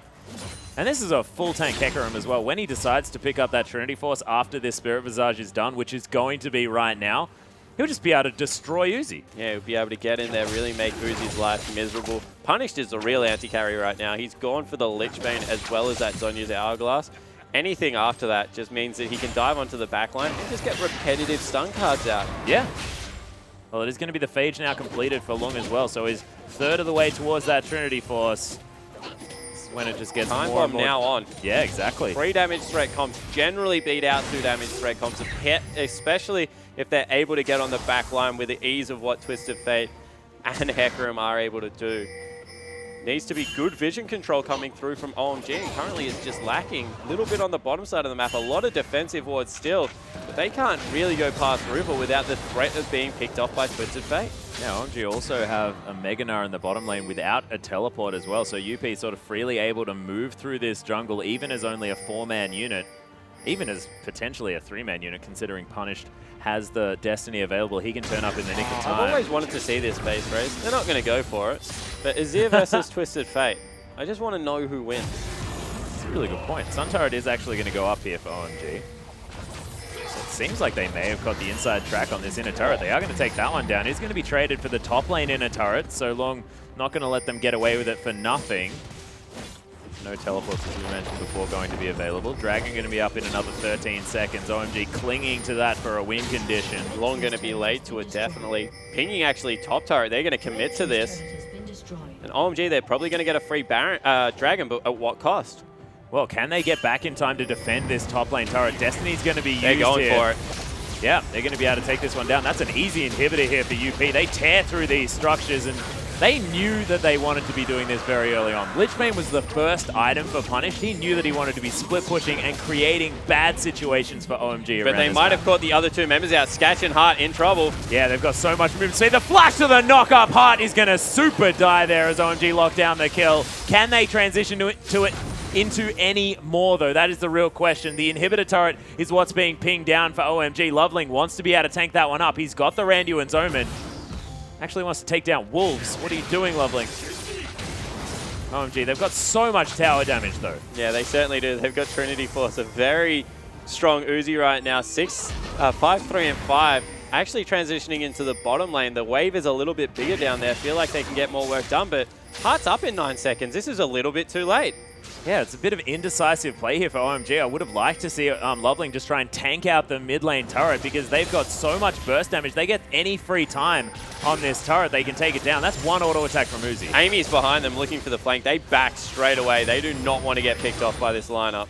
Yeah, they got to be careful. That top wave is going to start shoving in with the super creeps as well. OMG. Maybe Look, missed their window. Yeah, I think they've missed it. They are going to be heading back to base now, looking to just try and defend this one out. Baron up in another minute and a half. And of course, OMG managed to get it. They got it onto a couple of members, and then immediately got aced. So, haven't been able to utilize that buff just yet. We'll see whether UP can grab the next one, whether they can push forward and take a victory here. Uzi going to easily take down this blue buff. Just wants it for himself. Knows that he's the carry. Cool. You don't need it. 4 items finished up on cool, though. He has some good magic regen coming through for himself. Uzi also very good at poking off objectives like Baron, so yeah, I understand that it's definitely useful on the Corki at this point in the game. Going towards potentially an Infinity Edge as his 4th item here, not going as defensive as he did last game. It's going to be a double buff Corki. And you have to say, with how Uzi's been playing, definitely the potential to drag OMG back into this game. Yeah, well, we'll see whether he's going to continue to play as aggressively as he has before. As Jiang, he's just going to utilize his teleport advantage to get himself towards clearing out all of these super creeps. Long is just going to split push, utilizing the same advantage towards the bottom side of the map. Yeah, so it's actually going to be either Uzi or Cool. They can pick one that will shove out the top lane as hard as possible. Jiyoung will just respond to Long, but right now there is a 2-level advantage, and honestly, a huge item advantage. Long is just ignoring it. Yeah, well, actually, Mega Nari is going to be available here for Jiyoung. Does land the wallop. Message received by the top laner of UP as Jiyoung is actually going to be able to claw that one back. Saves the inner turret as well. Destiny going to be popped, and there's the on the hunt. Flash over. Uzi's going to get caught out. Immediately destroyed as Punish picks up the kill. Depth charge onto the Twisted Fate, but he's already out of there.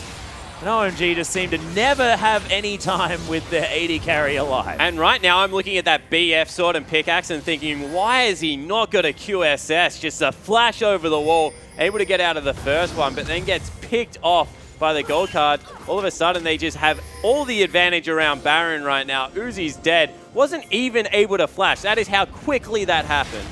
Yeah. So look, just got stunned up. Would have really liked, of course. The Mikhail's was there. Amazing used it, but then there's just so much of a layering effect of this CC that you get rid of one, there's another one to back it up. OMG actually... Smite actually gone away. Long has one though. Oh, Loveling not going to be able to get it this time around. Lung's going to lock down that one with the Smite. Onslaught of Shadows over the edge as well. Jiang wants to build up some rage. Does have a fair bit available to him, but OMG, they want to try and get out of this and just consolidate what they have and then try and answer the push that's going to come through. Still does so much damage in this game, able to come through, defend as best as he possibly can, but this is a danger with 2 threat lineups. Really think that pick comps work so well against them because of what we're repetitively seeing. Cool gets picked off, Uzi has to do too much heavy lifting, then Uzi gets picked off, Cool all of a sudden is the only damage threat that will come through for OMG. Loveling doing his best to try and steal away these objectives, wasn't able to get this one, but OMG threw the dice on this game and it just looks like the UP have too many threats to deal with.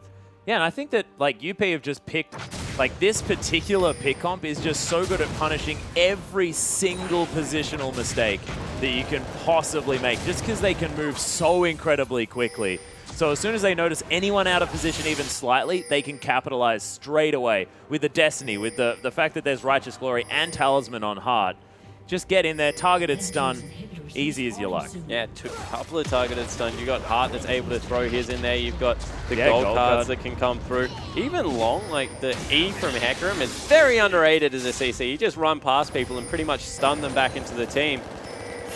TF top, looks like they want to fight. Yeah, looking for a teleport here from OMG. We do have Jiang coming through, wants to build up some range. The boomerang's there. Yeah, Amy trying to come for a flank. Is going to be able to kick at least someone over the top. Cool, immediately destroyed. Uzi now going to be the focus from this UP lineup. They get over the base gate wall, but that's without the Azir now. Jiang fell down as well as Sketch managed to lock down that kill. And OMG, without 2 of their huge carry members, they're going to lose another inhibitor. UP have just played this comp so beautifully. This is 2 incredibly different comps, tried one after the other. And UP this time have just nailed it. Yeah, they certainly have, and they're going again. Yeah, Lung going to be able to easily destroy Amazing. Loveling going to follow suit immediately. Uzi is so incredibly low. He's on the fountain now as well. They're losing Nexus turrets.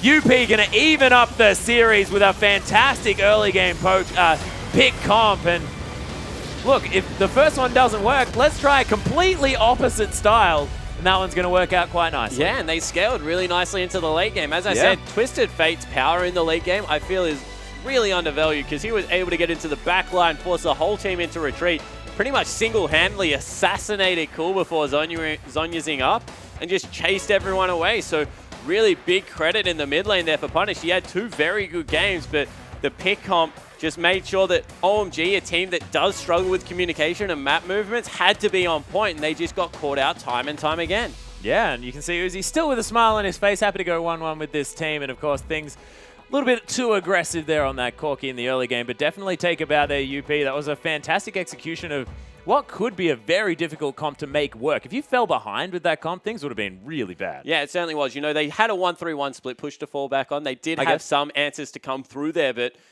OMG were ahead. They had Cool really fed. Uzi was so far ahead in that game. He was tearing through people, Vulking in aggressively, looking very dominant. But then just the TF ultimates started rolling through one after another. And, you know, maybe the vision control just wasn't there and they were able to capitalize on some bad positioning errors. Yeah, just not quite enough to come out from this OMG lineup to pick up the 2-0. And what does this mean for OMG? Because you can imagine they probably really wanted to pick up the 2-0, get themselves firmly in that top spot. Yeah, and, you know, we came into this, said it's going to tell us a lot about OMG. They're still so up and down. When they look good, they look incredible. Mid-game, Corki seems to be still one of Uzi's very good champions. And, you know, they just need to be able to string 1, 2, 3 good performances back-to-back because game one, they looked unstoppable. They did. And it's just the type of comps that they're running. But, ladies and gentlemen, we are successfully through half of the LPL for tonight. The second half going to be coming up right after this short break.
welcome everyone to the English coverage of the Chinese LPL. My name is Julian Paetutainkar. Joining with me is Ryan FLICKR and more. It's been a short while, and that last series was great there. OMG, though, could not come up with that 2-0. I think we said it upstairs when Uzi took the blue buff. We're like, Punish is going to have that blue buff pretty soon. Exactly what happened. Yeah. And he looked fantastic on that Twisted Fate. Not only dismantling OMG with it and splitting that series 1-1, but if you think all the way back to Unlimited Potential versus EDG and using the TF as a counter pick to Clear Love's Evelynn, Punish has looked fantastic on that champion. He has, and he's a player that's starting to come into his own. I feel like his Cassidy was very good early on in the season. He's does have a fairly specific champion pool, I have to say. Like, he does not play, a lot of Azir, a lot of Cassiopeia. Even Victor is seeing a lot of play those sort of popular champions, but he knows what he likes, and he plays it very well when he gets it. No, I completely agree, and really, again, starting to come to his own, like you said, and the fact that Unlimited Potential are finding more carry threats across their roster. Curious, I assume that he'll get the MVP. That's why I would put my money on. Yeah, we'll have to see. MVP in the LPL has always been interesting, but we are going to move into our next match relatively soon. And it's an interesting one here. King versus World Elite, two teams who maybe last split you would have written off as kind of a weird matchup, honestly.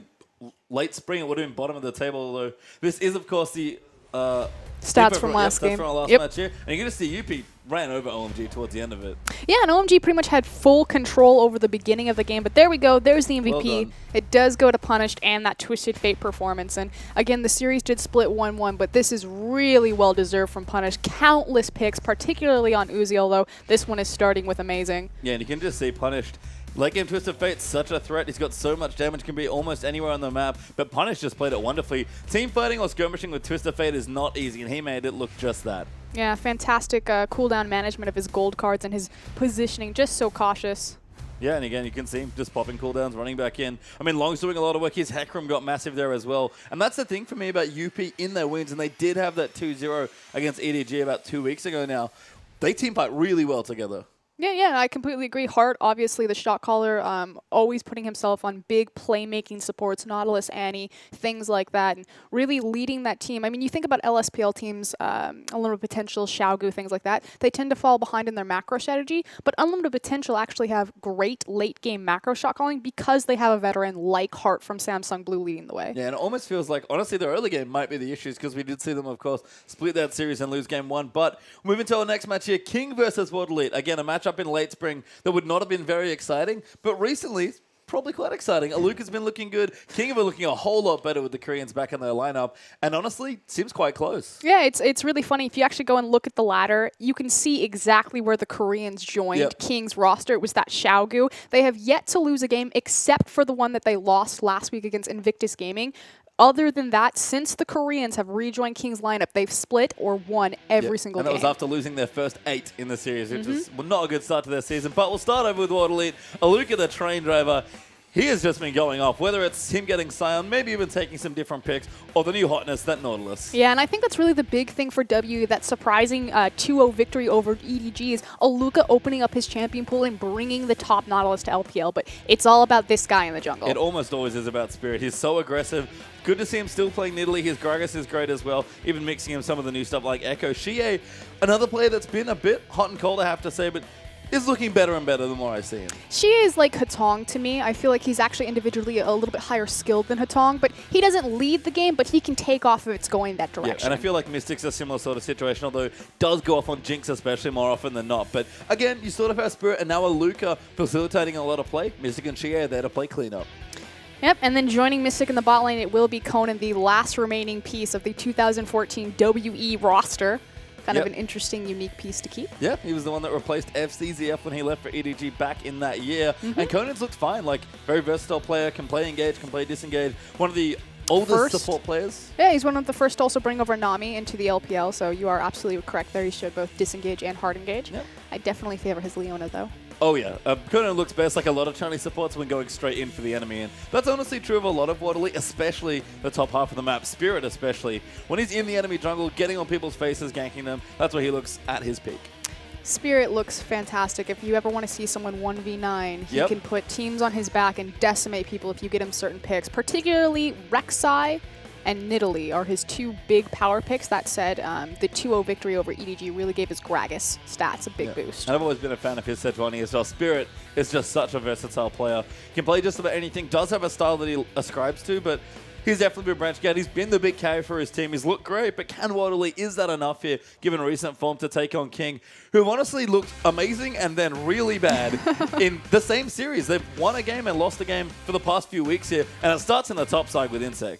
Now, the thing about Insec is it's so hard to put together his champion pool. Obviously, you have a lot of overlapping picks from the jungle into the top lane, and Insec does have a history of playing top for KT when he was back in Korea, but it's just so hard to narrow down. What is his champion pool? What does he actually play up there? Because we haven't seen any of Zach. No, not just yet. Here's Huey, the jungler, has been on the Rek'Sai train. It's clearly his best champion, but if you see him branch out, Korn, honestly, has been probably the most impressive player. He's been really good so far. The fact that the meta is starting to shift away from the control mages and back to more of assassin styles with the introduction of Echo and now Yasuo as kind of a counter pick is really giving a boost to Korn. Yeah, Name's still looking good, playing a lot more aggressive carries, not really in the late game carry train, but sort of running with his team's aggression. Name's looked great. He looked great last season despite his team maybe struggling, and we complete it with Zero, who's just an awesome player. Zero has one of the best Namis in the world. I will actually go ahead and say that it is a fantastic performance. His Bard, he's a good Bard player, but I feel like when Zero picks it, he's just laughing at his team. I feel like, I think I said this last time we saw Zero's Bard, but Zero to me will be an excellent Bard player. I think he's just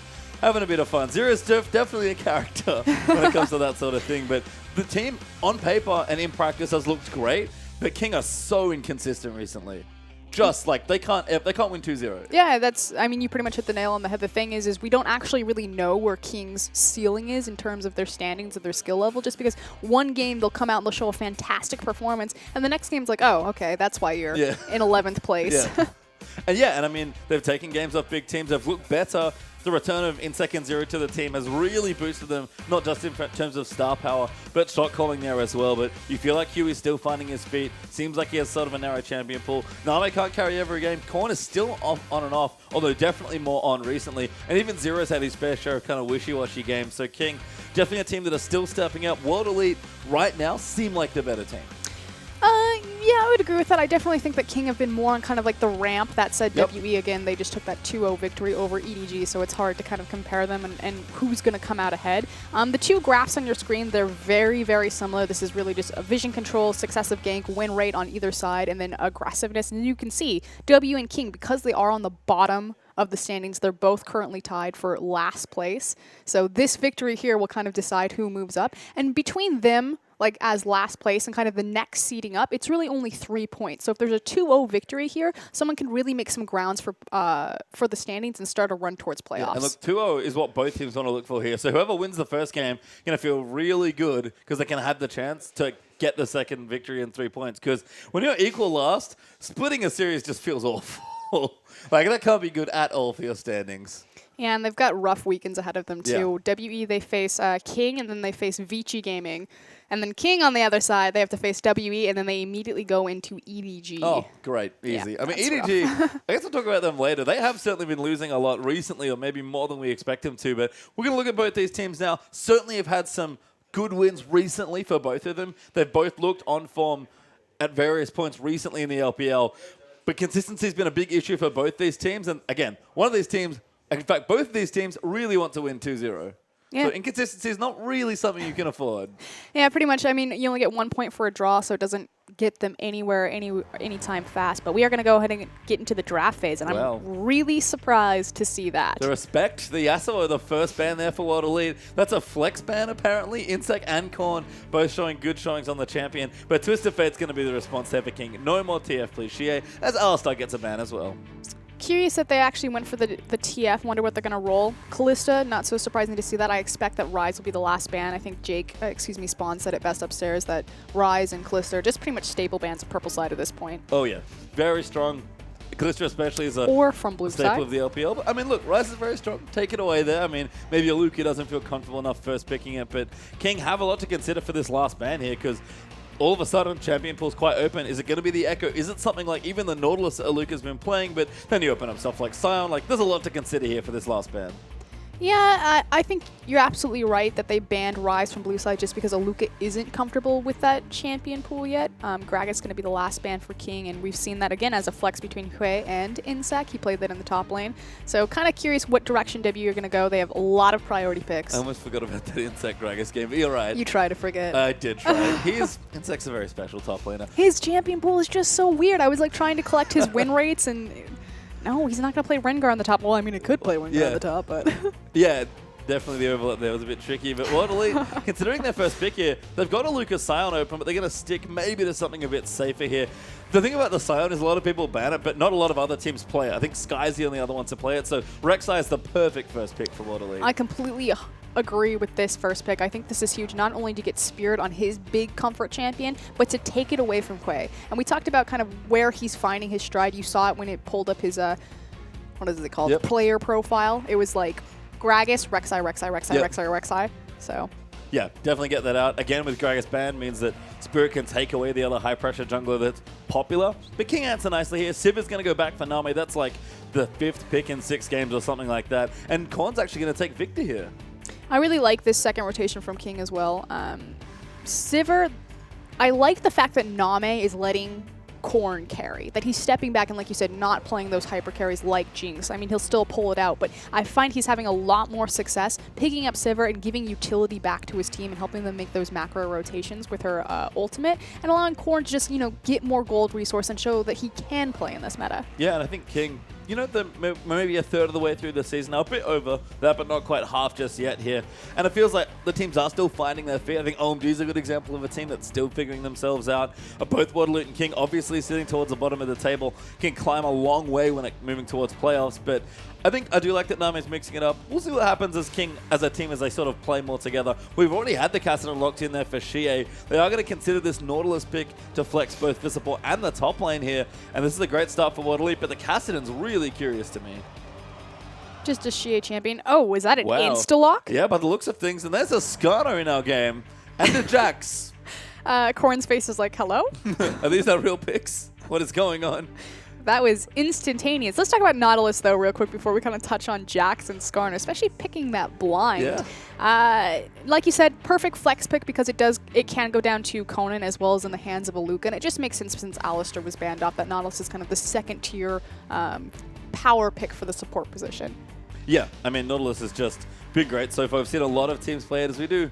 Pop out of the lobby, maybe. I thought that maybe might have Conan and been. Nami are having problems with their champions. That was great. I was ready. I was ready for the Huey Skarner. I didn't want to start going in on Skarner and like breaking down Jax's number. I was like, this is a little bit suspect. Is it telling that we would not have been surprised if those were the actual picks? I think it's telling of Insec. Insec I was totally sold on. I was already like, yeah, he's going to play Jax top. I'm not surprised at all. Skarner, though, I was like, maybe not. Skarner. Very sad times. Poor Skarner. I was about to go into like the Sivir Skarner synergy of like speeding him up, getting him in there. See, it's actually at my game. They random the Skarner. They're like, oh, we have to remake the lobby. And like, you know what? I think maybe we should just do it, guys. They're going to pick Jinx. It's fine. Let's take her out. As we have other players jump back into the lobby, but we'll get back in there as soon as we see some more picks come through.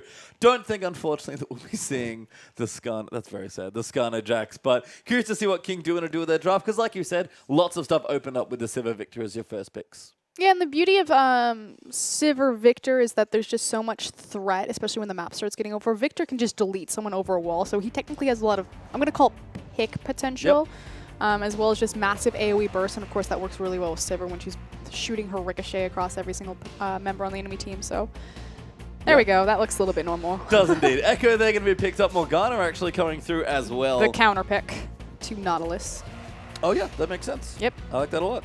I mean, still don't have a top laner possibly for a Luca. It could, of course, be top lane Nautilus, but they've got a chance now to see what they want to do. World Elite reflecting on the rest of their draft. Flashing Annie might mean that it is Nautilus in the top side, but we've also got Scion open as well. Scion is locked in. That should be a Lucas champion. I think we're going to see Mystic's Jinx.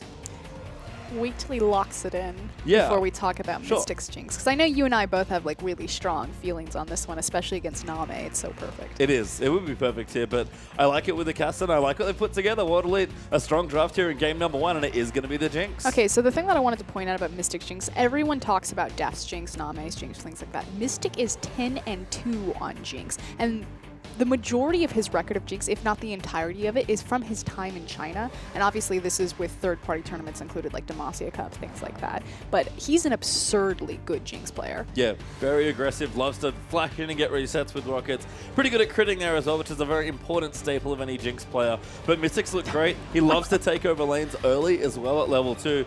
Nami does know the champion very well, but they're going to have to be relatively careful here because it is the I'd say soft counter matchup here as well in that 2v2 if they take the Jinx there, but just in general, Mystic's Jinx is deadly. As King, I got to round up their lineup. Insec will take it nice and slow this time. It is going to be Hecarim. Yeah, so it's pretty much a full-on murder train composition, as I like to call it, coming out from King here. You've got the Hecarim speed, you've got the Sivir speed, and then you just have that massive AoE damage threat potential from Corrin. We'll see which way he decides to itemize with his Victor. They've been getting pretty creative. On the other side for WE, though, you still have long-range initiation potential with a Luca Scion, and he is possibly one of the best Scion players on threading that ultimate. It's actually really fun to watch. But you have great frontline damage and protection for Jinx as well. The fact that you do have like a big tanky frontline in Scion as well as Rek'Sai. Yeah, they've got great setup here. We go through the matchups. We saw the Scion versus the Hecarim. We'll have Spirit on Rek'Sai versus Huey's Echo. Something very different. I believe his first play in the LPL on that champion. But she has gone back to Castle and Corrin got himself Victor. Speaking of Shie's Caston, and again, if all of that peel and protection is being used for this immobile Jinx, it's really nice to have a self-sufficient mid laner like Caston who can jump in, jump out, and he doesn't need Scion and Rek'Sai to really pay attention to him. He can do his own thing. Yeah, I like this AoE synergy there as well, helping targets get low, AoEing them down for Jinx to set up the rocket. Of course, there's a last matchup, Kona versus Zero with the Nautilus, but having that Morgana there for the counter pick, like you mentioned. Yeah, and of course, it's just the fact of the matter that the depth charge, it's one of the few skills that can be stopped, or excuse me, Black Shield is one of the few skills that can stop the Nautilus depth charge. On top of that, you have the Spell Shield from Sivir. There should never be a lockdown moment for Name in that bot lane. No, not at all, but we'll see how things check out. So you're going to get onto the Rift for game number 1.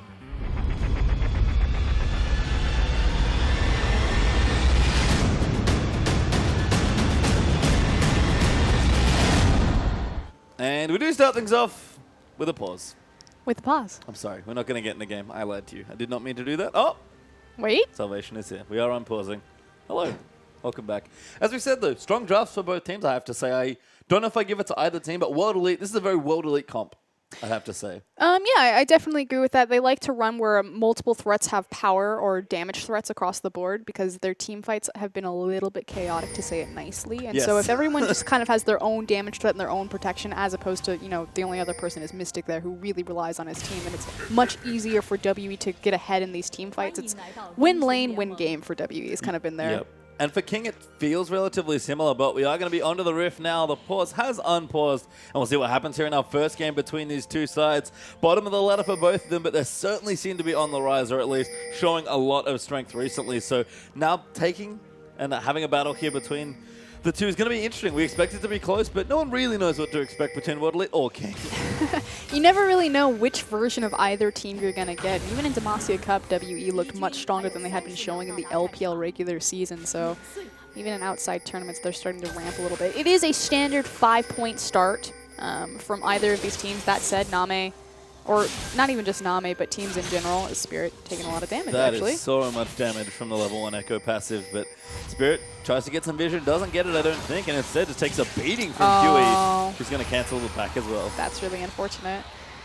What I was going to say, though, is that it's very common for Sivir players to kind of show themselves on suspect ward areas on the bottom side of the map and then quickly rotate to the top side, so it's almost like a fake. That said, WE, they're reading this perfectly as Mystic rotates top. Yep, so we are going to have 2v2s in the top lane. King not going to start their Krugs by the looks of things, but World Elite not going to start the Gromp either, so we'll start it all fair and square at level 1. And for me, honestly, I look at these junglers. Spirit, of course, fantastic on the likes of Rek'Sai, but Huey, he's not showed up on any champion other than Rek'Sai, and he's a very new one in Echo. No, I completely agree, and Echo's really place in the jungle is still being experimented a lot. In China specifically, Echo is used as a disruption tool. They build him tankier when he's in the jungle, and effectively he runs ahead of his team, he locks them into choke points with his parallel conversions, or he uses his ultimate to absorb cooldowns and buys his team enough time where they can catch up and kind of make use of him stalling out the enemy. You can see Luca, though, is starting on the Raptor camps, killed himself, and he'll go back to base after hitting level 2. And then should be able to port down to the bottom side as Mystic. Damage onto Zero is very nice at level 1 with the rockets. But Name going to try and turn in and trade as well. Yeah, has the minion wave behind him, so he's able to just drop free autos. And with Sivir's W, if you time it correctly, it's almost like an auto reset. Yeah, one of the few in the game for ADs. But Conan getting aggressive with the Riptide, threatening with the Staggering Blow passive there as well. Level 2 race going to be important. Both of these dual lanes love to all-in people. Yeah, I don't think that there's going to be a lot of potential to do it. Mystic has, like you said, he's already level 2, and he's got so much control with the Jinx AoE rocket. Oh, that was close. Don't think they're going to do it immediately, tries to Q Name. I mean, if either team can get it, they'll look for it, but that means you're going to play safe enough here to not get whamboozled by the level 2, and you can see they both hit it, as well as Spirit visiting mid lane. Means Korn might have a few problems. Shea going to come in, but good movement there by Korn. Actually popped his Ghost, but keeps himself safe. Yeah, really nice angling from Korn right there to use his Ghost to reposition himself to make sure that he can get Spirit in front of him instead of any threat of the Tunnel W knockup. Good bind there as well by Zero in the top lane. Gives Conan and Mystic a couple trades back and forth. Spell Shield, though, used. Not what you want to see in this lane. Jinx is just so oppressive to lane against with her rockets because it gives, I believe, level 1 45 increased range. And it's impossible because the top lane, or excuse me, the 2v2 lane, it's actually split down the middle, and so which side you stand on if you think about two mini independent lanes. But because her range is so oppressive and long, it's effectively like a Caitlyn, it doesn't matter which side of the lane Jinx stands on, either Morgana or Sivir's side, she's going to hit you anyway because she can hit you across creeps as well as push while she does it. Yeah, and we can see that's pretty much what's been happening in the top lane so far. As Huey did take away the Crocs, got low in the jungle, but got both his buffs. I will now go back and pick up his Trailblazers, so he's pretty good to go. But Echo, we've seen some creative ganks, but he's not an overly aggressive or pressure-oriented jungler, I feel like. Yeah, he typically has to farm himself up until he gets his defensive stats, and then again, he makes use of those big choke points and running in, tanking everything up, and then resetting all of that damage with his ultimate. Whereas Rek'Sai, Spirit, of course, as commanding in the jungle as just he is as a player, but Rek'Sai has so many unique gank angles to take because of her tunnel system. Yeah, really does here. And Spirit's one of the more creative and stronger junglers when it comes to ganking. You can see he's been looking around mid a couple times here, but just going to check to see if he can see a camp. Does not spot it. Instead, tunnels his way into the back of Baron, and it's time to go home as Huey's now looking in the mid lane. Really just trying to figure out where Huey was. By telling if the Raptor cap was done, he could figure out which side Echo was going to be on. That's a good W, though, actually, by Huey. But again, like you said, Shea knows he's supposed to be on the Spirit side of the map, so goes to the left and manages to avoid the gank. Exactly, playing towards the strong side of his map. Yeah, nice stuff there. As Mystic still getting some CS here, but Nami actually getting ahead, starting to push the wave out. Means that we might be seeing a tip of the lane in the 2v2.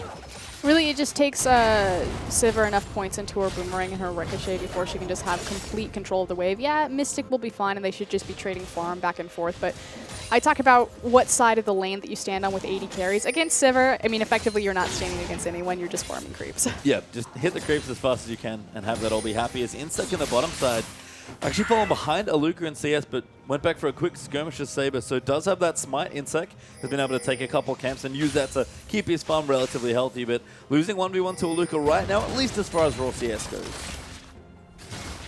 Of course, it's very easy for Sion, much easier in the early levels with his, what is it, Devastating Charge? Yeah. Devastating Aurora? One of those. Devastating Charge is Hack Realm. This is going to be, because they both have devastating abilities and they're in the same lane together. That's not good. Huey? Yeah, stepping into the top lane now is Echo looking for a gank. That W needs to find a good target. Mystic, if he stands in the wrong spot, though, might eat a binding, and Conan's like, yep, getting out of here. He's walking around the corner and he's warding. Nice ward there. Spots them off. We'll sweep it out so they'll be able to deny some vision, but World Elite not falling for that one. I believe that they were setting up a trap for Spirit, actually, as opposed to waiting for Mystic to overextend. I mean, obviously, that could have been an opportunity for them, but they really want to catch the Spirit. Since he sees so many resources top, goes bottom. Yep, coming bot now. Insect forced to ultimate away. Aluka uses his as well, but gank not there for World Elite. Spirit, though, good amount of pressure. Basically just gets Hecarim's ult for nothing. Yeah.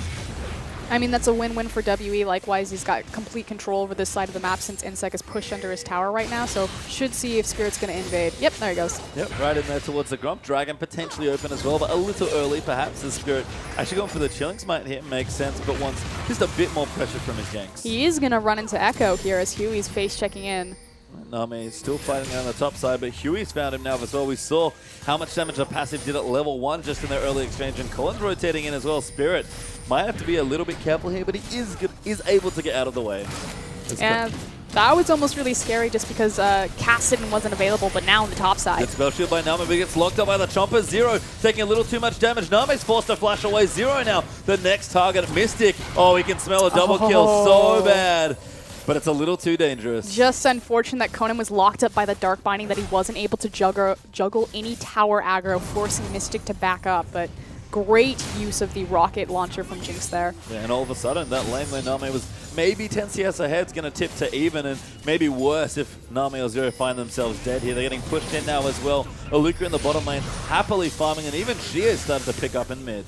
And obviously, it's always punishing if you have a Victor ultimate. Yeah, Korn just using his ulti there. Shea's like, all right, I guess I'll just dive in here. Korn uses it again. The deja vu they're coming through as he's broken the Matrix, but... I feel like I've seen this before. Yeah, we have. I mean, Korn, I guess, not wanting to die. Because that didn't really clear the way. And Gio's like, I guess I'm going back in. Korn's forced to flash. Big mistake from Victor. Korn, please respond. Yeah, I don't know. He just wanted to go back. I mean, obviously there'd be no point because he didn't have any kill potential there, so he's just dropping his Chaos Storm because why not drop it? You're eating up a large portion of that cooldown while you're walking back to base, but made a big mistake as Cassidy just rift walked past it and punched him in the face. Yeah, you can see Shea able to get on top of Victor. We've talked a lot about Victor where he likes when people run at him, but not when it's not on his terms. Like, if you can trap people in Gravity Field, set up Death Rays and Chaos Storms, you're great, but when you can't position those big zones of control, things just go from bad to worse as Victor. And that's what's so nice about Cassidy is if you think that Victor's big primary defensive tool is going to be his gravitational field, and even though he's low mobility, placing it on himself, Cassidy can easily rift walk out of that, but... sorry, I thought Spirit was setting something up sneaky. Not yet. Spirit not being too sneaky this game, just farming up his Cinder with the Cinderhawk coming up fairly soon. Nami with the BF sword though pops back down to the bottom lane to start to push that out, so both teams recognizing the importance of Dragon coming up, and Spirit maybe stealing this away, goes in, takes it. See ya, Huey. Casually strolls out. So that's what he was doing. He was setting up a deep ward so he can make a red steal. And Spirit spent a lot of time kind of poking his head and making sure that he has the correct timers for those buffs and backing appropriately. And this is what we're really just talking about with Spirit's jungle presence.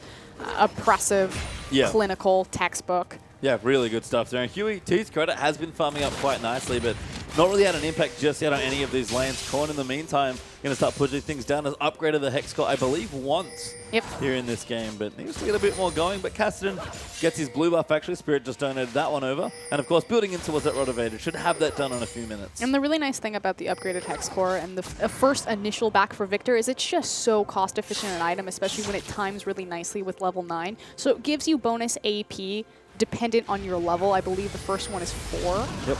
Although, hold on. Yeah, actually, W being set up. You can see them both trying to set up all of those zones. They're literally covering the lane in things you don't want to walk through, but a teleport down now as well. Aluka wants to find his way in. Huey's trying to get Shea off his case and does protect him. Aluka a bit early on the teleport there.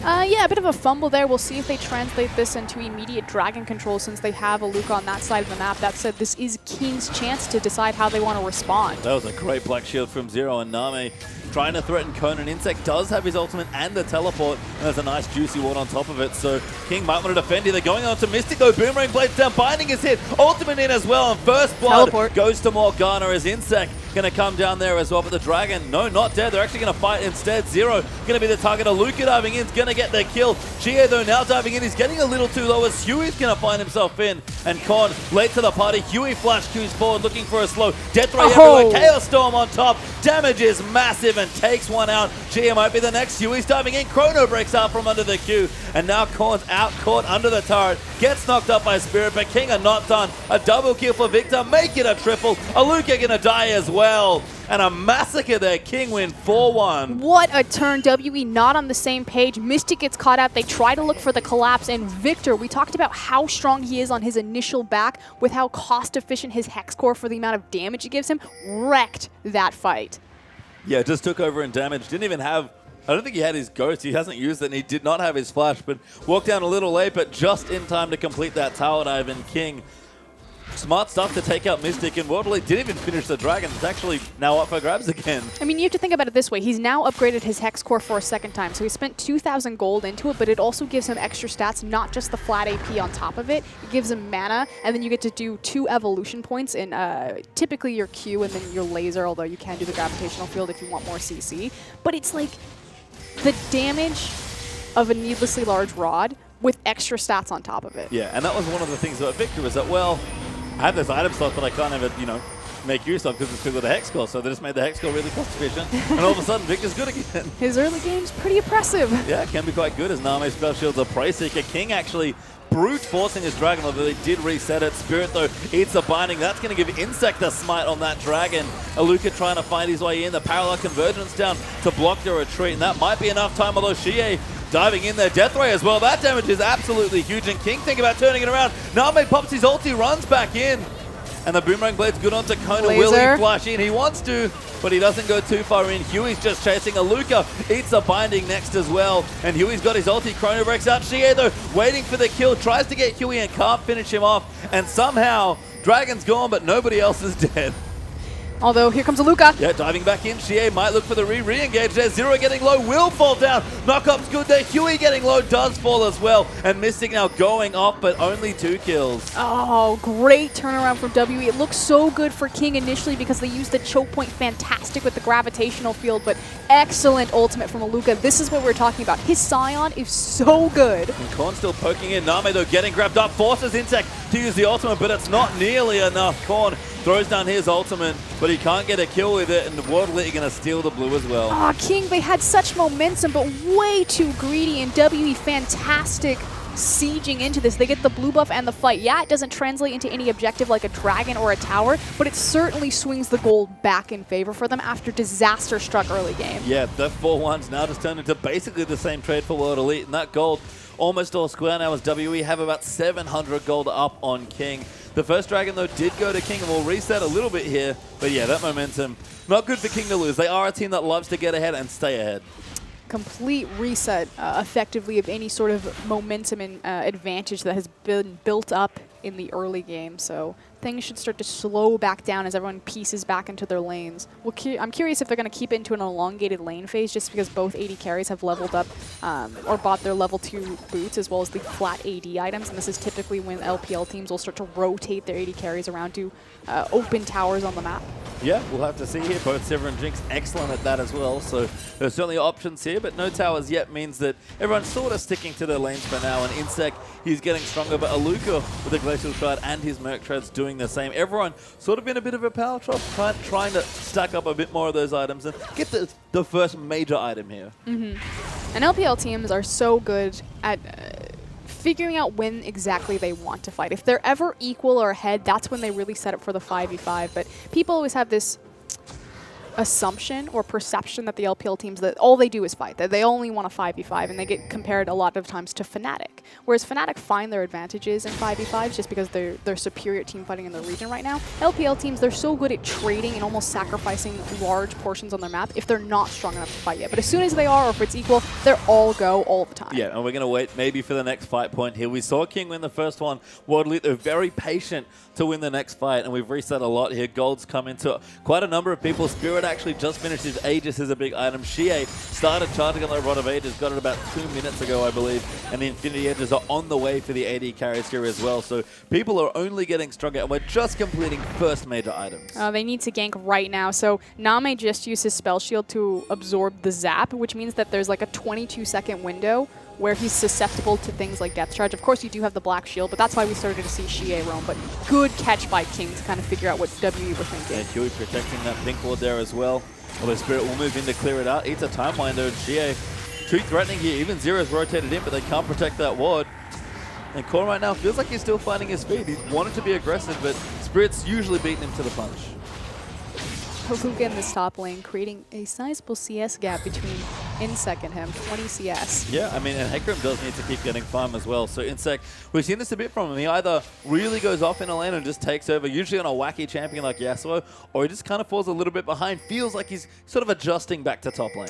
He doesn't have the greatest Hecarim record at all either, both in the top lane and in the jungle. Of course, he's a champion that he's played multiple times because he was previously a jungler, but hasn't quite looked as comfortable as necessary on that champ. No. We'll see, though. Insect's certainly been a welcome addition back to the team. If for nothing else, then I believe his shot calling is Name. Pops his ulti on the bottom side. Zero popped his as well. They really want Mystic dead, but the teleport's already in. Huey's coming down as well. Aluka's diving in. Mystic actually gets a snipe onto Zero, and Kona's now going to lock up Huey. They need to get a kill, but all the squishy targets are gone. Insect's here, but he's already ulted. Mystic is still alive. Xie's down here as well. Insect's going to die. Mystic gets that kill. Spirit now looking for Name, just misses, but that went horribly wrong for King. Tried to flash reset his position for the Prey Seeker right there, but it will mean the tower. WE, fantastic collapse on the bottom side. And for once, Aluka, that teleport in the mid lane looked a little silly before, but that one in the bottom looked great. And that tower's going to go down. Dragon will be back up in 55 seconds. And that Infinity Edge is now completed for Mystic. Water Elite, a nice bit of momentum now back for them. It's a huge item power spike, but more importantly, their map control on the bottom side, especially because Dragon's about to be in play in 40 seconds, is massive. Having that bottom tier tower, obviously if there's no tower to stop the creep wave gets to go down farther that lane. And with it, it takes passive vision and just passive map control. Yeah, and you can see Name is now going to come back, trim those waves back, but does not have his IE just yet here. King not really equipped to fight World Elite right now, and the gold lead's starting to stack up just a tad here as WE find themselves about 2,500 gold ahead. Frozen Heart completed for Aluka, and the Locket of the Iron Solari done for Spirit means that World Elite, if King do want to fight them, are more than happy to. Exactly. I would be surprised if King look to fight this Dragon in a true 5v5 as opposed to possibly setting up a pick or looking for a steal. That said, you can see WE already moving into the area, setting down vision. Yeah, Zero and Name. It's a sneaky situation to be in, especially because Xie is beneath them. Yeah, and they don't have a tower to run back to, like you illustrated before. They do have some decent wards down. You can tell they're trying to protect the Dragon area, but it's a bit tricky right now. And Zero and Name, they have played, I'd say, quite aggressively this game. I do want to talk about the rotation that WE made with their lanes, moving Jinx into that mid lane, because again, it's about rotating your AD carry around, taking the free towers, and with that, instead of keeping the mid laner there, they send Xie to the bottom lane or to a free lane to just soak up as much golden experience as possible. Insect gonna get knocked up there. Aluka though is the target, but not enough CC to stop this Scion. Does use his ulti, but that's about it. As 3 members of King gank the top lane, and Spirit just says thanks for the Dragon. Yep, pretty much overuse the resources to one side of the map, and they lose the bottom tier objective. But we already knew that King weren't going to try to contest for this one. They don't have the itemization for it. Pretty smart then to try and gank the top lane, but I do like Xie getting farm in that bottom side. We see this a lot with teams that play well around their AD carry and mid, is that you get to this point, you got a lot of flat AP. It's pretty easy for you to clear with waves safely from a lot of common mid lane champions, and you said it already, Mystic wants to take towers. So again, what they're doing here is you're forcing Corn to stay in this mid lane, which is to be expected. We already talked about kind of the wave clear options that both WE and King will have. And then on the bottom side, it's such great efficiency of resources available on the map by sending your mid laner there, so your AD carry and your mid laner are never in the same lane at the same time, especially when you want to elongate these lane phases and stack up more farm for late game. You can see Aluka also still finding fun because he's got his 1v1 up against Insect. That does mean Hecarim's able to find some farm. He's on his way to a Frozen Heart with the Cinderhawk completed already. But again, World Elite using the map well so far. They do still have a slim gold lead. They've got their first Dragon. But the game, very patient between Dragons, to be perfectly honest. No team's really forcing anything after the first few bloodbaths of team fights. And I feel like this is actually more beneficial to WE. Not that King don't have great late game threats in Victor. Sivir is going to be okay, but just Jinx. Jinx, Kassadin, that's all late game all the time. Yeah. So they're perfectly fine to stall this out. And that is World Elite, honestly. They've shown a lot of strong team fighting, sort of on the back of Aluka and Spirit's playmaking. And Xie and Mystic, they've shown they can play champions like Kassadin and Jinx. All they really want to do is get to a fight where they feel comfortable team fighting. So Dragon down for WE, 6-minute window opportunity to play to the top side, and immediately we started to see WE shifting their resources toward that top side since it is the last standing outer tower. I wouldn't be surprised to see them start to set up for a dive as soon as Mystic clears this bottom wave. Good spot to keep Hecarim down there as well, as Mystic is on the bottom side after taking out the mid turret, leaving the advantage there. 2-1 up for World Elite. And you can see again, the scaling still coming through. King are getting some items down now as well. We talked about Hecarim, he's getting tankier. Giant spell for Huey's not bad, so going very tanky, very common jungle echo build we see in the LPL. And even Name's got his Avarice Blade looking for that static shift, but Mystic's gonna be looking for a Phantom Dancer, I think. Yeah, does actually complete it. Wow, that's a lot of gold. I'm not a big fan of Phantom Dancer on Jinx just because I think her Get Excited passive gives you so much more damage out of static Shiv proc, so especially if you're orb walking in between it. But you know, I can definitely see if he's being used as just pushing down towers. He already has the built-in wave clear on the AoE of his rocket. Yeah, it also, I guess, arguably makes you slightly stronger before your passive triggers, so you reliably trigger it more. It's an interesting balance there, but I think Static Shiv's got cool interactions with Jinx still, I agree. Yeah, I definitely think it's very much a playstyle preference. Yeah, and certainly Mystics had a lot of preference for Phantom Dancer in general. He is a late game carry player by the looks of things, although, again, kind of like Nami, very aggressive. They're actually surprisingly similar AD carry players. It's just that Nami has opted much more into Sivir recently, and Mystics found so much more recent success, and even late success in Spring on Jinx. Yep.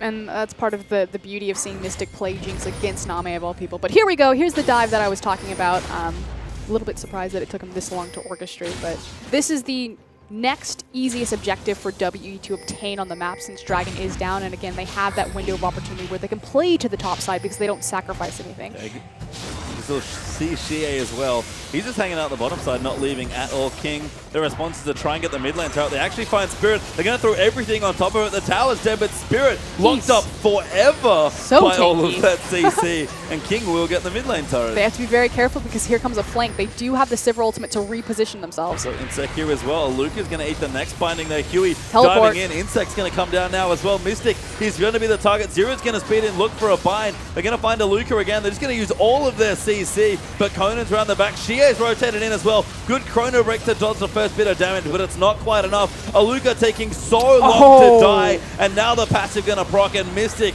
is going to go absolutely insane. Xie going to chase everybody down. Insect's dead. Name's going to be the last one left standing, and he barely lives. Hey guys, well we're here. Baron. Oh my god, what a turn from WE. And I mean, effectively it was that Mystic and Xie went untouched. So many resources and so much damage was put into Aluka, and for what? For nothing. Yeah, I'm not sure about trying to kill the Super Tank in Sion, but Aluka somehow baited them into doing it, and Worldly, as a result, they get themselves a team fight win and a Baron. Really unfortunate from King, and frankly sloppily played. The fact that he just immediately then led them to the Baron. Yeah, almost like he had it all planned out. Nami will clear out a couple waves here, but 6,000 gold ahead now for Waterly, and Dragon back up in a minute 15. We are wondering what are Waterly going to do when the Dragon buff's down. They did a whole lot of work, apparently. Excellent counterplay, or I'm going to call it counterplay from W. I don't think they've been too proactive this game, but their reactionary team fights and collapse have been flawless. And when you look at their composition, it makes sense. They have so much mobility, other than Mystic's Jinx, and yeah, she still has mobility when she gets her Get Excited passive, but particularly from Xie, Aluka, and Spirit.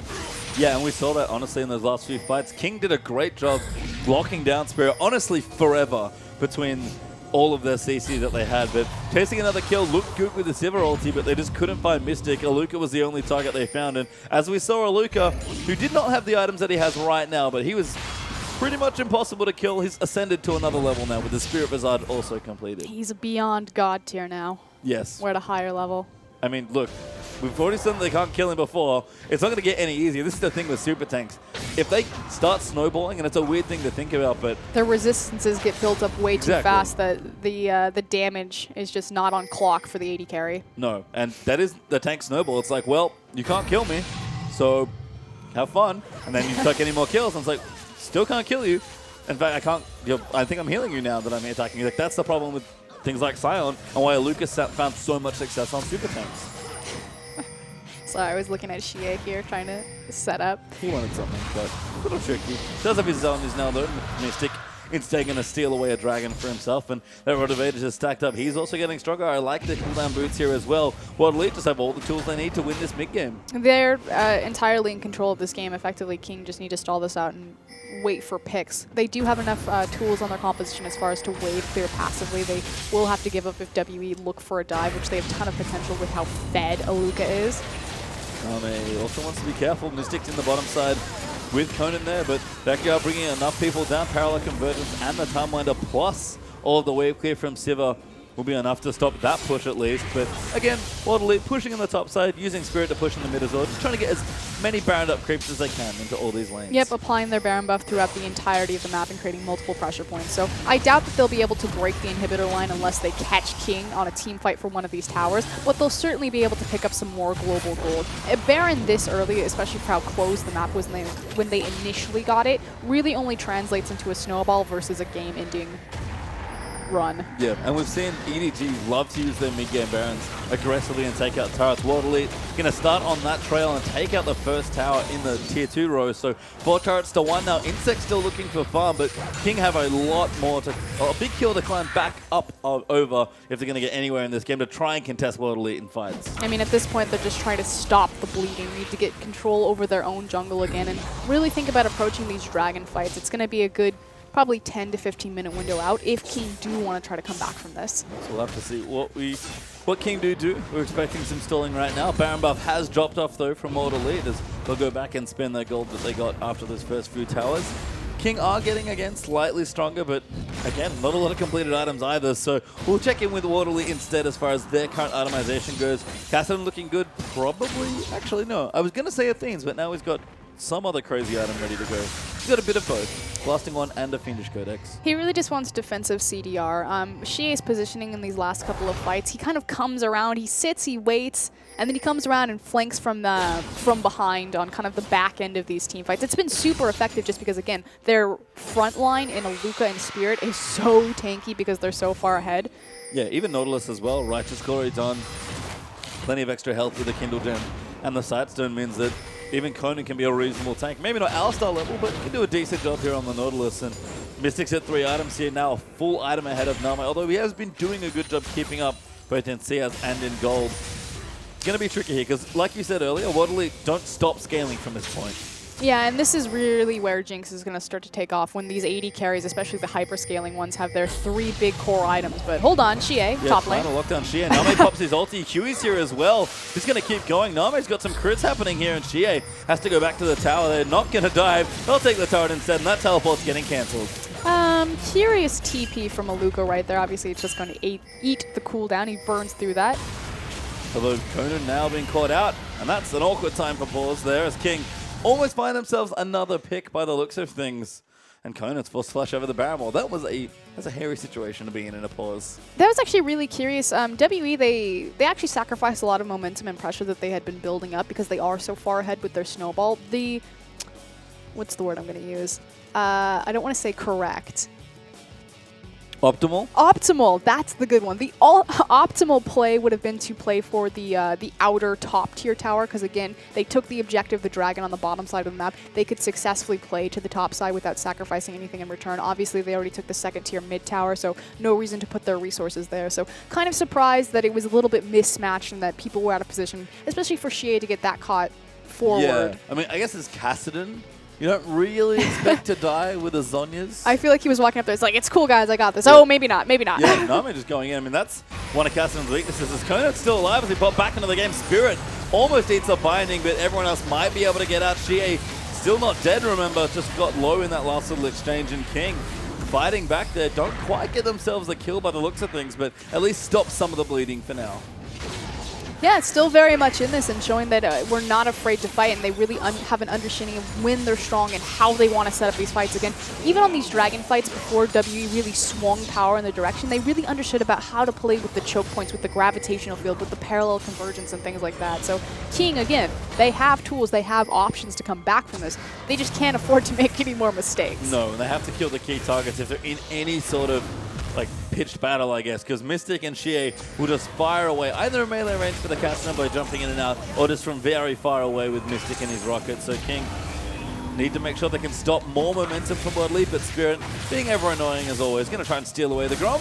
Does get it. And I feel like this is why WE have been seeing kind of a rising in their recent success is really Mystic's performance, especially on this Jinx pick. Again, 10-2 on Jinx. If he wins this, it'll be 11-2. And just the fact that Spirit doesn't have to take on all of the responsibility and all of WE's burdens when Mystic is on a champion like Jinx. And look, for me, it's more about Mystic's just general strength on a champion like Jinx and his positioning than like any sort of insane aggression, although he is an aggressive player in lane as well with the champion. Oh, good catch.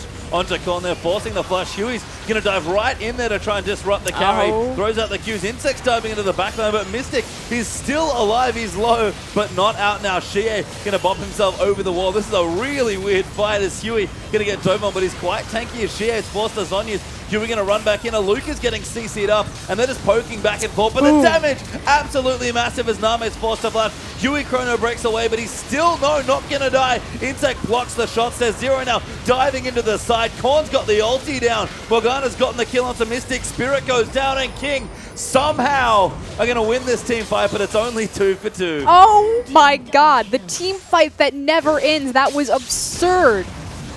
I think we can kind of see the power of Victor Echo, though, because they fought on like 2 or 3 different places, and navigated wonderfully around that. Exactly. The reset from Huey was great. The fact that Insec actually blocked the dredge line that would have killed him. Insec's initial engage, Zero's re-engage, Mystic's positioning for so long. There were so many different facets to that team fight. That went for like 30 seconds. Yeah, that was a long extended team fight. Not something unusual here in the LPL, but that was one of the crazier ones. And this is the thing about the versatility of the Echo Victor combination, is that both champions just do so many things. So if you use those tools correctly, you can do some pretty creative stuff. So much CC, so much damage. The fact that a lot of it is front-loaded into AoE. The only issue that I have right now is that, again, King are so far behind. They effectively came out even on that team fight, despite the fact that they're behind in gold. And the primary issue is that Name doesn't have the damage to burn through those super tanks like Aluka. No, Aluka is ridiculously massive right now. 250 CS, still leading Insec there in the matchup as far as 1v1 goes. And he's got a chain vest. Okay, not bad. Merc treads, sure. Good, you got your best items. Frozen Heart Sunfire came through Visage. And his W passive, just for a bit more extra health in there somewhere. It just kills me how inefficient Sunfire Cape is, though. I feel like you have to build it early from the Bomby Cinder, obviously, to help him clear out the creep wave and keep that wave push forward. Because if you get Sunfire third item, it's just not cost efficient for the stats you're getting. That's sort of what he was doing here, so I can see why Aluka liked it. Did have the Cinder early as well, but you can see 3,000-ish health and there's not a chance in the world of the team killing him. Aluka ulties, looks for Huey, doesn't quite get him as he phase dives out of the way, but Conan going to come through. Parallel Convergence is good. Might protect him for long enough. Shia is going to dive in there as well. Huey still has his ultimate. Depth Charge is going to be dodged by Chrono Break. Shia diving into the side, but Spirit's going in. Insect, can he find the line for a good ultimate? Shia gets blown up though by Con. Now Insect going to charge his way back into the fight for Mystic. Pops a QSS. He's still fighting and does not die, but Korn's killed Spirit as well. Another 2 for 2, but King is still fighting, and Aluka eats the binding but pops him off with a Q. Might still die. It'll take a long time, so they have to be careful, and they know they just can't overcommit here. They're still going back in. Mystic off into the side, almost dies to a binding, gets the kill onto Zero, though Aluka will finally die, but the passive actually might be enough. A good gravity field keeps him away, but Name has to keep kiting, and another crazy team fight. These team fights are absurd. King are so good at playing around the terrain. I'm glad that you pointed out just the beauty of the Echo Victor and everything that he offers in terms of CC, again, the big AoE damage. But they use the Sivir ultimate to pull WE into these choke points and then just lay down all this CC. That said, on the other side, WE, Mystic is having the game of his life right now with just pitch perfect positioning on Jinx. Yeah, I mean, even Insect, who got on top of Jinx. Just kiting him back? Yeah, and just still couldn't kill him. I mean, Insect's gone for the Thornmail. He's very tanky, but is not going to be, might not even go for a Trinity Force at all this game, given the current trajectory of his build. So he will struggle to actually kill Mystic. But Mystic should not be able to do what he did to the Hecarim as easily as he made that look. He was orb walking perfectly in between the Jinx Get Excited passive. I think he got 3 autos off, and that's just so difficult to do because it's so easy to cancel your attack animation. And then his weapon juggling is playing phenomenally right now. Mystic's really good at Jinx. That was my opinion of him in spring and towards the playoffs, actually, for Mystic, was that his best champion was probably Jinx, and showing it here, his record certainly demonstrates that as well. 7-2-9 here in this game. 3 big damage items, like defensive item for the QSS and the BF sword on top of everything else. Mystic's massive right now. The thing that I really like about Jinx as a champion, and she's recently, of course, been nerfed, and this was kind of a hit, obviously, the attack speed on her minigun and things like that, is that if you think about if you approach an objective and all the waves are set even, completely reset, your team wins the objective fight, whether it be Baron, Dragon, you then rotate to the mid lane. If you're any other AD carry, you'll take maybe a tower. Then that's just the wave being set. If you're Jinx, your entire base is gone. You're taking 3 towers. Yeah, and we've seen that a lot. It's part of why she's so good late game, because once you start winning team fights, she's pretty good in late game team fights. You tend to win the game after the last few. few. It's so punishing. Yeah. You have to have... It's hard because you have to have perfect wave management to counteract Jinx attack speed and how devastating she can be to those structures. See, Aluka though eats a binding, but nice and tanky. Got a Thornmail now as well, just to make Name's life miserable. But he is working on the Name special, that Blade of the Ruined King 4th, because he knows he has some big people to kill in this front line. Yeah, and likewise, I am glad that you called it the Name special, because yeah, it does itemize really well the fact that he has to go through that super tank line and that'll help him peel through Aluka and Spirit, but it's for his own protection as well. Name really likes Bork because he's a self-sufficient AD carry, helps him reposition. Yeah, he's a big Bork guy. Again, the wave clear and just the zone control from King kept a lot of their towers quite healthy. We saw before That tier 2 in the mid that they're just walking by, that's the only inner turret that World League managed to get this whole game. This turret score's been set at 4 for 3 for at least 15 minutes, it feels like. And this is really just attributes to King team fighting so well, but here comes a flank. Oh, Luca running in. Name caught completely out of position. Spell Shield actually whiffs there, and now Luca's going to chase him down. Insect, though, going to try and come in somewhere around the side. We're going to re-engage back in as Name's buying as much time as he can, and I think he might have just found himself alive. Huey, though, going to eat a depth shot. Phase dives away. We'll get to safety. Black Shield actually came a little late. His Spirit eats a binding. And there's just too much zone control for King. Zero just saved Insect's life right there. That was saving Private Name. He was caught behind enemy lines. He was. Had to use his ulti, but did manage to get out. Spirit now going to get tagged by Huey. Timeline goes in. Slow's not bad. Bindings are good here to keep Waterlead out, but Waterlead have been trying desperately to get something other than what they've got so far. All they've got a team fight. So well. And still behind in gold. We talked about it before, about 5,000-6,000 gold behind. That lead stands here, though, for King. But Insect's starting to get really big, and King are scaling up, and they've shown they can fight against this composition. The problem is they still have yet to kill Mystic and to get onto that backline, especially with threats like Hecarim. But here's a teleport. Yeah, Luca coming in. Parallel Convergence is down. The gravity field's there as well. But Aluka, another weird teleport, although Zero is a good catch here for World Elite. Out of position. They're going to try and chase down Aluka. Not enough damage with that blade not finished. Now Name going to get caught out of position. Rocket's good. Shie gets the kill there onto the Sivir. And World Elite going to happily dive the tower. Spirit gets a double knock-up. Chasing it onto Korn. Huey chrono breaks to buy some time, but will fall to Mystic. That's 4 members of King dead. Insect's going to make it 5. Not quite dead yet, though. But World Elite, they'll take it. That was the mistake that WE were looking for. We said, yeah, King, they have the tools to keep in this, but they cannot fail again. And this is the power of Jinx. Yeah. Any other AD carry, it wouldn't have been this devastating, but this could possibly be the game. Yeah, quite possibly here. They're going to push in, at least take the inhibitor, and they'll so much respect. Back off after that, yeah. I don't blame them. King have definitely pulled out a couple of teamfight miracles so far, and Dragon is back up nice and soon, but King have been fighting well for how far behind they are, but now 8,000 gold behind. Might not be much left in this game. Unfortunately, they lost at the worst time with those picks, and if Spirit Void rushes back to that Baron, this is surely going to be the second Baron for free for WE. It's funny you mentioned Jinx taking on that base. Managed to break it. I think most AD carries in that spot with the Waves Will the Way would have done that, but maybe wouldn't have gotten the Baron as well. The speed that she does it, it's just so oppressive. Losing a late game team fight, it doesn't even matter where your waves are. Jinx is going to take your base. Her wave clear is absurd. Her pushing power is crazy. Structure breaking. Yep. Top tier. All good stuff. As King trying to at least salvage themselves a Dragon out of this situation. They've fallen horrendously far behind in gold. Although Name now has his block. They'll get the Dragon. It's actually Korn that picks it up, but Zero pops his talisman as King get out. They know they can't really do anything else other than that, and they were lucky to get their Dragon and their blue buff. Quickly running in, and effectively all that does is it stalls out the win condition that WE had of getting that fifth Dragon early, so just kind of a miracle. That said, they will surely lose their tower here. Yeah, gonna lose more structures. World Elite take this tier 2. Mystic gets excited, and Baron buff is on World Elite once again here, so this should be a much better siege, especially with the top side pushing in and King. I don't know what they've got left here. They showed good fights in the jungle chokes, but now they're back up against their own base. You cannot give WE their comfort champions. Here's the engage. Yeah, find Insect. Black Shield's down. Huey dives in. He's very tanky. Pops in there onto Mystic, trying to find him, but nobody can get into the back line. And a Seg will reset, and World Elite will be very happy with that. Gonna just siege this one down, play with their pressure point at the top side of the map. There's really nothing King can do here. Luke is tanking up as well. Maybe a mistake as Huey dives his way back in. He wants Mystic so bad, but he can't complete the kill. He chrono breaks out. Insect dives in there as well. Huey gets hooked up though. Shie pops in and uses his Zhonya's, and Mystic still alive. World Elite still alive, actually. Really fighting as they dive the backline. Korn will go down. Mystic gets excited, starts shooting Zero. Can't run into the turrets, but Aluka will zone them away as World Elite finish the game. And King really have to be asking themselves, what do we change in our draft phase from game 1 to game 2? And the thing that I'm going to point out, Aluka on Sion, Spirit on Rek'Sai, Mystic on Jinx. There's comfort champions across the board. You cannot give WE this many power picks for their champion pool. Aluka has an incredibly limited pick champion pool. You need to limit this somehow, or you need to find some sort of advantage somewhere else on the map. And I feel like King actually lost this one in draft phase. Yeah, quite possibly here in that game. They tried to make it work in a couple of great team fights, but did not make it easy on themselves, given the draft they had in World Elite.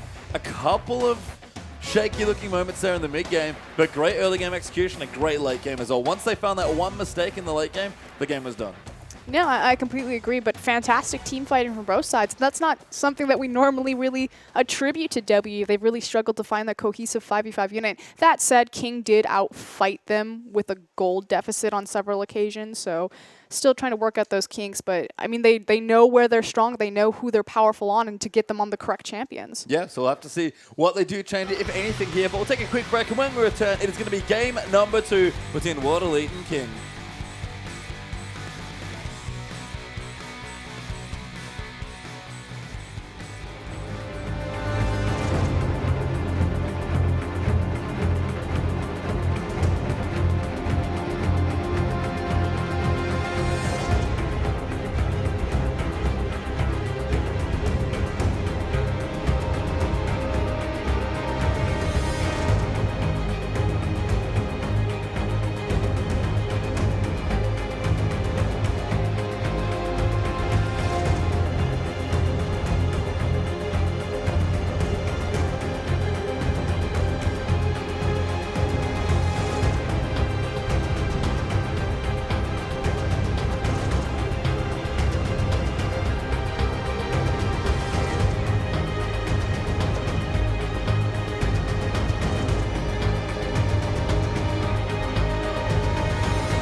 Welcome back, everyone, to the English coverage of the Chinese LPL. My name is Julian Pace-Chamkar. Joining with me is Ryan for a score and more. We're about to get into game number 2 between King and World Elite, but World Elite, what a way to win that last game, and a well-deserved MVP goes to Mystic. Oh my, a fantastic performance from Jinx, but this is what I like about WE, and as they're starting to ramp up, it's not all on Spirit to carry. If you give Mystic Jinx, he can step up to the plate and he can lead the game, but Aluka, wow, nice. That was a very nice sign ulti, and honestly, the story of this game was just World Elite looking very comfortable, and King fighting very well, using a lot of their talented players in the roster to try and strong-arm World Elite here, but the early game looked okay, and then all of a sudden the mid-game just looked real silly. No, I completely agree. King team fought beautifully, especially from behind with such a large gold deficit. They almost turned or came out even a lot of these scenarios, but this is the thing that King really need to understand going into the next draft phase. You know, we let WE get way too many of their comfort power picks. Aluka on Sion, Mystic on Jinx, Spirit getting a hold of Rek'Sai. I think that they definitely need to change up their draft, specifically on the Rek'Sai pick. So I know MVP went to Jinx and Mystic had a great performance, and of course Luka and Sion, one of the greatest Sion players. I'm going to say, one of the greatest Sion players in the world. He's one of the only Sion players in the world, so yeah, I agree. It counts. But count. Hui really needs Rek'Sai. It's really the only champion that he's found a lot of impact on, and they need to get their jungler rolling, especially when they're facing across someone as powerful and as good as Spirit. Yeah, and I guess maybe King decided that we just want Huey to farm instead. He actually played Echo well, but he was basically just farming the whole game long, which is fine, but Insect's maybe struggling in the top lane there against the Sion. Bottom lane seemed fine, but like it's just a matter of Huey doesn't make the same impact that Spirit does in the early game, and Spirit makes an impact all game long. It's just the different junglers, and I feel like Huey does some things well, but I don't think any of them as well as Spirit. And that's, you know, maybe more the fact that Spirit's amazing and Huey's fine, but just not Spirit. I just think a snowball jungle would be so much more beneficial to them because you think, again, they were down, you know, 5K, 7K gold, and they were still coming out relatively ahead or even in those team fights. So just imagine if it was a little bit more even, if they hadn't fallen behind so early in the transition from early into mid-game. And that has been King's losses, actually, when they have lost. And I've lost quite a bit in the middle section of this split here.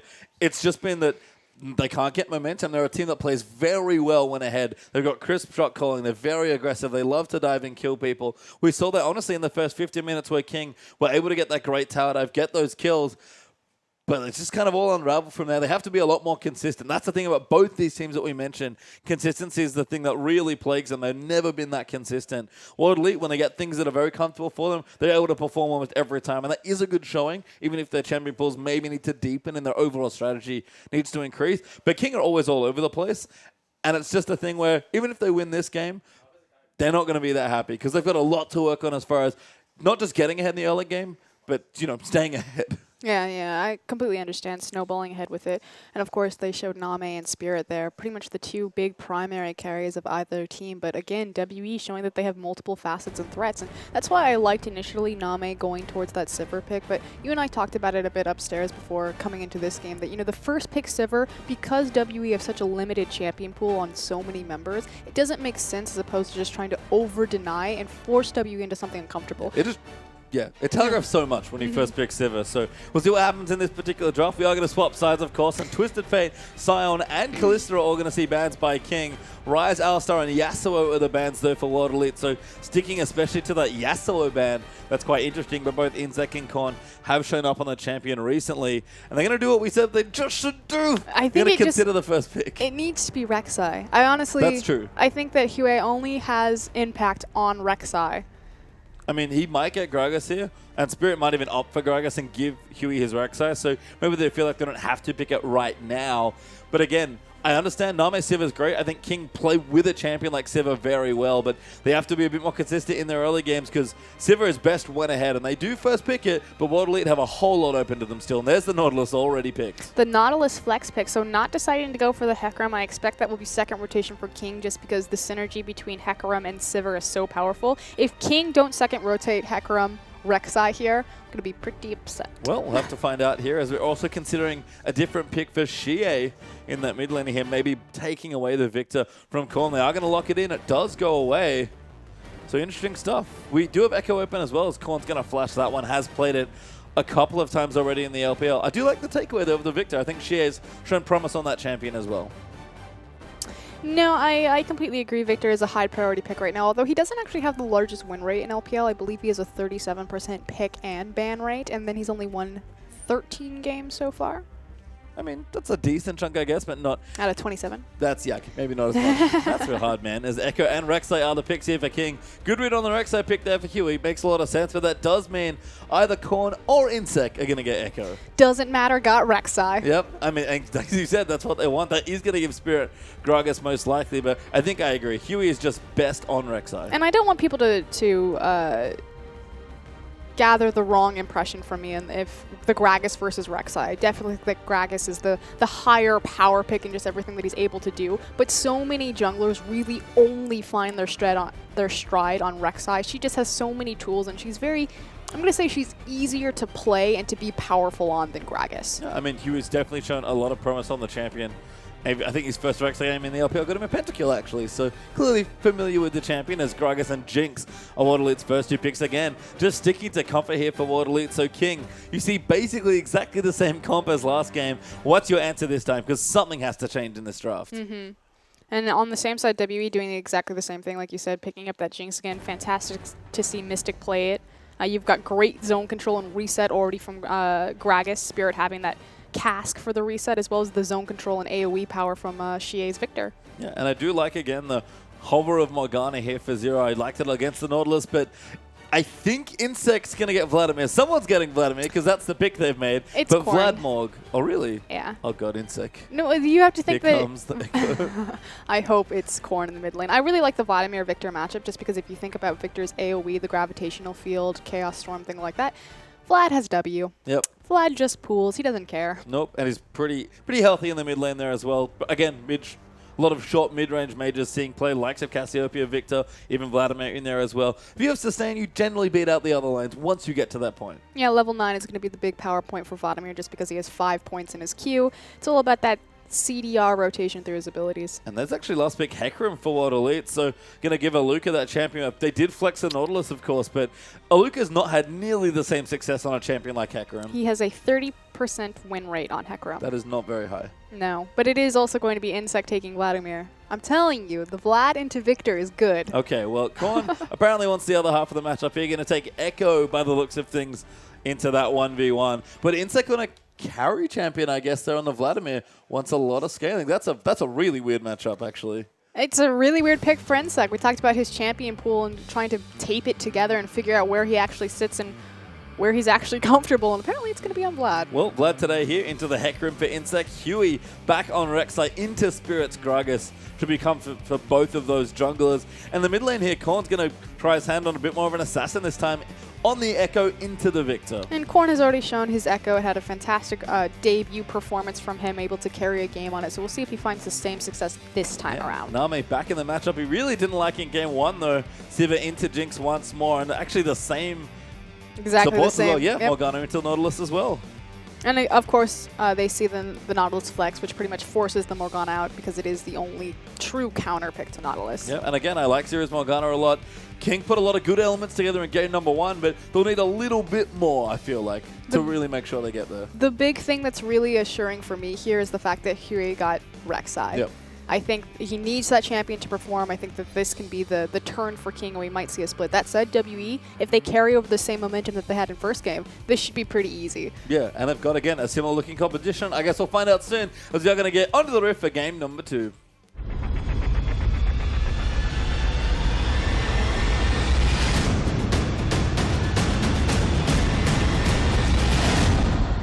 And welcome back for our second game between World Elite and King, as WE find themselves up a game here in this particular series. But 2 5-man stacks here. King going to run into World Elite. What? Spirit going to eat a Time Winder. That's a lot of damage. Double on Borrow. Aluka's already dead. Conan maybe follow there as well, as everyone's going to flash. No, just Insect. There's Nami and Korn going back in. Q-Lance again from Korn. And that's 2 kills in about as many seconds. 1 for Insect and 1 for Huey.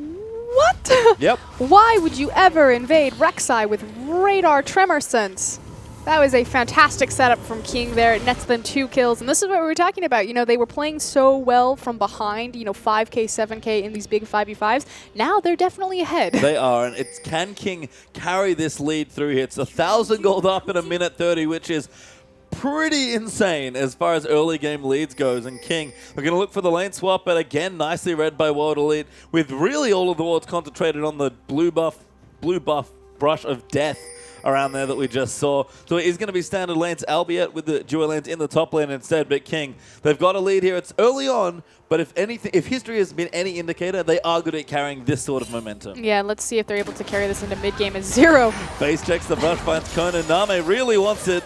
The level 1 all-in. Apparently that's the King duo lane special. Wow. So many face checks. Yeah. So little time. Well, we are 2 minutes into the game, and that's 2 face checks already, so there's a pretty consistent face check rate. Great hook from Conan, but a nice binding as well. Name, though, going to eat too much damage. You can't trade with Jinx at level 1. And we can see, again, Sivir's problems in this matchup. I'm glad that you pointed out the level 1, because with the rocket launcher, of course, Jinx starting her Q, she just has so much range over Sivir. She's going to get free auto attack, so there's nothing Sivir can do, especially starting Ricochet, as opposed to the Boomerang Blade. No. And that's why it's important to say level 1, Jinx is going to get the better of that. I've seen Mystic, especially with the likes of Thresh in his lane, played by Conan, loves to level 2 all-in people, so Nami going to have to play a bit more defensive, probably typically in the Morgana matchup anyway, but Insec already forcing Aluka back. He got that first kill and the assist. He's got so many early game items, and he's off to a great start already. 5 pots, cloth armor, and some Pumas. It's pretty good stuff. Some nice sneakers there as well. You can see Insec still early levels on the Vlad, does have to be careful, but things going well. Korn looking even in the mid lane there as well. Actually was getting some vision, I think, trying to spot Spirit earlier on, but isn't seen there again, just starting to clear out some waves. And we'll reset a bit as it calms down after the crazy level 1. Yeah, we do see Huey playing to topside, obviously, because Name and... hold on. Yeah, going for Mystic. Umbaro does land. They want Conan. Oh, beautiful. Great binding there as well, but Nautilus going to get locked up for a bit longer. Damages through. Huey actually gets ignited there. The last auto is good for Name. Mystic overextending for the kill. Might find himself dead. Zero just needs another binding. Great flash from Mystic. Name almost dead, but everyone's going to live except Conan.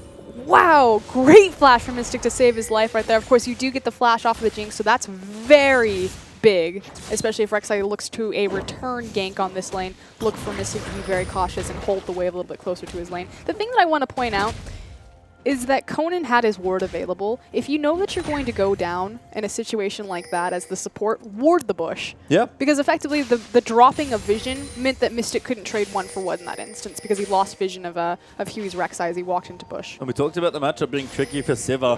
Name going to return now with a pickaxe already through with an early buy with 2 assists and that first early kill. Spirit is taking away the Raptors on King's side of the map, so a little bit of counter jungling there coming through.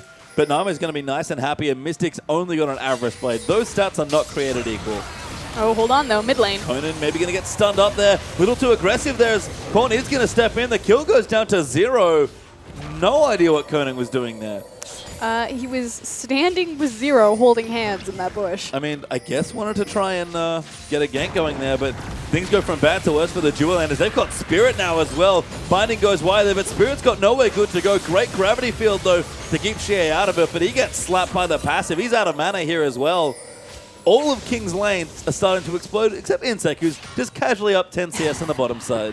Blue Suede shoes, though, from Spirit. The nice dodge on the binding, and like you said, pointing out the gravitational field, setting it down on that Raptor zone so they couldn't get melee range and really collapse onto him. But now, again. More fights here. Huey, Black Shielded, though, can't quite go in for that one as Name going to push the wave in here. But Huey might even start proxying this wave on the top side. And Mystic is very far behind this time. We talked about how King are so punishing once they're ahead and snowballing the game, and this is exactly what we were talking about. They're just running away with this. They have so many different pressure points on the map that Huey can freely walk in wherever he wants, knowing that he's already in an advantage. Yeah, and it's only going to get easier for that mobility once he gets the ulti there as well. So makes sense why a lot of these, there are basically good Rek'Sai players in the LPL, because it does suit a certain style. Jinx, yeah. Yeah, Mystic. No flash there, puts the chompers down. Spirit is in the area, but that's going to be a kill. Huey gets another one for himself, and these repeat ganks have been so good. And exactly, he's repeating because he knows that Jinx doesn't have a flash. Unfortunately, the wave bounced off of the tower when Name shoved it in initially, and he's got a really nice freeze building up from forcing Mystic to overextend to get CS. And I like that you brought up Rek'Sai is so punishing when playing from ahead in a certain playstyle. It's the radar, the trimmer sense. The fact that Rek'Sai, she wants to invade anyway when your solo lanes are ahead, because obviously if all of your lanes are pushing, Hold on. One is Chrono Break. He might go all in. Flashes out instead, though. Oh, he already used his ultimate, I see. Couldn't go all in for Xie, but almost gets himself a kill. Oh. Xie actually might get it. Q's good there, but doesn't proc the passive 0. He wants it, but Xie just gets out alive. The flash pool, looking for the bonus damage there from Morgana. That's pretty cute. That was great, but the binding does not hit 0. Burns a couple of summoners, but forces Xie out of lane, and Korn actually had a potion handy there. Going to be able to stay for at least one more wave. Okay, but as I was saying back to Rek'Sai, so if your lanes are ahead, and obviously the correct thing to do is play passive, as we see Mystic and Conan here hiding underneath their tower, just waiting for the minion wave to push onto them. It's hard to gank these lanes because they're playing passive, they're trying to stop the bleeding. So what do? You run in and you invade the enemy jungle. And you say, okay, if I can't fight the lanes, I'm going to fight the jungler because I know my lanes will get here first and they'll get here stronger. Yeah, and it's telling for me that we've seen Klilov actually is a player that comes to mind from EDG. He constantly prioritizes Rek'Sai over Gragas, and you can tell why. He's definitely got strong laners, but it just suits his style as well. Yeah, I really like Rek'Sai. Me too. I think she's a great champion here, as you see Insect taking a bit of damage there from Aluka. Spectre's Cal's good here in the matchup there for the Hecarim, but the Revolver's already there. Level 7 now for Insect as well. Vladimir's starting to take control of this lane.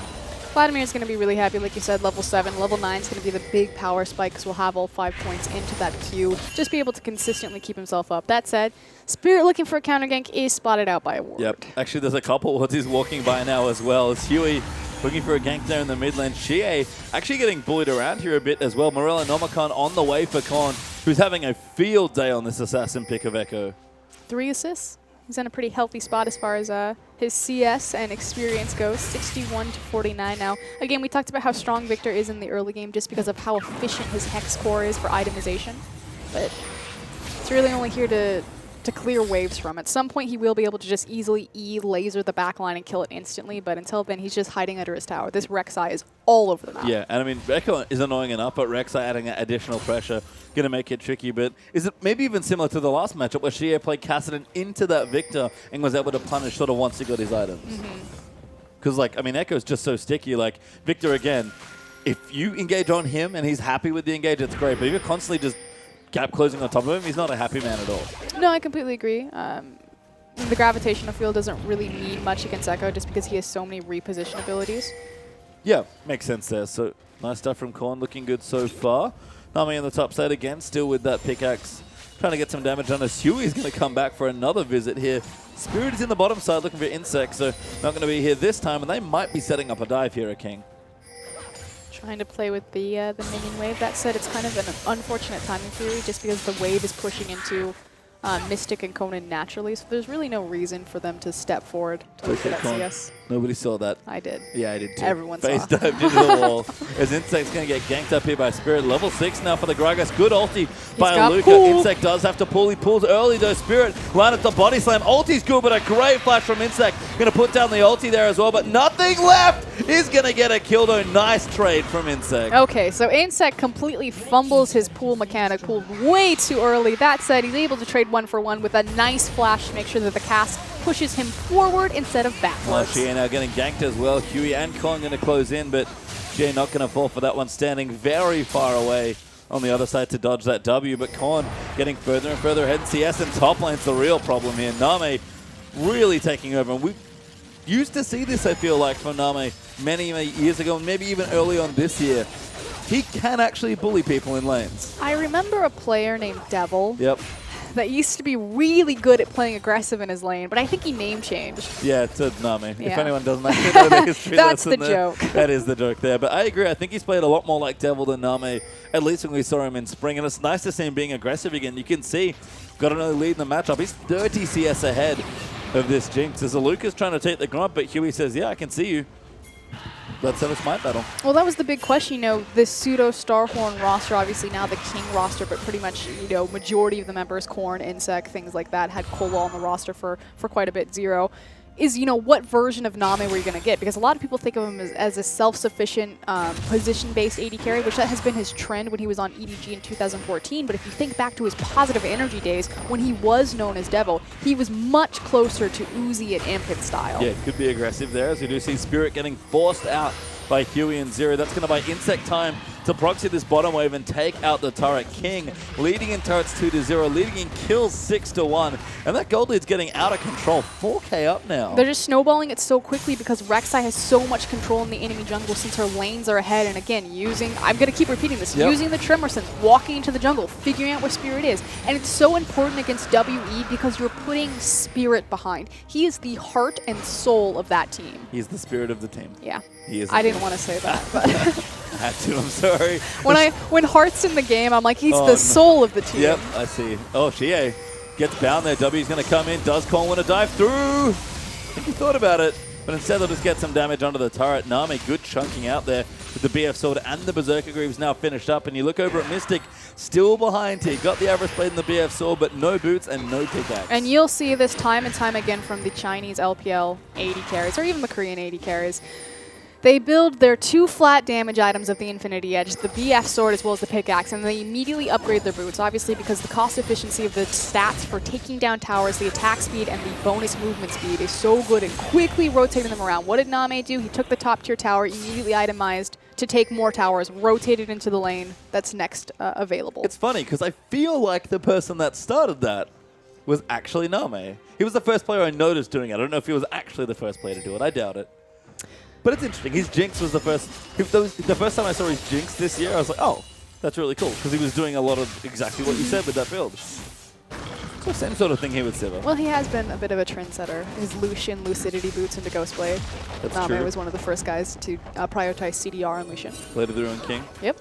The Name special. It's probably coming out if we get to 4 items here in this game. But King, they are really far ahead in this early game, and they've held onto it and grown this lead very nicely. Got the first dragon, actually, a few minutes ago. So quick, we barely noticed it as Nami was too busy transitioning into the mid lane, trying to take another turret. Morellonomicon finished for Con. He's also pushing in these empty waves here, just basically challenging Aluka, saying, you know what, I'm just going to take the free farm in this lane while Nami tries to take more towers. The dive threat is so scary from Echo because he has that reset, which is why you see Huey on the side there looking for a possible flank, and that's just going to be an easy siege as W. You have to give it up. Great siege set up there by King to get the turret, and Insect down on the bottom side, level 10 at 2-1-1.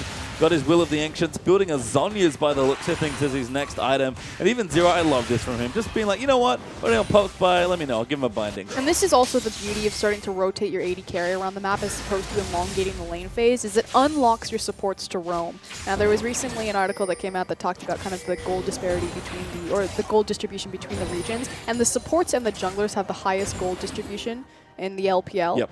And part of it is the fact that there's so many heavy roaming supports. Zero, Mata, PYL, you know, the top tier talent. Those guys, Mouse. Mouse? Oh, not Mouse, sorry, Mako. Mako. I meant Mako. Mouse as well, actually, when he was playing, but I did mean Mako there. Rest in peace, Mouse. Oh, poor Mouse. I think he's playing on a LPL team.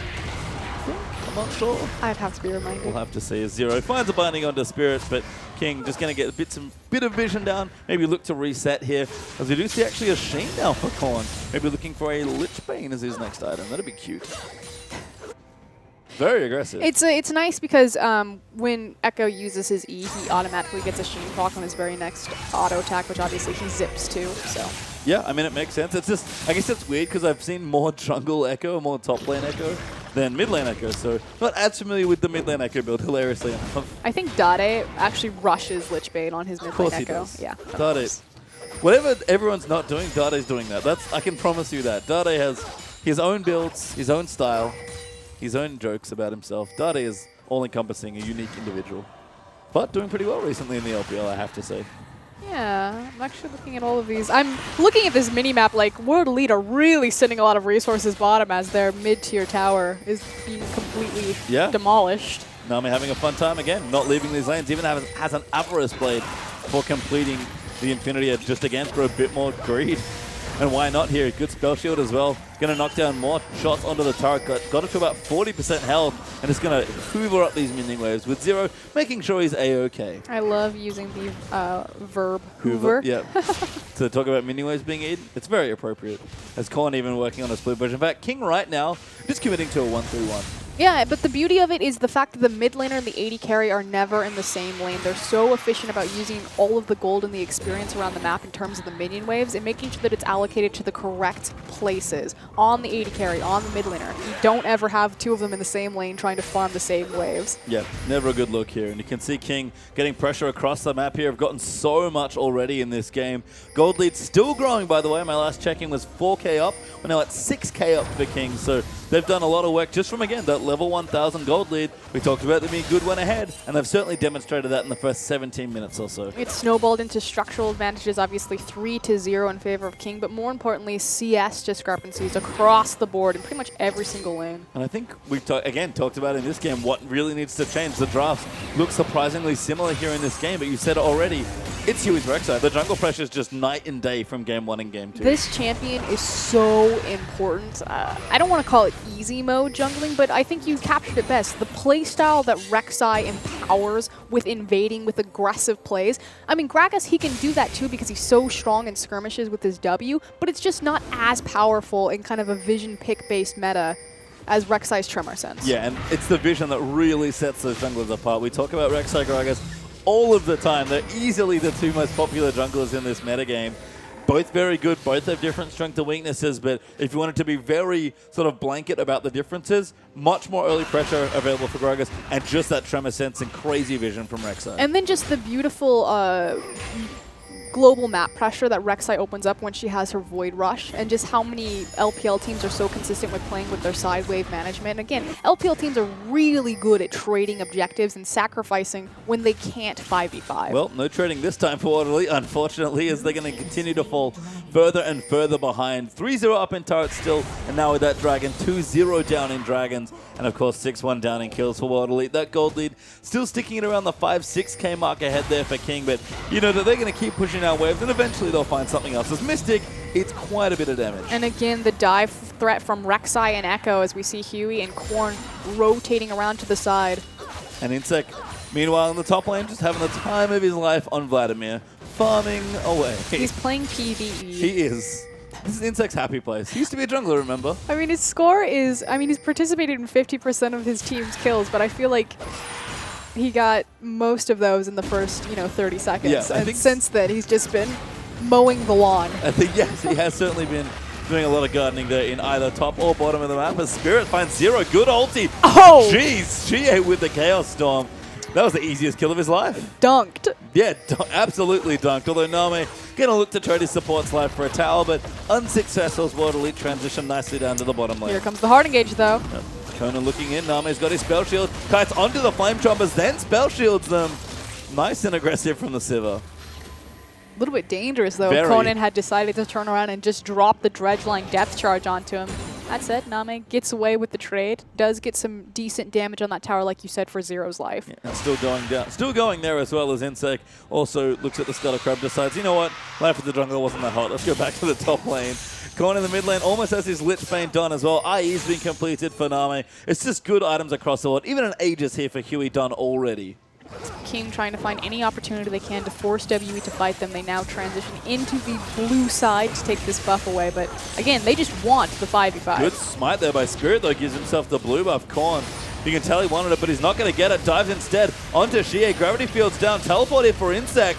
Name's going to dive forward. Insect's found Chompers, though. Aluka going to dive through Power Converter. It's going to cut off World Elite. That's an ulti forced out by Hecarim to get him away. And Mystic barely misses being eaten by the binding. But again, when teams are ahead, you don't just sit in your lane and passively farm and try to siege the towers. You run to the enemy jungle. You force the enemy team to fight you. And that's what happened. I mean, World Elite didn't lose anyone, but they got a little low as a result. Korn dives in. Once Mystic goes in deep, pops a Chronobreak after the assassination. Name gets the tower. Aluka going to dive back in on the Hecarim. Insect flashes out. And King get what they want. 2 kills and a turret. Xie was doing huge damage, though, with his Chaos Storm. I believe he got it across at least 3 members of King at all times, so does force them to back off and not look for more. They take the tower as well as the team fight, but this Victor is still looking very powerful. That's a fairly handy early Aegis of the Legion, I'll say then. Because that would not be there in a normal game. That's accelerated for Huey, and that pretty much saved their life from Xie, who, you're right, is getting bigger. And that's the thing. You don't actually consider a Hecarim, Gragas, and Victor composition as a triple threat AP comp, but effectively, you're doing a ton of magic damage in a lot of these compositions. Not just this one, but a lot of them that we're seeing teams run. So Aegis of the Legion is so much more potent. Yeah, and lock it now as well for a bit of extra effective health. Adds to all those stats as well. Here is Korn. Going to solo out his own blue buff here. He's also quite strong with his Lich Bane now completed. You can see diving in and out. Mystic, his one big thing in last game was his incredible positioning, but with Korn being ahead, it is so hard for him to get Echo off him. And likewise, the back threat reach of Rek'Sai, especially when he has his flash available to him to W flash. Yeah, and just get the unburrow. Mystic going to have a much tougher game this time around. Not the same support here, honestly, from his team as far as front lane goes, but not bad either for World Elite. So we'll see what they can do. They're still about 7,000 gold behind here in this game. Baron has spawned a few minutes ago, and King looking for the next objective. Got 4 turrets already. Looks like Korn's in the top side trying to make it 5. Well, a big issue is that there hasn't been a true 5v5 where both teams are lined up across from each other. I like to call it a front-to-back composition as opposed as, you know, getting your front line in front of you and having Jinx stand in the back as this tower surely will go down, and that's what Mystic hasn't had for him. Spirit goes in, finds Name and Insect. That's going to force the Sivir flash. Insect diving into the front line. Spirit going to get just destroyed though, as the damage is too much, and Korn dives in, takes out Victor. Mystic trying to do whatever he can, kiting back with the damage. Korn, Chrono breaks out as King. Find a Luca up as well, and Insect playing with fire a bit. Mystic's still alive, but King get 3 free kills. We were just talking about how WE hadn't had a true 5v5, and again, they didn't. What looked like a fantastic engage from Spirit was actually a 3v5 in disguise as Mystic got to that fight just as Korn was rounding the corner. So Jinx shows up and Echo's right there. Yeah, and as a result, King get themselves a Baron buffer. Luca does have his ulti and smite. Puts the ward down, going to try and steal it. Doesn't have vision right now. Korn actually zoning him away. Really smart play as the ulti comes in as well. But Aluka can still make it in. He does dive through. Gets 0 actually as a kill. The Baron's still low. Then Name takes out Aluka. Baron goes to King. Mystic dives to Korn. And just very well played to secure the objective. Korn jumping off into the back line, trying to get as much damage as possible and stall at Aluka so he couldn't look for the steal. He goes in a little bit too early. King do a great job. They back off of the Baron. They sacrifice Zero's life, but they make sure that they secure the objective. They do, and it looks like Name has changed things up a little bit. Apparently it's no longer 4th item. Blade of the Ruined King has been upped in priority to 3rd item. Well, there hasn't been a ton of armor items completed on the side of WE. You see the starting of a Frozen Heart on Aluka, but no big armor items, so he doesn't really have to worry about it. So again, it's about being mobile, kiting, it makes sense. Name things. Most AD carries would probably opt for a Bloodthirster in this situation, but not Name. He's all about Blade of the Ruined King. And speaking of, I think, personality-fitting item builds, have a peek up there in the top lane. Old Insect's got himself a Madraz. Do or Dade. Yep, except I don't know if we're playing exactly that version of the game here at this point, because Insect, this is just Insect being Insect. He feels he's ahead, he knows he can snowball, he's just comfy as Korn. Get a 1v1 Aluka. Aluka does not stand a chance and will back away as a result, and King get their 3rd dragon in and amongst all of that. Korn, again, showing his priority and his comfort on these assassin-like champions. The meta is slowly starting to shift in favor of him, and with that, we could start to see King rise up in the standings if Korn's more comfortable. And it's funny, because Korn has always been like, he's had the weirdest champion pool, I feel like. Orianna Fizz. Yeah, those are not the same champions, right? But I do agree that his assassin play in general has just looked much stronger than his control mages, even though he is an old Orianna player. And I'm glad that you point out, it is really weird. Orianna's one of his big power picks, but he looks so good on the assassins, especially the Yasuo and now the Echo. Yeah, looking good on Echo. 6th tower of the game, though, going to King as they're getting work in with this Baron buff now as well. Remember, Insect's ready with his Madraz at any moment. Korn's getting stronger. He's got a needlessly large rod to join in all those other items. And Name's just going to casually push up the mid lane. They're just out-rotating WE here as they're sieging onto the tower. Oh, Luca finds Name. Name was tanking the tower. Well, Luca going to dive back in. Locket, good pop there by Huey. Nice block of the ulti as well by the Rek'Sai. But Spirit looking for an engage. Parallel Convergence going to lock him up, though. Now under the Hemo Blake. Spirit's going to eat so much damage. And Insect's now going to pop his on his Korn. Chrono breaks out. Mystic set as Insect dives into the back, but he will go down. Will the Vlad and Korn diving in deep. Huey follows him in. They take out Mystic. Cost them a little bit, but Aluka's the only one left. And Name King Sorry, Name, Huey, and Zero are going to chase him down. 2 for 5 as well as the inhibitor line. King are just too far ahead, and that was the 5v5 that W needed 10 minutes ago. They finally got it. They had so much more success. It looked good initially at the start of it, but King are just too far ahead now. They are, and they're even going to chunk out this Nexus turret now as well. The first one will fall. I don't think they can end the game right now, but they're going to do so much damage to World Elite structures. They've got so much gold to go home and spend now. King are in complete control. You do have late game threats on the side of WE. I love King's Korean players. Zero is joining the party as well. He also wants to play on Duo or Dada, everyone's favorite LPL game show. He has a Magize as well, and he's Morgana. What he needs to do is he needs to bait Insec into an engagement and then just let him die so he has more stacks. And then collect all the stacks. Beautiful strategies here as Korn, speaking of real AP items, actually does have a Rabbit on Death Hit completed now. Sir, Magize is a real AP item. Well, here is the teleport. Luca coming in, Name spell shielding though. Huey going to try and kite him around. Name needs to walk back, hasn't spent his gold, but Insect's now down here as well. Wants to collect some Magize stacks, gets caught in the gravity field as Spirit ultis him back in, but Zero's now here, ready to collect the stacks. That ulti missed somehow for Mystic, and King will only lose one. See, I'm telling you, Zero was looking at Insect. Go in, go in. Yelling at him in Korean. Come on, man, you got this. I know you can go in. Delicious. Gets all the stacks. Obviously, the big issue was the fact that Korn was on completely the wrong side of the map right there, so it was a 4v5. That said WE. They're not able to do anything with their pick as they need to respond to the pressure created in mid lane. Yep. Although now Aluka's going to join into that pressure in top lane, so he'll be able to maybe stop some of the bleeding, but does have to be careful. Not a whole lot of magic resist right now up against this pretty heavy AP composition. Korn is so good at using the parallel converters. Obviously, he didn't hit it there, but throughout this entire game, he's been really creative about how he throws it from Fog of War and kind of setting up people to walk into it. Yeah, for me, that's been the biggest separation between the good Echo players and the great Echo players. Porn's Echo, in particular, one of his first plays on the champion, in a loss that EDG suffered, he was doing some really smart stuff with that ability. Pretty much like putting it in the lane and then dashing on top of them and being like, you have nowhere to run. Yep. It's good. Good stuff here. Always nice to see players that are significantly better than me play, especially cool champions like Echo, but thankfully there's a lot of those players in the LPL. In fact, all of them. I'm really excited to kind of see the evolution of Echo and his playstyle. I really do think that still in China, he's found a lot more success. Not in standings or percentages, just in kind of how teams are using him from the jungle position. Although there are a lot of standout mid-lane Echo players like Korn, like Rookie, Cool, things like that. Yeah. I think in general, we've always looked at China as being a very skirmish and teamfight heavy region, and Echo brings so much to all of that sort of thing. It's just how they use his so much CC and just his choke point potential. They're so good at fighting around terrain, not just in the jungle itself with those skirmishes, but even on champions when Jarvan was super popular in the LPL, how they would use the Cataclysm to cut off choke points and reshape fights. You can see right now Cons is being a nuisance with his Echo. Good chaos stomp into damage. gravity field. Catches Name. Shut down there for Conan and his Nautilus. But Con, I think, is 1v2ing. No, never mind. Aluka forced to back away, but Con not there once again here, and World Elite get a good catch on Name. King sacrificing a ton of their momentum and pressure by not grouping up. I mean, you're stronger in the 5v5. There's no reason to be split pushing with your Echo if your other team is getting caught up like that. No, I mean, they're still so far ahead. 13,000 gold at least here for King that I don't think they mind too much, but it is interesting to see them be so ahead and make so many mistakes, because King were a team that closed out very efficiently when they were ahead in their wins. And I think it might have something to do with the two Magi's currently on their team.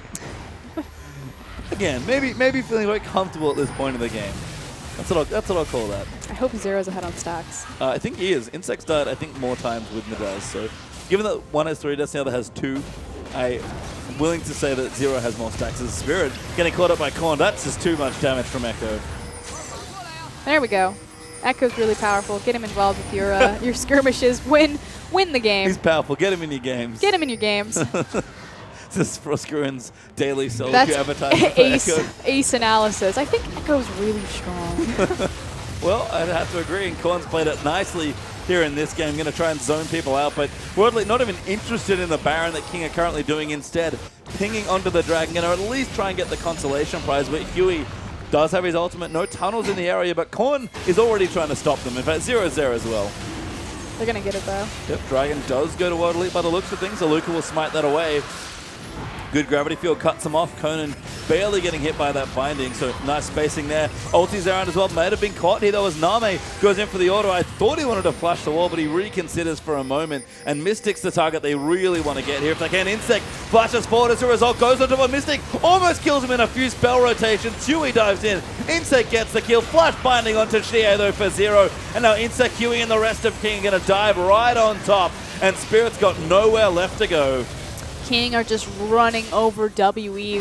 The reach of Rek'Sai and the CC lock of Echo as Zero running towards the base. I think he's expecting a surrender and he's not getting it. Yeah, not at all. In fact, the inhibitor respawns, so Insect going to face tank the turret, but that's a good candidate for it as well. Good paralock convergence for Korn. Great binding as well. They'll just dive onto Aluka, make sure he's dead. They'll get the ace, they'll take the base, and that'll be a win for King. That is a 1-1 split between the two last place teams. That said, we were curious what version of either of them was going to show up. First game, a fantastic draft from WE. They got their players on the power picks that they needed, and they ran over the game. Second game, King adjusts their strategy. I said it was in the Rek'Sai pick, and I'm going to stand by that. Rek'Sai is the carry of King right now. Well, it seems to be so far here as Spirit.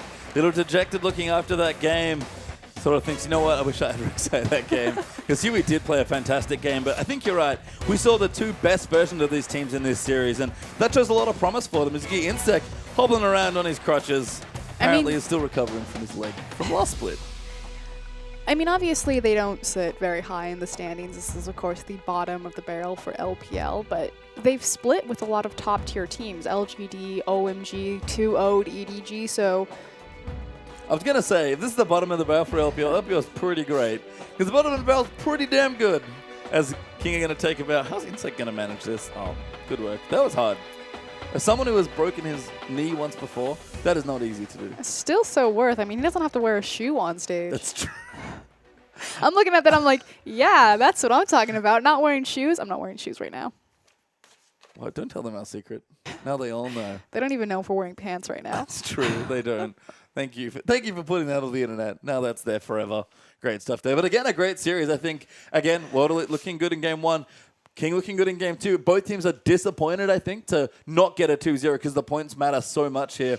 But a great series to watch. I think both teams really put on a show and again demonstrated why they are teams to still be respected by the top teams. No, I completely agree. And again, I think you said it best. You know, the ceilings of these teams, we really got a better look at them. And we saw kind of best case, worst case scenario for both of them. There's still a lot of talent here. They have a lot more room to grow. So we'll see if they're able to ramp it up in time for playoffs, especially because they needed the win here. So with a draw, they only get 1 point each respectively, which means that they're not going anywhere in their standings. Well, not just yet, but a fun series nonetheless. Don't go too far away, though, because our last one's going to be great here. EDG, when we return after the break, going to be taking on LGD for a playoff rematch.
And welcome back, everyone, to the English broadcast of the Chinese LPL. My name is Julian Pastry Time Car. Joining with me once again is Ryan Prosker and more. And that was a great last series there with King managing to take a second game against World Elite. I was really impressed with the team fighting, but I think you said it best, and I'll repeat it again. We saw the best and worst of both those teams in that draw right there. And unfortunately, with the draw, it means they only take home 1 point each, and they're not moving anywhere fast in their standings. Yeah, no, we're already tied for last place. Going to continue to be tied for last place, but with an extra point, I guess. Maybe hoping some people start losing 0-2, and then they can make some headway, because man, there are so many splits in the middle of the LPL, and that's kind of where we found ourselves, right in the thick of things as far as the standings go. And it's really important to understand the size and the length of this league. They play 12 teams twice. Every team will play 44 different games. Obviously, you're playing each team twice in sets there, Yep. but the middle of the season, it kind of becomes a very big experimentation ground. People are finding their synergies. A lot of teams will be trying out different compositions and things like that. We're starting to have more rotations through rosters, so it's not all surprising to see it go 1-1, but a little bit of shake-up. I mean, obviously, UP and WE 2-0ing EDG is not what was expected. No, not at all here. And the teams really had some potential to make room there in the bottom and kind of fling themselves out of last place and get maybe in towards, you know, approaching top 8. Not there yet, but approaching top 8 at least with 3 points. Instead, they just split in a very entertaining series. And I think World Elite, they definitely own game 1, but I was so impressed with how King won game 2. Again, when they're ahead, they just look so strong. Yeah, I think very much like Vici Gaming, King, when you give them a lead, they're so good at identifying exactly how far that they can push it and executing it really well. And let's take a guess at MVP. I love to guess the MVP. Oh, I'm really bad at guessing MVP. It's so hard because it's usually never what I think it is. It's like, sometimes it's like, yeah, oh, this guy's pretty real. Support player. I'm like, what? I think I've openly, like, exclaimed at the MVP being weird. Which is like, yeah, fun stuff here. I think you said it was going to be Korn. I'd probably agree if that's what it would be. I definitely think it would be Korn and Azeka. And we talked about how Korn's champion pool is starting to shift away from the control mages. Even though he's historically an Orianna player, his other big pick was always Fizz. His Yasuo has always been really strong. So the fact that Yasuo, Echo, those picks are starting to see more come back into the meta. Of course, there's still a lot of Victor, a lot of Azir, but Korn's starting to look much more comfortable and showing himself as a carry for Team King. Yeah, he is. He's kind of back to old form, at least, that he has shown at previous World Championships early before. But we're going to move into our last series instead. EDG still sitting at the top of the standings, I believe, despite numerous losses. And I don't mean like, oh, they dropped a game. Like, no, they've dropped 2 games to multiple teams so far in the last few weeks. But they're against LGD. This is a rematch of the grand finals of the spring playoffs. But these 2 teams have looked very different since then. Yeah, and it's funny, in conversation when I got to sit down with Spawn and Rusty, the other 2 color casters on this cast, we were kind of ranking up the teams and figuring out where everyone sit. And we still considered LGD a top elite team. But if you look at the standings, EDG are in first as we see their lineup right now, and LGD are in 10th. Yeah, and that's crazy to think that LGD will be that low down. But early days still, we go through EDG, starting with Amazing J in the top lane. Going to play their sub-top laner and a big carry for the team. But Clearlove, mentioned him last series because of the Rek'Sai. Lots of Rek'Sai there in that match history. He will always prioritize Rek'Sai pretty much over any other jungler, has an absurd record. But wow, they're starting both Amazing J and Baimi. Yeah, both subs going to be in here. Baimi, of course, their other Korean mid laner, going to be joining in. They played a lot of Azir, loves his control mages. And there's Deft, of course, still a big carry player, has certainly been a little bit off recently, I have to say. But he's still Deft. Yeah, he had some unfortunate Valkyries in their last set against OMG, and you are correct in stating that EDG are in a bit of a slump. They are, and that's a weird thing to say about a team like EDG with, as we see Mako, their last player here, been mixing it up a lot. Very versatile, very good player here in Mako. Probably one of the few players that's still overperforming, honestly, in this lineup. And yeah, EDG, a lot of serious losses here. It's weird to think of them losing games, let alone losing series, but they have lost 0-2 to many different opponents. Both UP and World Elite have relatively recently taken 2-0s against them. That said, I'm not too concerned for EDG. Again, we're in the middle of the split. It's a very long season LPL. They're no threat of not making that playoff, and that's when the top-tier teams in LPL really show up. I mean, you want to talk about night and day different performances. LGD, their season performance versus their playoff performance. I love the Alpaca. Oh, it's so good. You can see some nice fan art there, as well as Deft is always both in-game and in the audience. That is comprehensive fan art there. I like it. Sanchow, their manager, laying out in front. He's my favorite. He's pretty great. He's going to pop over to LGD, a team that has not changed at all, I don't think, since the playoffs. I'm just trying to think in my head. No, apart from maybe a draw transformation from PYL, the team is the same. We'll start with Acorn in the top side.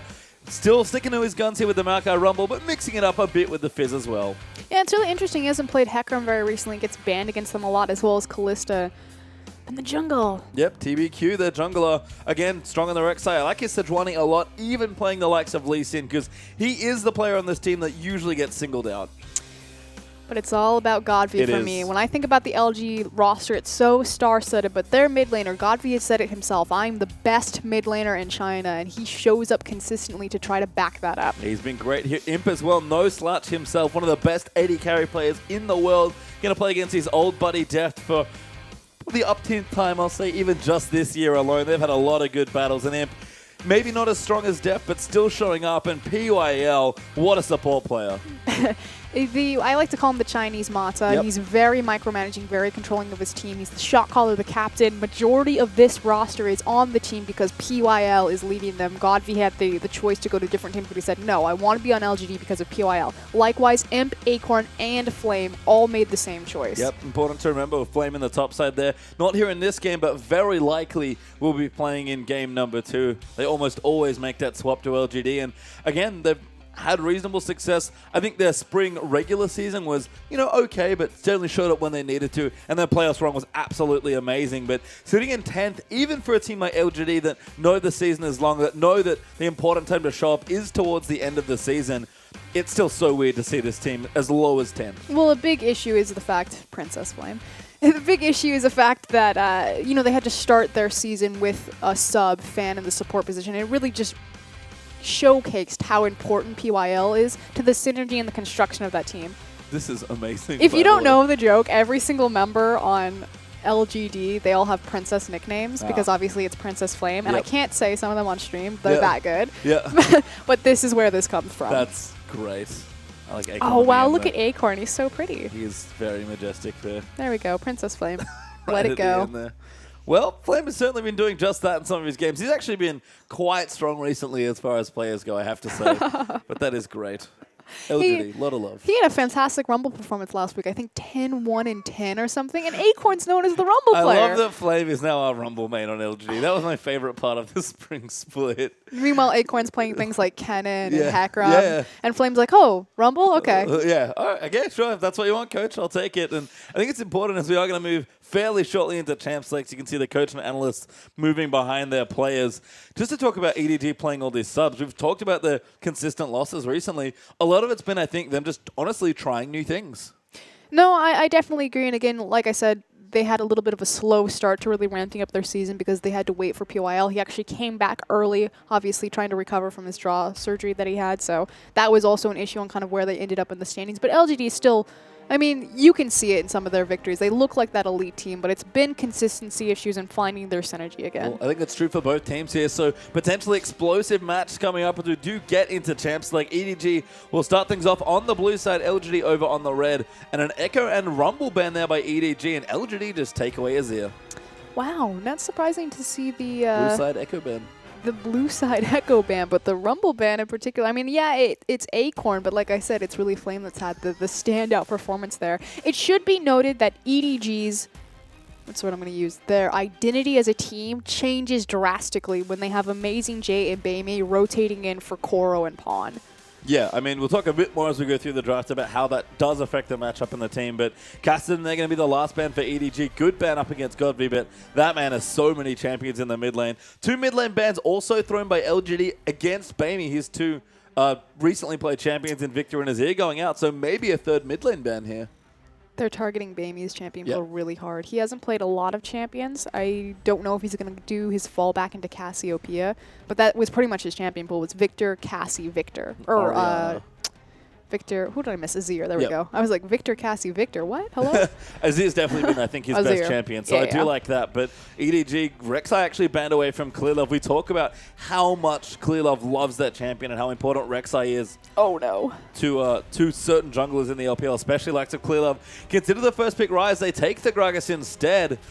But not giving Ryze to a player like Amazing J is a bit surprising to me. Wow, there were so many priority picks. As again, we now see the Alistar being hovered over for PYL, and he is devastating on that champion. But they decide to prioritize Gragas, and that's another pick that I didn't even notice, the Kalista. This is pretty much perma-banned against LGD. Imp was one of the first AD carries in the LPL to debut that champion, had a bit of a slow start, has done some very strange things with his build, but has really kind of defined himself as a big Kalista player and someone you have to be afraid of. And that's the cool thing about these two teams, is they've got such star-studded rosters that the picks that are just priority, like you have to add special target bans there on top as well because of how good these players are. Ryzen Kalista, though, is not a poor start to a draft for LGD. That is a disgusting start to a draft. Wow.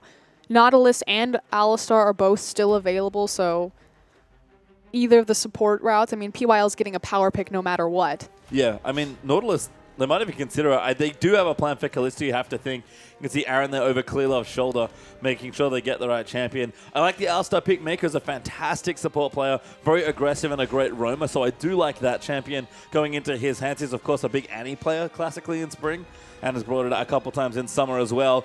But Deft, let's switch it up. It's going to be Nautilus instead for a bit more flexibility, but I love the Deft Urgot. I like this much better just because you have the depth charge and so much CC on Nautilus's kit to really lock down Kalista, because this second rotation from EDG is targeted directly at Imp.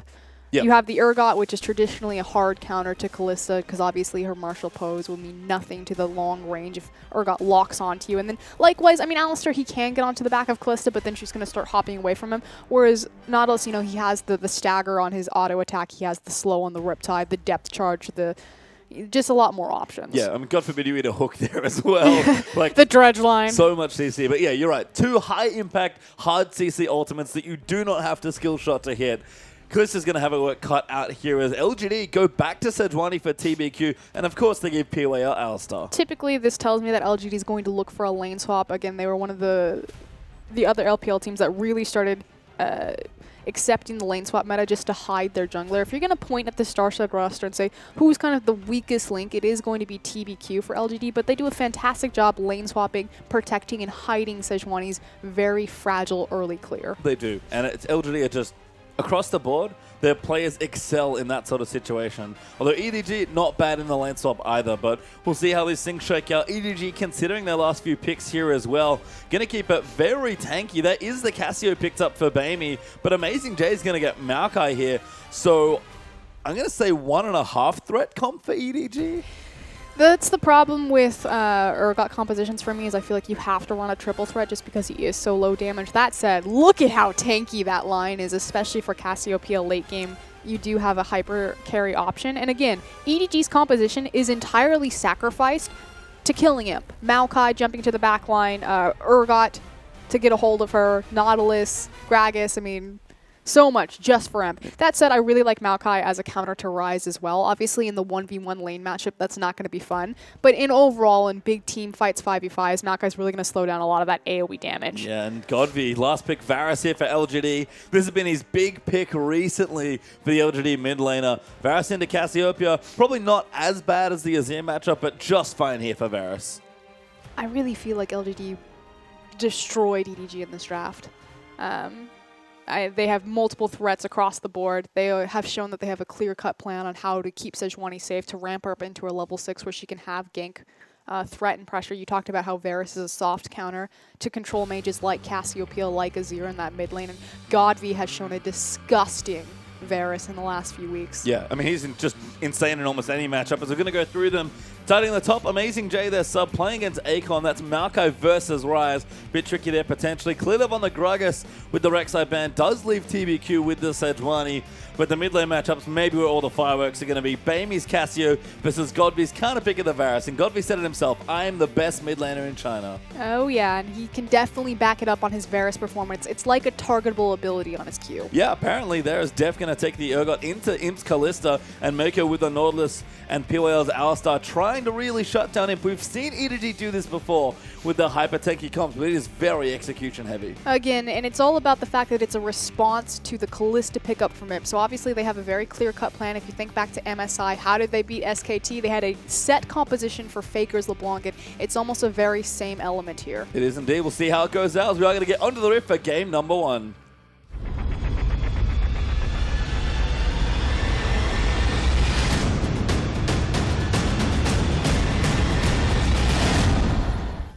And welcome onto the rift for our last best of 2 of the evening. And it's 2 top teams here in the LPL. EDG taking on LGD, their first rematch since the grand finals of spring. And we haven't really talked about how those finals went, but spoiler alert, it was a quick and decisive 3-0 by EDG.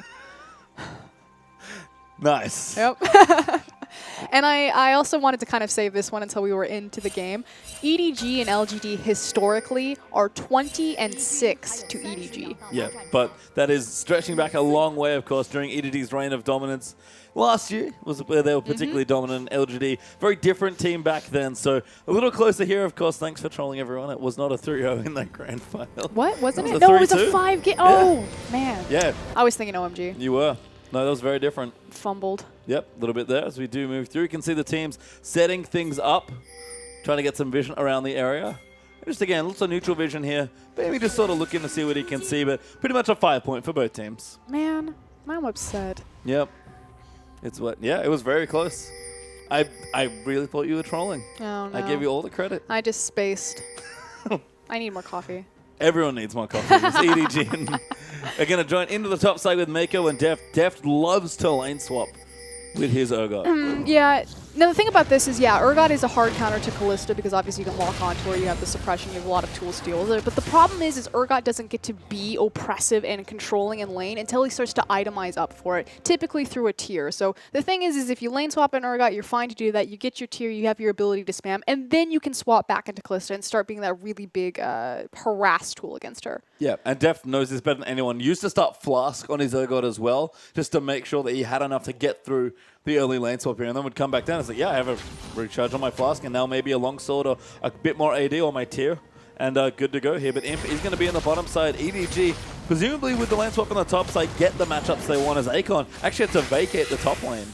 Again, though, I just, you said it before that Deft likes to swap his Urgot early before he goes back into the 2v2. But again, this just really protects and shores up TBQ and allows him to get his first initial. What are you doing, Acorn? He's taking some little He wants here. the Sentinels. Yeah, I mean, he knows that. He actually didn't start with TBQ. That was the problem. LGD got all neutral vision. EDG lane swapped the Urgot on them, and all of a sudden Acorn's like, oh, I can't do anything. So finally has his jungler join him, but Acorn is well behind in the jungle follow.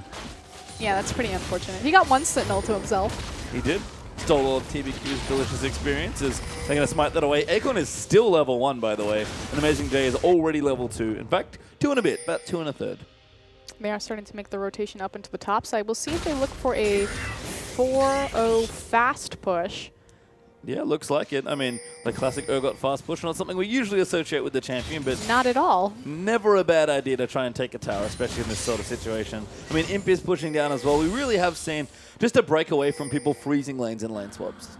Yeah, they're starting to get more creative, especially because you have a lot more power picks and the top laner is becoming a lot more dominant in this current meta, especially against Ryze. It's more about denying Ryze the EXP and the gold than it is really securing the tower and the safety for your own AD carry. Yeah, and you can see EDG do actually back away there with their jungler and top laner, so not going to get too overexcited to push there. Just going to try and let it naturally happen and keep the other resources moving around the map. But an Urgot with a longsword, even though he's an Urgot, not doing a bad job here with Mako pushing down the turret.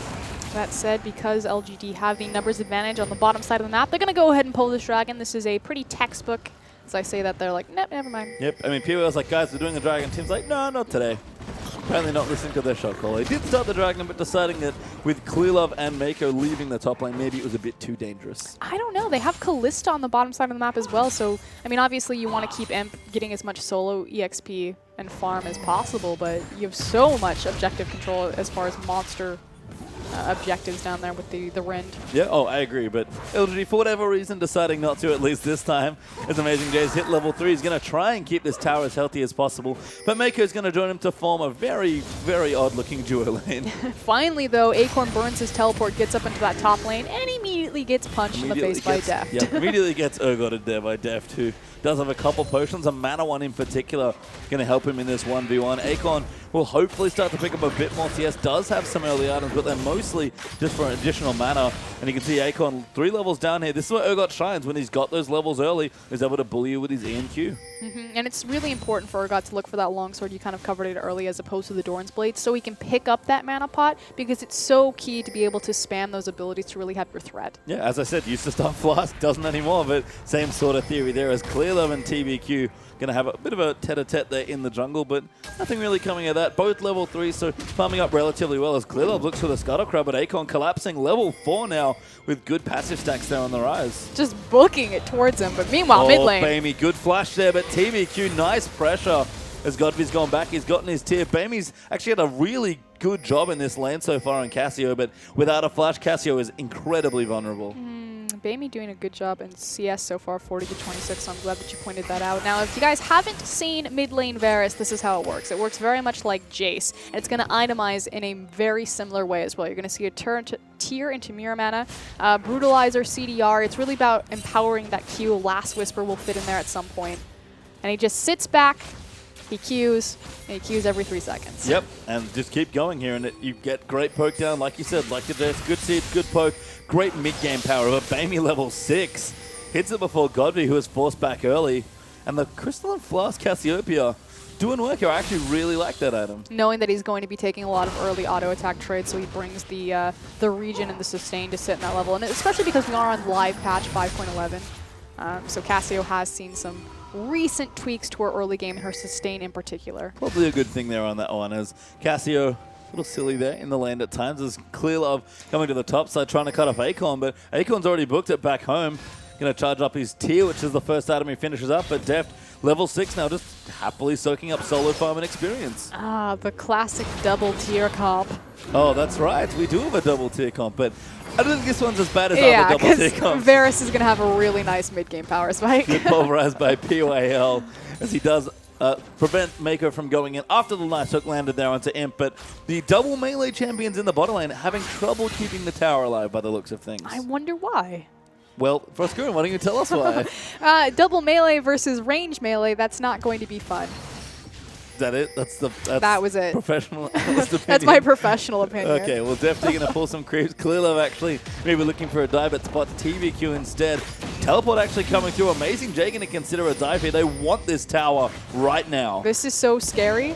Okay, they're not going to dive the tower. Oh, good flash from Akon. Gets out, but instead they'll force pressure off the tower. Look to take it away. Creep Wave's going to meet them there. Cannon Creep's ready to go, so EDG going to get the first tower of the game. Oh, okay. I see what it is. I was initially thinking, why was LGD so scared right there? 3v2, and it's a Sejuani and a Ryze onto that tower. It's because they didn't have eyes on Mako, so they didn't know if there was another person coming to dive that tower, so they wisely back up. So you can see Mako on the bottom side hiding in Fog of War in that brush. Yeah, smart stuff there, but Imp will get some free time along with the turret and is able to take that away. So 2 turrets fall, 1 apiece here for the teams, and as we look up, gold lead slight there for EDG, leading by 600 gold with 8 minutes in.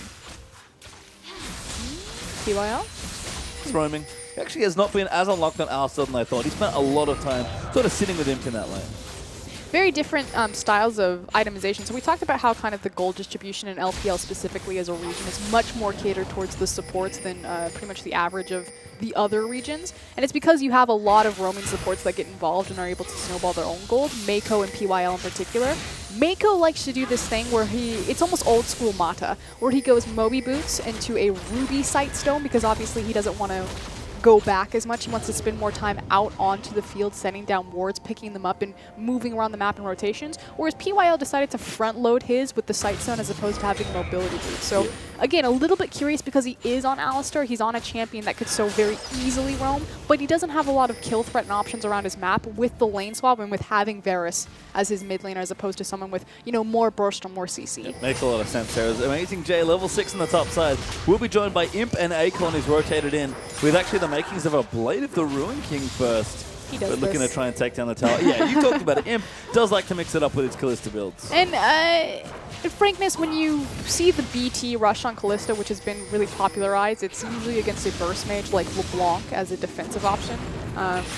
But Imp, he has, you know, many different variations of his Kalista builds, but a Bork first is a pretty common one. Yeah, Blade is cool. It sort of feels like if you combine BT and Runins together to make sort of a one item that wasn't as powerful as both. And obviously attack speed is huge for Kalista as far as not just her damage output with the Ren, but also her mobility and her own safety. Yeah, makes sense as Deft trying to cut down this tower, but not going to happen. EDG instead up for a dragon, but the teleport down prompts EDG to try and dive, but TBQ's level 6. He's going to go in the ult, misses though. Mako's already in the backline on top of Akon. Dev going to come in, flashes in there, ulties Akon back in. Mako is low, goes down actually to the rise, but TBQ going to fall soon as well. Tries to flash out, might have just bought enough space. Never mind, locked on there as Def takes him out, and they'll get the tower as well. Def so aggressive, flashing forward, getting the suppression. And yeah, we talked about how Urgot is a great counter pick to Kalista, able to lock onto her, so her passive doesn't mean as much. But especially against someone like Ryze, through the duration of that suppression, think of it as almost a pseudo-exhaust and slowing down his fast and furious spell rotation. Yeah, and we saw that there, just getting onto Akon, who did get first blood, I believe, so we'll go back and get a catalyst. His build will look nice here. Godvy's blue buff that he got a couple of minutes ago wears up there as well. And Bamey continuing to stay ahead here in this lane. I am super impressed by this. Bamey had a great reputation back in Korea. There was a lot of people who said, you know, he's going to be as good as FLICKR at some point. And obviously, it never came to fruition when he was in LSPL, but he's really started to pick up steam on EDG, and I'll have to double check. I think he might still have a 100% win rate when he is on that team. We'll have to see. Here's the Dragon. Going to go over to LGD. Pretty easy once Kalista starts it up to make sure it's yours. But I think I have to say the same thing about Bamey. I've been quite impressed with him. They've been playing him a lot as well. And that's the thing. If EDG already have Pawn, he's a world champion and a great player, why not have two great Korean mid laners? And the nice thing is it makes sense that you would rotate in between their two different styles, because Bamey has, like we said, his champion pool is relatively small. It's mostly consisted of control mages, so he fits very well into the meta. Whereas Pawn, he plays a little bit of everything. I think he's played a total of 21 unique champions this year. But it's very crazy and it's very different. I believe Pawn, from Spring at least, is second on unique champions played in the mid lane. Can you guess who the first is? I would guess FLICKR. In LPL. Oh, Godvy. Yes, it is Godvy. In LPL, it's Godvy. I think worldwide it is probably FLICKR. But Godvy has played just a couple more than Pong, which is impressive. Usually when these two play, it's really crazy with the picks. But instead we have Bamey, who, hey, maybe a bit more narrow on the champ pool, but been very consistent so far. And the meta very much favors him again as EDG now turned towards this top tier tower. Akon's popped his passive, but that's just for wave clear. They're good wave clear by the Ryze, though. All that early mana able to chow down some waves, but Imp continuing to push as well. LGD doing what they do best. Play around the map, while EDG are constantly looking for fights. Yeah, trying to be on the aggressive. And again, talking about kind of the composition, LGD, or excuse me, EDG are kind of in their happy place right now, because, you know, the Urgot got going, has the Muramana. They're going to find a little bit more power spikes when their stacking items are finally full and online. Obviously with that Archangel staff, excuse me, coffee. I can't articulate. Everyone needs coffee, man. It's Deft. Farming up in the mid lane, trying to match Imp, but Imp's going to rotate into the mid lane. Bamey pressuring a bit. Clearlove off in the wings as well. TBQ looks for an ulti, doesn't throw a good fake. Amazing Days here. Great ulti there by Bamey. Gets out of the first one with a cleanso, and Amazing Days already gotten the kill onto Sejuani. Ult's Godby away. Clearlove coming through. Imp though going to tear through that as Godby gets a kill. Now Mako going to join in, gets PYL, whose ulti's about to wear off, but a good snipe there by Godby in the back takes out Bamey. Mako's going to get hopped on, and he's absolutely dead as Varus gets a triple. Imp flashes forward for Deft. Gonna try and secure another one, and Godby may just get 4 kills. Flashes in for it. Gonna try and take it out. Just misses though. Deft, very well played. Godby is frustrated right now. He thought he had the quadra right there, but this is what we were talking about. That Varus Q, that's a skill shot. On Godby, it looks like a targetable ability. He is so good at hitting those, and Bamey took one straight to the face in the back half of that fight. Yeah, he thought he was safe, but was not at all with the range of that Varus poke. And LGD pick themselves up a nice bunch of kills, a tower in the mid lane, and most importantly, the gold lead here, now 1,200 gold ahead. Now, the thing that I was talking about before that fight broke out is, yes, EDG do have some power spikes down the road when their items start to stack up and go online. Obviously, Cassiopeia is going to be a late-game hyper threat, and they're very tanky, but I still feel like LGD got the superior draft here, and just the quantity and the type of threats that they got across the map. We are going to see a replay there. Oh, I feel like he was trying to chain CC before TBQ got the Glacial Prison off with the Cassiopeia, but just really unfortunate that lands on anyway, and Bamey has to burn so many of his repositions, his flash, to kind of put himself back in safety. We do have another fight though breaking out. Clearlove in trouble as PYL goes down to Bamey. Imp hungry for a kill, but does not find it. And Acorn does have his teleport, but he's not here yet. Amazing J's already potted in. They found him, but great ult from Clearlove gives Amazing J the kill. And EDG exploding and answer back with 2 kills of their own. Ramping up this game so quickly. Deft is ult. What? What? No, he's you got can't- QSS. You can't cleanse. Yeah. No, that's not how that works. How did he get it? I don't know. Did he cancel? Def might Can have you cancelled cancel? it. Urgot's ulti is really weird. So I'll tell you, I don't know what happened, but I can tell you how it You works. can't cleanse it. You only can QSS it because it's a suppression. He doesn't have QSS. No one's got a Crucible. So again, for some reason I know this. I can tell you how Urgot's ultimate works. So you channel suppression for a second, and then the ulti goes off. So if you actually want to QSS Urgot's ulti, you have to do it in the initial duration where you get locked up, in that 1 second suppression, before he swaps you. Because once the game decides that you're getting swapped, there's nothing you can do because you're being repositioned. That's how the ultimate works. I have no idea how Godby got out of it, but that is how Urgot's ultimate works. So I think Def might have just cancelled it there. That was interesting to look at. Huh. That's why Urgot's ulti is so hard to get out of, because it's a 1 second suppression that you can only QSS, and then you're done after that. You can't do anything if you miss the window. Today you learned. Today I learned. For some reason, I know how Urgot's ulti works. I don't know why. Something I learned long ago. Here is I'm Icon. still trying to figure that one out. I was like, there's got to be a Crucible. It's got to be here somewhere. Unfortunately, I don't think Crucible helps you either. I'd have to double check on Urgot. All right, well, you know what? We can save that one for later archive and see if we can figure out why Godby lived. But he did live. Important to note. He got away. Def did not get the kill, but EDG, nice team fight to answer back, means they slim that gold lead right back down to about 600 gold apiece and 45 seconds left. We're going to have a dragon once more. And again, just so many damage threats coming out of LGD. They've got a lot of options, as well as late game hyper carries as well in the form of that Rise. And with kind of the slowing down of this game, EDG are doing their best to try to ramp everything up, and LGD are just trying to stay away from or find fights that are beneficial. Acorn has completely reversed the power trend of the top lane. Ooh, PYL finding a good headbutt pulverize. Clearlove going to get CC for quite a while. Has to burn his ulti to try and live. Bates Call there's going to secure this one by the looks of things. Clearlove is dead to Imp. Amazing J's going to dive in on top of 3 people though, and Baby's going to try and line it up. Great headbutt from PYL. Amazing J's already dead, and Def, he's firing in shots trying to get a kill. TBQ, good 2-man ulti, but Def snipes him away before flashing out. Mako is somehow still alive, but LGD get that win 2 for 1. They find a pick, and this will surely mean the dragon. With Clearlove down and the smite not available, so LGD just really starting to slip into control here. And this is something we've seen a lot from EDG. I would say consistency across here, though. Deft is trying to steal it. Going in, If he got that, I would be super impressed. I don't know if you can ever get an objective off of Kalista. I mean, that's part of the reason she's so strong, right? Is that her neutral control for an AD carry is just She also has literally a unprecedented. 2-item power spike as opposed to a 3-item power spike on hyper scaling versus like a Trinity Force 80 carry. So she's very cost efficient for the damage that she'll output. The thing that I wanted to talk about, because I keep kind of going back between these 2 different compositions, EDG are slumping. I honestly feel like a big part of that is their draft phase. Now, this composition was entirely built around the fact that Imp was going to go into that Kalista. And yeah, EDG did show success with this kind of strategy at MSI against SKT. But it doesn't seem to be working here. They do have, again, late game answers in the threat of Bamey and his Cassiopeia, so we'll see if they're able to kind of turn this one around. But slowly and surely, LGD are just starting to kind of take control and run away with this game. Yeah, 1,000 gold up here, and Imp has that cost-efficient 2-item build now completed.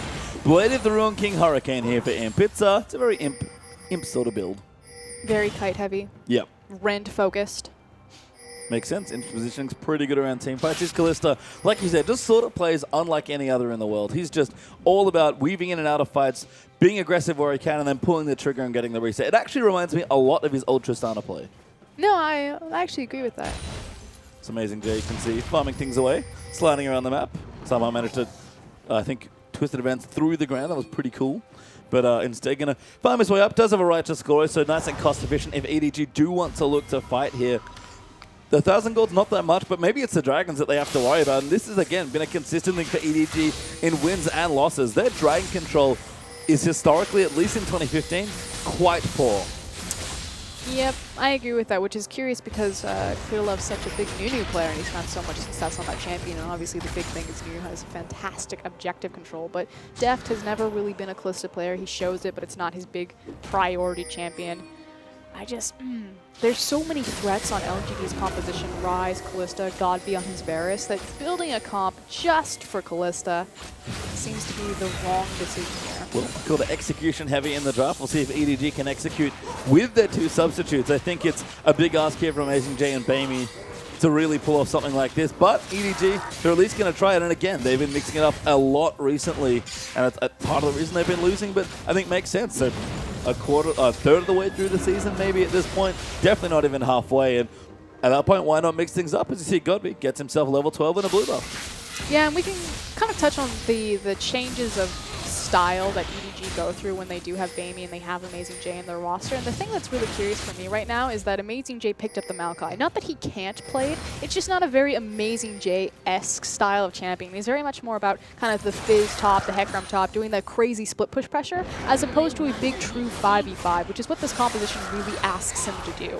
Yeah, and again, Koro is the team fighting top laner, right? That's what he's known for. He's Maokai and Nara especially, legendary champions. But we'll see what EDG get done here. Bamey on the Cassio is probably the shining light of his EDG composition. Still ahead of Godby here by 25 CS, but we talked about it already. Godby's pretty much good as far as builds go. Bamey is the easy Hoon to Pawns Faker. Sure.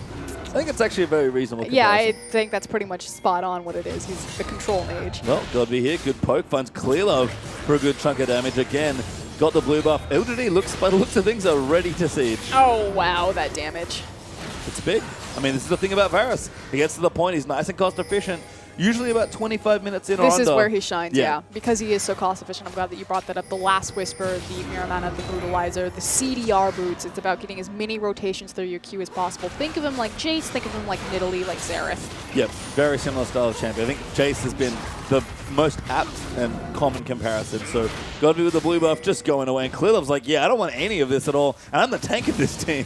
The big issue is that you have to go and you have to hard engage. And they have tools like that should Amazing J use a teleport home guard. But their actual reach is pretty small. A lot of mid-range champions. Yeah, TBQ actually gets the big raptor there as well. So a win there as well as LGD, who's continuing to run EDG around the map, using Godby as something in the mid lane they can pivot around by letting him pressure. Imp, him having a field day on the bottom side. He's 60 CS ahead of Deft. Yep. That's a lot. Imp does this all the time, though. He's able to acquire CS leads very much like, oh, hold on, teleport. Yep, teleport coming in. Actually, both answer TBQ. Missed his ulti, but a big Fate's Call going to knock them all up. Bamey gets the first kill onto Akon. They're going to chase down Imp, but a nice chain of corruption going to lock them all up as Amazing J. Imp flashes forward to get the kill. Gets dredgeland there by Mako, but Bamey, he's got nothing left here. A triple kill for him. Gonna make it. Oh my god, that Zhonya's was great. But it's still gonna be a snipe from Godby. The ace completed by LGD. What an amazing flank from LGD. And again, EDG, their composition, they don't really have any tools to start a team fight because they're so mid-range. They don't have the Sivir, they don't have the Hecarim, things like that. And LGD just collapsed on them and ripped them apart with so many different damage threats. Yeah, Baron is now well and truly dead. Kalista again, once she starts an objective, almost always finishes it. It's very rare not to. TBQ almost might even die. I think he smited early just to get some health back, but Imp's ready there with the rend, although TBQ actually got it. We're going to see the replay right there. So it was a really nice flash from Deft, actually, but he's forced out of the fight. He's not able to burn any of that Urgot power on Kalista, which just allows Imp to sit here and free hit into the back line. That's the power of the Rend build, the Bork Hurricane. Just so many rotations destroying EDG's tank line. And this was great. Godby at the end, dead. Scumbag Godby takes it away from him. Takes the Quadra away, but Akon now finding Clearlove. Proxy's passive. Gonna try and throw out the W's, but Clearlove will get himself away. Dragon back up here. That'll be LGD's third. Starting to get a little bit out of control here as this game for EDG. 6k down. LGD with a nice gold lead, the kill lead, the turret lead, and now the Dragon lead.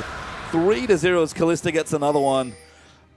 It's starting to get really hard, especially for Def, because he's now looking at 2 QSSs across from him. EDG don't have a lot of options for winning this game at this point. They got very heavily outdrafted. They're effectively looking for a misplay from LGD. When you're relying on the enemy team to misplay for your victory condition, things are looking bad. Yes, to say the least, as LGD going to keep charging forward. They've got the Baron buff, remember, so lots of good damage here. We We always miss this, I feel like, when we see Varus, but still a double AD composition. Will shred through turrets. Yeah, that said, very easy to itemize against because obviously you can just stack armor, but unfortunately EDG are just so far behind, this gold lead quickly spiraling out of control towards 10k that the tank line isn't there yet. No, I mean, that was the thing about Def getting caught on the wrong side of that fight as well. He had his Frozen Heart ready and just couldn't find the ult on him. And when your Frozen Heart got not on top of the enemy AD carry, you're going to have a bad time. And this is where LGD are really going to thrive with this Varus. They're just going to sit and siege. And unfortunately, EDG, the only thing you can do against a poke composition is you have to hard engage. But all it takes is 2-3 arrows because it can pierce through multiple targets. Yeah, and you can see again, Imp clearing the waves, gets the tower now. That's 5 turrets to 2 now for LGD. We're creeping up towards now 8,000 gold ahead, looking very close to that all-important 10k mark. Acorn clears out a Scutter Crab, now looking for the top side as TVQ's even engaging in a little bit of counter jungling. And the deficit, you've mentioned it already, very difficult for EDG to come back. In fact, almost impossible, but not quite so. They need to start thinking about what are they going to change from game 1 to game 2 and how are they going to really adjust their draft phase. I guarantee that we're going to see a Callista either priority denial or a ban. This should not be allowed to go through multiple times. Imp has already shown that he is a huge threat. And likewise, if you expend so many of your picks into denial and counter of the Callista, you pretty much just get run over. There's too many power picks available in the game right now for this type of super denial comp. You have the Ryze, you have the Varus, the Callista, Echo, Alistar. The fact that Alistar and Nautilus are both in this game is absurd. Potentially, is LGD going to keep roaming the way around to the top side of the map? LGD certainly looking good with their very nice draft here in this game as the blue buff going to get stolen away here as well. It's the LGD still going through 2 items now for Akon. 3 items actually for God. He's got a luxury Ghost Blade basically on top of that QSS. And Imp already with a Last Whisper to add to that defensive item. Again, if things weren't bad for EDG before, they're just getting worse and worse. Yeah, this will surely be a free tower. We'll see what EDG look for. If they're going to make a final stand, they need to make it soon. Yep, going to let this one go at least. 6 towers, not too bad. Base actually not broken yet, so can at least probably afford to wait out that Baron buff. And it seems like it has dropped off LGD now by the looks of things, but Dragon's also another consideration. LGD already have 3. 5 will not be far off in this game. They're just slowly moving through EDG, taking up every single available resource, eating every single jungle camp, and just choking EDG out. And this is exactly how LGD like to play League of Legends. Bleeding people dry. Yeah, and that's honestly, as we said, a lot of POL's direction is very rotation heavy, likes to move around, make sure he's got as many resources as possible. It's great when these two teams play because they honestly have such different styles. EDG very team fight heavy and LGD very strategic and macro level focused. Even if you think about LGD in 2014, before they got their superstar roster, they were always considered the smart team that could kind of outmaneuver the big brute force powerhouses like OMG and Starhorn Royal Club. And with the addition of Acorn, Flame, God v Imp, they've really kind of married both strategy and mechanics. And it's great to watch here. I mean, this comp especially very much built around more movement as Imp just hard pushing in the top side. Amazing Jay, he's got a Righteous Glory and a Frozen Heart, and he is rightfully afraid of him. But this is kind of, you know, what we were talking about. LGD, they're a 10th place team right now as far as the standings are concerned, and they're just ripping through EDG like it's easy. And yes, EDG are slumping. You know, they just had their massive upset by WE 2-0ing them, but this is still a top-tier team. And EDG, their standings are not reflective of the talent that they have on the roster and the things that they're actually capable of. No, I mean, for either of these teams, I think EDG still first, I believe, in the standings. So impressive that they managed to hold on still to the top spot here. Again, a testament to when they have to win, how much they win and how well they did early on. But again, they're mixing things up here.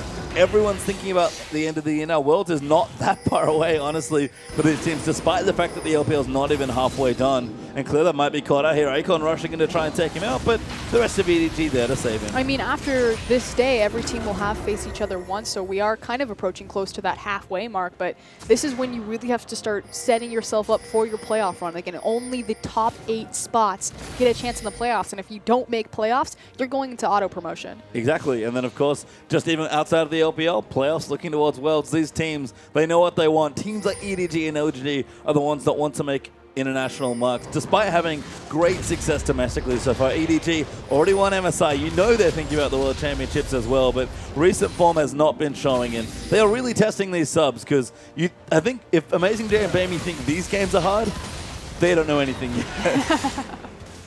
My favorite part is that whenever you ask Deft who the best AD carry in the world is, he always says Imp. And then he stops and he goes, Imp told me to say that. Yep. And I think Imp says Deft, or does Imp he say says Imp? Deft. Yeah. Cute. PYL, they're golden Alistar. We're going to see if he can hunt someone down. He actually has a frozen heart. My goodness.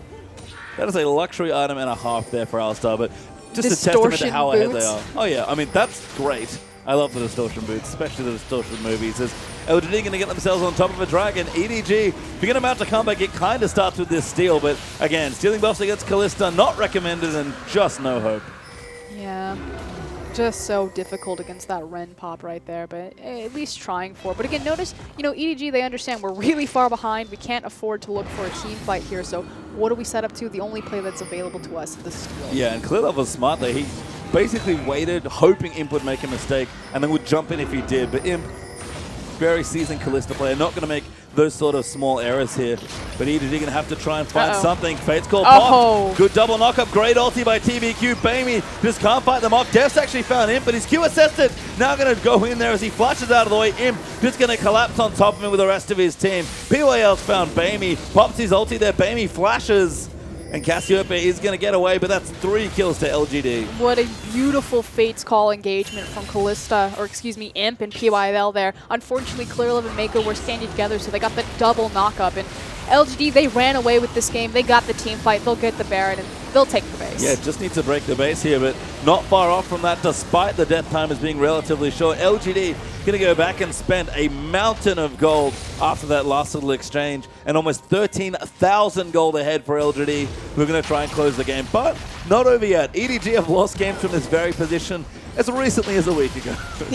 Yeah, and I mean, if you think back to 2014, EDG, their whole MO was late game team fighting, winning from 10k gold behind, so it's certainly possible. That said, they're missing 2 of their key members, Koro and Pawn there. And look, I don't think it's unfair to say that Amazing J and Bamey are bad players, not at all, but they're just not Pawn and Koro. Even if you just look from a pure experience perspective and think about how much experience those players have with the team compared to the current subs. And I guess that's the reason, again, that they're playing their subs so much. They just want to give them more experience. More boost time. And it does change the... Goodbye, Def. It does change the MO. Obviously, Def just kind of caught out there. The MO and the identity of the team. That said, I find it really curious that Amazing J, you know, kind of filling more of a Koro spot as opposed to an Amazing J type of style. But again, it goes back to the composition. They're just here to counter Kalista. Maokai is the big top lane pick to do that. I'm going to tell you, Imp does not feel very countered right now. Even if they get on, very freed.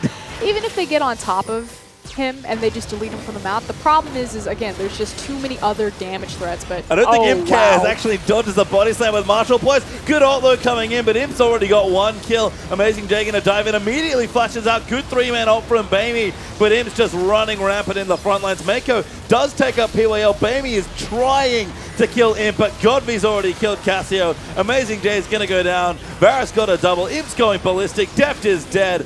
4 kills for 1 there for LGD. They're going to break the base finally.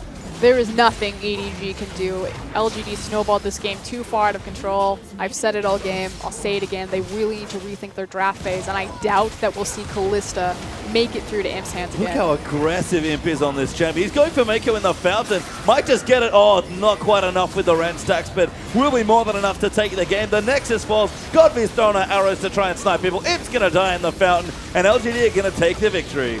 10th place team takes down 1st place team. What an upset. What an upset. No, but this is what we're talking about. LG, they're super far down in the standings, but they still consider, or I still consider them an elite team, and they still look like an elite team. Clearlove, his face says it all. What just happened? Where's my Rek'Sai? What is this? Yeah, Clearlove. I honestly, I think Clearlove's actually been playing quite well recently, but it's been rough for EDG, and LGD did not make that easy at all on Edward Gaming. No, I completely agree. And I said it at the beginning before this match played off that I'm not too worried about EDG. Yeah, LG played that fantastic. That's to be expected. They can show one of the highest skill ceilings in the LPL. But EDG still have Mako and they still have Clear Love. And if anyone's performing consistently and kind of at the top of their game, it's those two. And you know what team proved that you can win with a support in a jungle? I'm going to say EDG. I'm going to say Samsung White. Oh, yes, that's true too. Oh, yeah, even now on Vici, you're looking a lot better recently with the old... Oh, Dandy's in top lane. Never mind. It's okay. He ruins everything. But, I mean, there's hope there. I mean, obviously, Yeah. EDG, they're experimenting. We said, you know, they don't have the comfort of Amazing Jay and Bamey in that mid lane trying to figure themselves out. But LGD, finding their synergy, found their power picks, fantastic draft phase from them, and executed flawlessly. Yeah, great game. One there for LGD. We'll see if EDG have any answers. We move ourselves into a quick break, and when we return, it'll be our last game of the evening as LGD EDG bash heads once again.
I swear to God,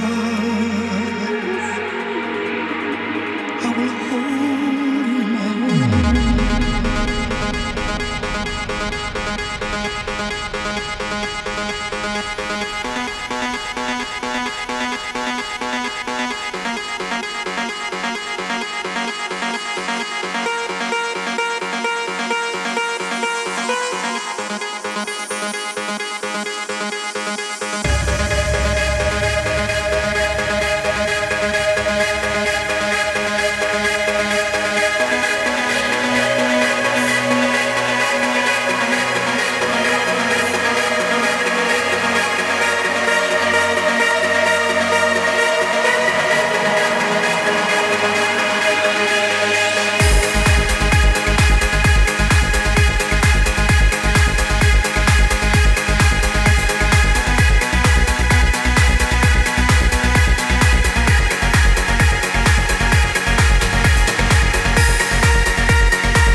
And welcome back, everyone, to the English coverage of the Chinese LPL. We're about to get into our last game of the evening between EDG and LGD. And you can see, just in the last score alone, very one-sided game and a well-deserved MVP from Imp and his Kalista. Yeah, I felt like it was going to be a toss-up between Godv and Imp, but definitely get behind this one and support it 100%. You cannot let Imp have Kalista. It's pretty much been permaban from him for the majority of both splits, spring and summer. EDG decide to let it go through to build a Kalista-proof comp and just get slaughtered by Imp. Yeah, not very Kalista-proof at the end of it. You can see Imp, especially some of these later clips, you can see he dashes in, but when he knows he's got it, he just goes in so hard. I love how he hops forward aggressively. He's so confident on understanding that thin line between threat and damage output.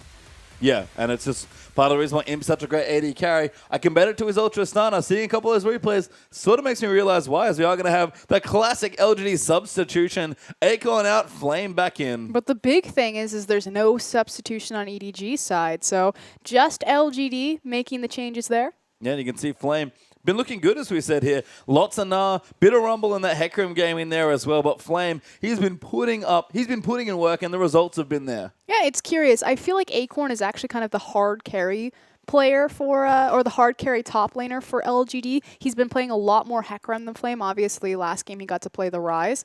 And Flame has kind of become the tank line for LGD with his fantastic Rumble and Gnar play. He has. It's been very funny, but we do have a little bit of something to show you before we get into this game number 2. We had kind of a mysterious interaction between Varus and Ogre. We couldn't figure out why Deft didn't swap Godv. Thankfully, our diligent production crew dug up the replay, and now we finally know. I was going to play it out in half speed. You can see Deft throws out, ulti goes out for Godv. Deft looks to ult in.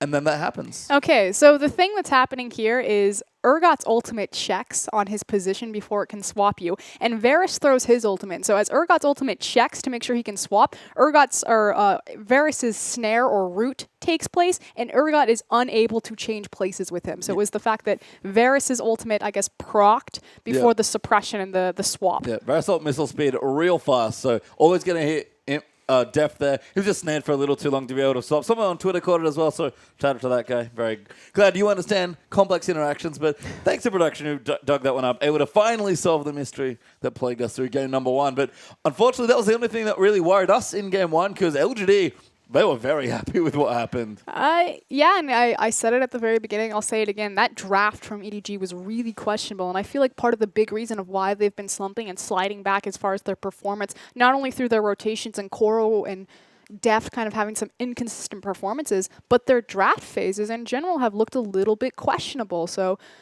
should probably see some things, shift, mix up, especially as we are on the new patch 5.11 and start prioritizing more of those power picks. I mean, Rise got through. Yeah, I mean, Rise, Alistar, Kalista were the 3 really standout champions for LGD. And, sure, Godv got Varus. That's, you can ban it, but it's not necessary. The man's champion pool is ridiculously large. It's pretty much him and Pawn fighting to play more unique champions in the LPL. So it can be tricky. You can't really ban on the mid laner, but you can certainly throw key bans at the likes of the Kalista. And it's so funny to me because when they started playing Kalista, it didn't work at all for LGD. It was pretty awful, yeah. It was really awful, but they've clearly learned about it. PWL likes the extra engage tool as well. Kalista unlocks so much of your team, especially your support player. And when support player is PWL, things are looking good.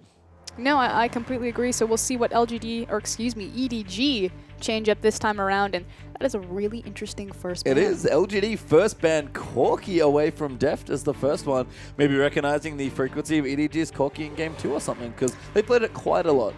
Yeah, I mean, Deft has a fantastic Corki record. It's actually one of his most played champions alongside Sivir and Jinx. But there's what I expected. Yep, Kalista ban from EDG like, yep, not going to make that mistake again. Make sure it gets taken away, especially on the red side as we have swapped over here for this second game. LGD taking out Bamey once again. They're going to start taking away the mid laners, starting with Azir. I mean, red side staple bans, you'd be perfectly fine going Kalista, Rise, Alistar. Yep. And that would pretty much completely change LGD's composition. Well, there's the Rise ban out of EDG. Might be listening to you. I mean, you said it, they're all really strong champions, especially in the hands of a player like Imp on something like Kalista. To be honest, I didn't mind Acorn's Rise, but just kind of was there to add some damage in CC. Yeah, pretty much. I mean, the big kind of hinge in turning team fight was when TBQ got the flank. He threw the Glacial Prison, and he forced Def to the opposite side of the team fight from Imp. And Imp, knowing that there wasn't a threat of a suppression or the Frozen Heart Urgot, just was free hitting, shredding through EDG's tanky members. And we kind of talked about his build path, the fact that he decided to go Hurricane into Bork and how it really empowers his Rend. Well, when you looked at EDG's front line, they pretty much had 4 tanks and a Cassiopeia, and that Rend build was what was allowed him to kind of rip through that front line and turn that into a Baron. Especially because EDG just didn't have items. Like, sure, if you have a massive Cinderhulk Gragas with, like a Warmogs and a Randuin's and maybe like a Spirit Visage and, your Urgot's really massive, you have like maybe 2 armor items or, the Black Cleaver for extra damage and something like the Frozen Heart already completed. Like, if you have a lot going on, your Maokai's massive as well. Like, you can just brute force tank through a Callista and it will never be able to do anything because there are too many tanky targets. Even Cassio's relatively tanky with the Seraphs. It just never got to that point. No, I completely agree. LGD just snowballed too far ahead for EDG's tanky front line to catch up on their resistances. And too many damage threats. Yeah, And then, of course, Akon. That's where Akon would have shined, swooping in on the rise to make sure he adds some magic damage coming in. Yeah, pop briefly out of the lobby. I think maybe a problem with the champion ban or something like that. But we seem to have popped back in. Should be back in the champ select shortly. And I can't imagine these bans changing, especially on the EDG side. Oh, definitely not on EDG side. I'm curious if their last ban's going to be Alistar, which I definitely think PYL deserves that kind of recognition. Yeah, I mean, would give him the Nautilus potentially, so some danger there, but Mako's shown a lot of flexibility. So you pop back in, things look like they've almost not changed at all. So again, the same 4 bans to start things off. I feel like in the current patch and kind of the current form of power picks, anytime you ban Alistar from red side, you're pretty much guaranteed Nautilus in second rotation. As bizarre as that sounds, it pretty much guarantees you Nautilus. Yeah, Alistar actually banned by LGD, interestingly enough. So you're not getting either. We'll save EDG the trouble of having to ban it, but you're right, EDG might just go ahead and say, all right, guess we're going to ban Nautilus now. I think they'll ban a jungler. Oh, that would make sense as well. I feel like you want to give clear love Rek'Sai, or Victor.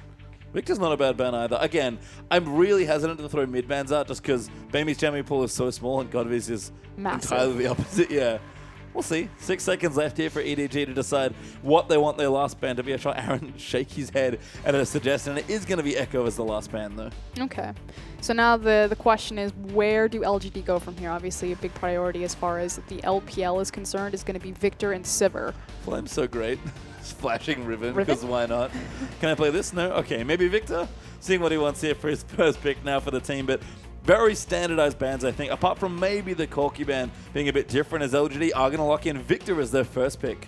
And then that immediately transitions into a Sivir and possibly a Hecarim. Yeah, Hecarim for Amazing J, I would like that a lot. I guess it depends on Imp's AD Nautilus carry. makes Nautilus sense. may be a bit safer and still good against Imp's carries. Again, yeah, you're picking up that big second-tier support power pick in the meta right now, and likewise, you open up Amazing J to look for a counter matchup in the top lane. Also complete in the top lane with the Nautilus as well. Started seeing that in the LPL, so Sivir Nautilus nice and safe here. We've talked a bit about the danger of first picking Sivir, but teams still showing a lot of priority, and Def Sivir is something ridiculous. Yeah. And one of his most played champions has one of his highest win rates, and you have to think Jinx was running around there at 17-1 for a while there. So Def Sivir is certainly a big power pick. This is the LGD though, considering their next few picks here. They've already got the Victor, so committed to one solo lane there for Godby, you have to think, unless Flames really going off the rails and deciding to pick something else up. I would love the Rek'Sai pick. It's a good champion for TBQ. Denies it away from Clearlove. These are all strong things, and it is just Rek'Sai Hecarim as the next 2. Yeah, pretty standard. I mean, we're not seeing anything too out of meta or outlierish right now in this draft phase. This is pretty much priority, counter, priority. And that's good. I mean, you expect these two teams to have very close drafts and come down more to execution. That was not the case in Game 1. LGD, like you mentioned, greatly outdrafted EDG in the first one here. But again, we've pretty much standardized the bans here. Very common stuff that we're seeing on both sides, with again the exception of that Corki. So it's just a matter of what the teams want to be doing here. And what is honestly a nice and diverse meta game. But I hear that turning your voice as I consider the Janna, but it's going to be Cassiopeia Gragas. I had to hold my breath. I was like, no, Amazing J, not the Nautilus top. It's such a shame, too, because I brought so many statistics to talk about with Nautilus top, thinking a Luca would play it tonight, and nope, didn't get it. Not at all here as EDG. I guess keep either their support or their top lane pick ambiguous, depending on where they want to take this particular Nautilus pick, but definitely set the AD carry jungle and mid lane already. So Godvi knows what he's playing against. I guess he already picked in because he took Victor into the matchup.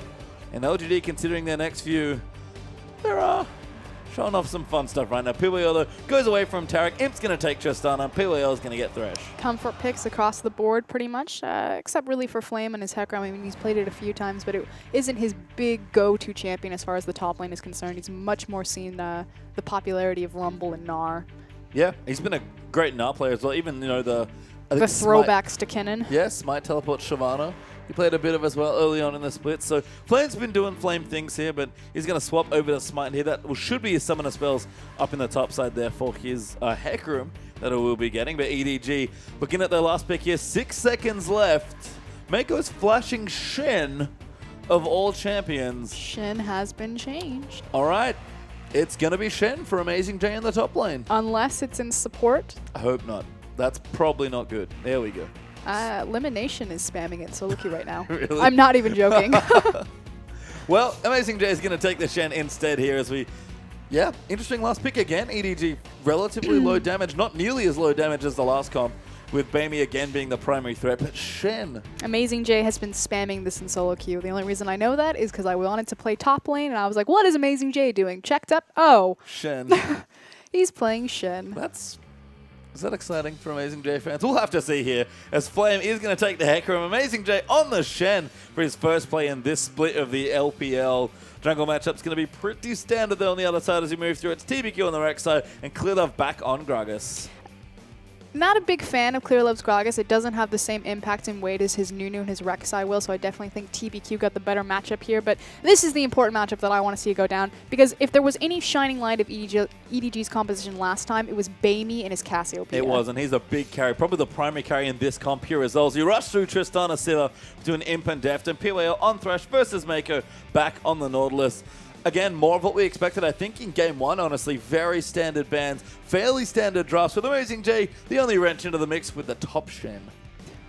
We'll see how he's able to utilize it with their composition right now. I assume he wants to split push. That is pretty much the Amazing J special, but likewise it does have a lot of team fight presence and power, especially post-level 6 when he has that global Well, ultimate. you know what? Let's let Amazing J show us how it's done. We're going to get onto the riff for game number 2.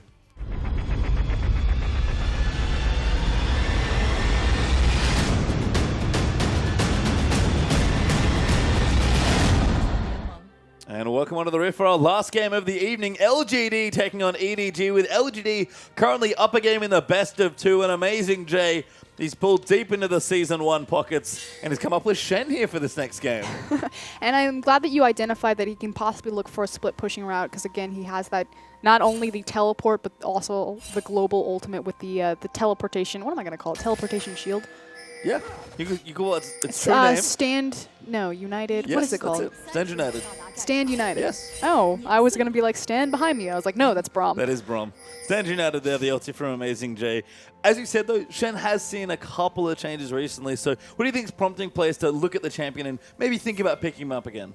I believe that the cooldown on his ultimate was decreased first and foremost. I'll have to double check on that one, but that's obviously going to be a big priority there, and especially for how heavy the region is for AD carries. Yeah, makes sense here. As you can see, Godvi looking around on the Victor, trying to see what he can see here. Did first pick it, so opened up the counter pick. Does go to Bamey's Cassiopeia once again, who did look good in the lane, specifically against Godvi, and had some moments there in the team fights, but just couldn't get it done in the lane, but couldn't get it done in the team fights. Okay, so Shin, his magic resistance has been changed. More importantly, it's the energy on his shadow dash. So his ability to taunt targets is much easier. And then some quality of life changes to his passive for making his lane phase stronger. Makes sense. So again, Amazing J just now on a champion that's a bit smoother to play. Always nice to see top laners come back, or just champions in general rotate back in when they do. You just get a little bit of love. Flame, though, going to start things off on a camp, takes away the Grump for himself, but actually going to the lane with a couple potions here. Going to be quite low on health to start things off, but does have an experience lead. This is not super uncommon for Hecarims. I mean, obviously, it's a little bit risky. There's not going to be a ton of kill pressure that Shin's going to output you early levels. You sure? But the thing about Hecarim is that he's more about buying in small quantities as opposed to saving up and buying big items, just because he has his devastating charge, and he uses that mobility to quickly get back and forth between the lanes with ingredients of items as opposed to, I'm saving up for the phage. Yeah, and that's, I think, especially true of the Smite Heckrooms, because you don't see the Trinity Force Rusher so much as, like, kind of piecemeal together the tank items and eventually get that big item third. So Clearlove now going to be taking away his red buff for himself. Started on the blue, now go over to the other side of his jungle, and TBQ doing the same thing, but of course end up on the opposite side as Deft narrowly avoids a hook there, but Imp getting aggressive early on with the Trist. Not a too difference of a lane between this 2v2 Tristana, Thresh versus Sivir, and Nautilus. Obviously, Deft's going to have a lot of safety there with the spell shield once he has that skilled up. Clearlove found TBQ. They're trying to find his jungle. Double buffs now as Clearlove's actually going to try and fight TBQ. Scuttle Crab advantage, and the tunnel means Clearlove has to give it up, but Deft getting low on the bottom side of the map. Does go down to Imp, who gets the kill. Ignites down, but Imp gets first blood 2v2. And the reason that happened is because they saw where Clearlove was, and as soon as they had information that the jungler was across map, they immediately went for the aggressive play.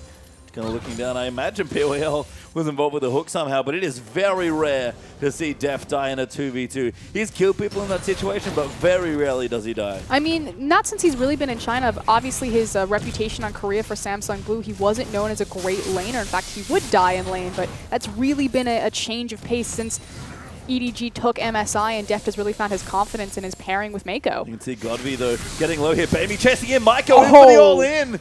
Very close. Just needs to flash E for the kill. Oh, wow. It's too deep. He actually takes a tower hit, and Godby barely lives, but Clearlove finds TBQ now. They're going to battle once more, but Bamey's just healthy enough to help Clearlove out. Going to body slam away. Bamey needs to come in, but they're not joining in. TBQ's still chasing in. Now the poison's going to come out, and Rek'Sai will back away. Bamey didn't have a lot of mana to really help Clearlove there. He was just being there as a numbers advantage, but great call from TBQ to be there for the flank. But here we go. Here's that kill bottom. So Mako starts things off, but it's the starts going wrong. Oh, yeah. Straight into the Ignite. It wasn't actually... Oh, there we go. There's the hook.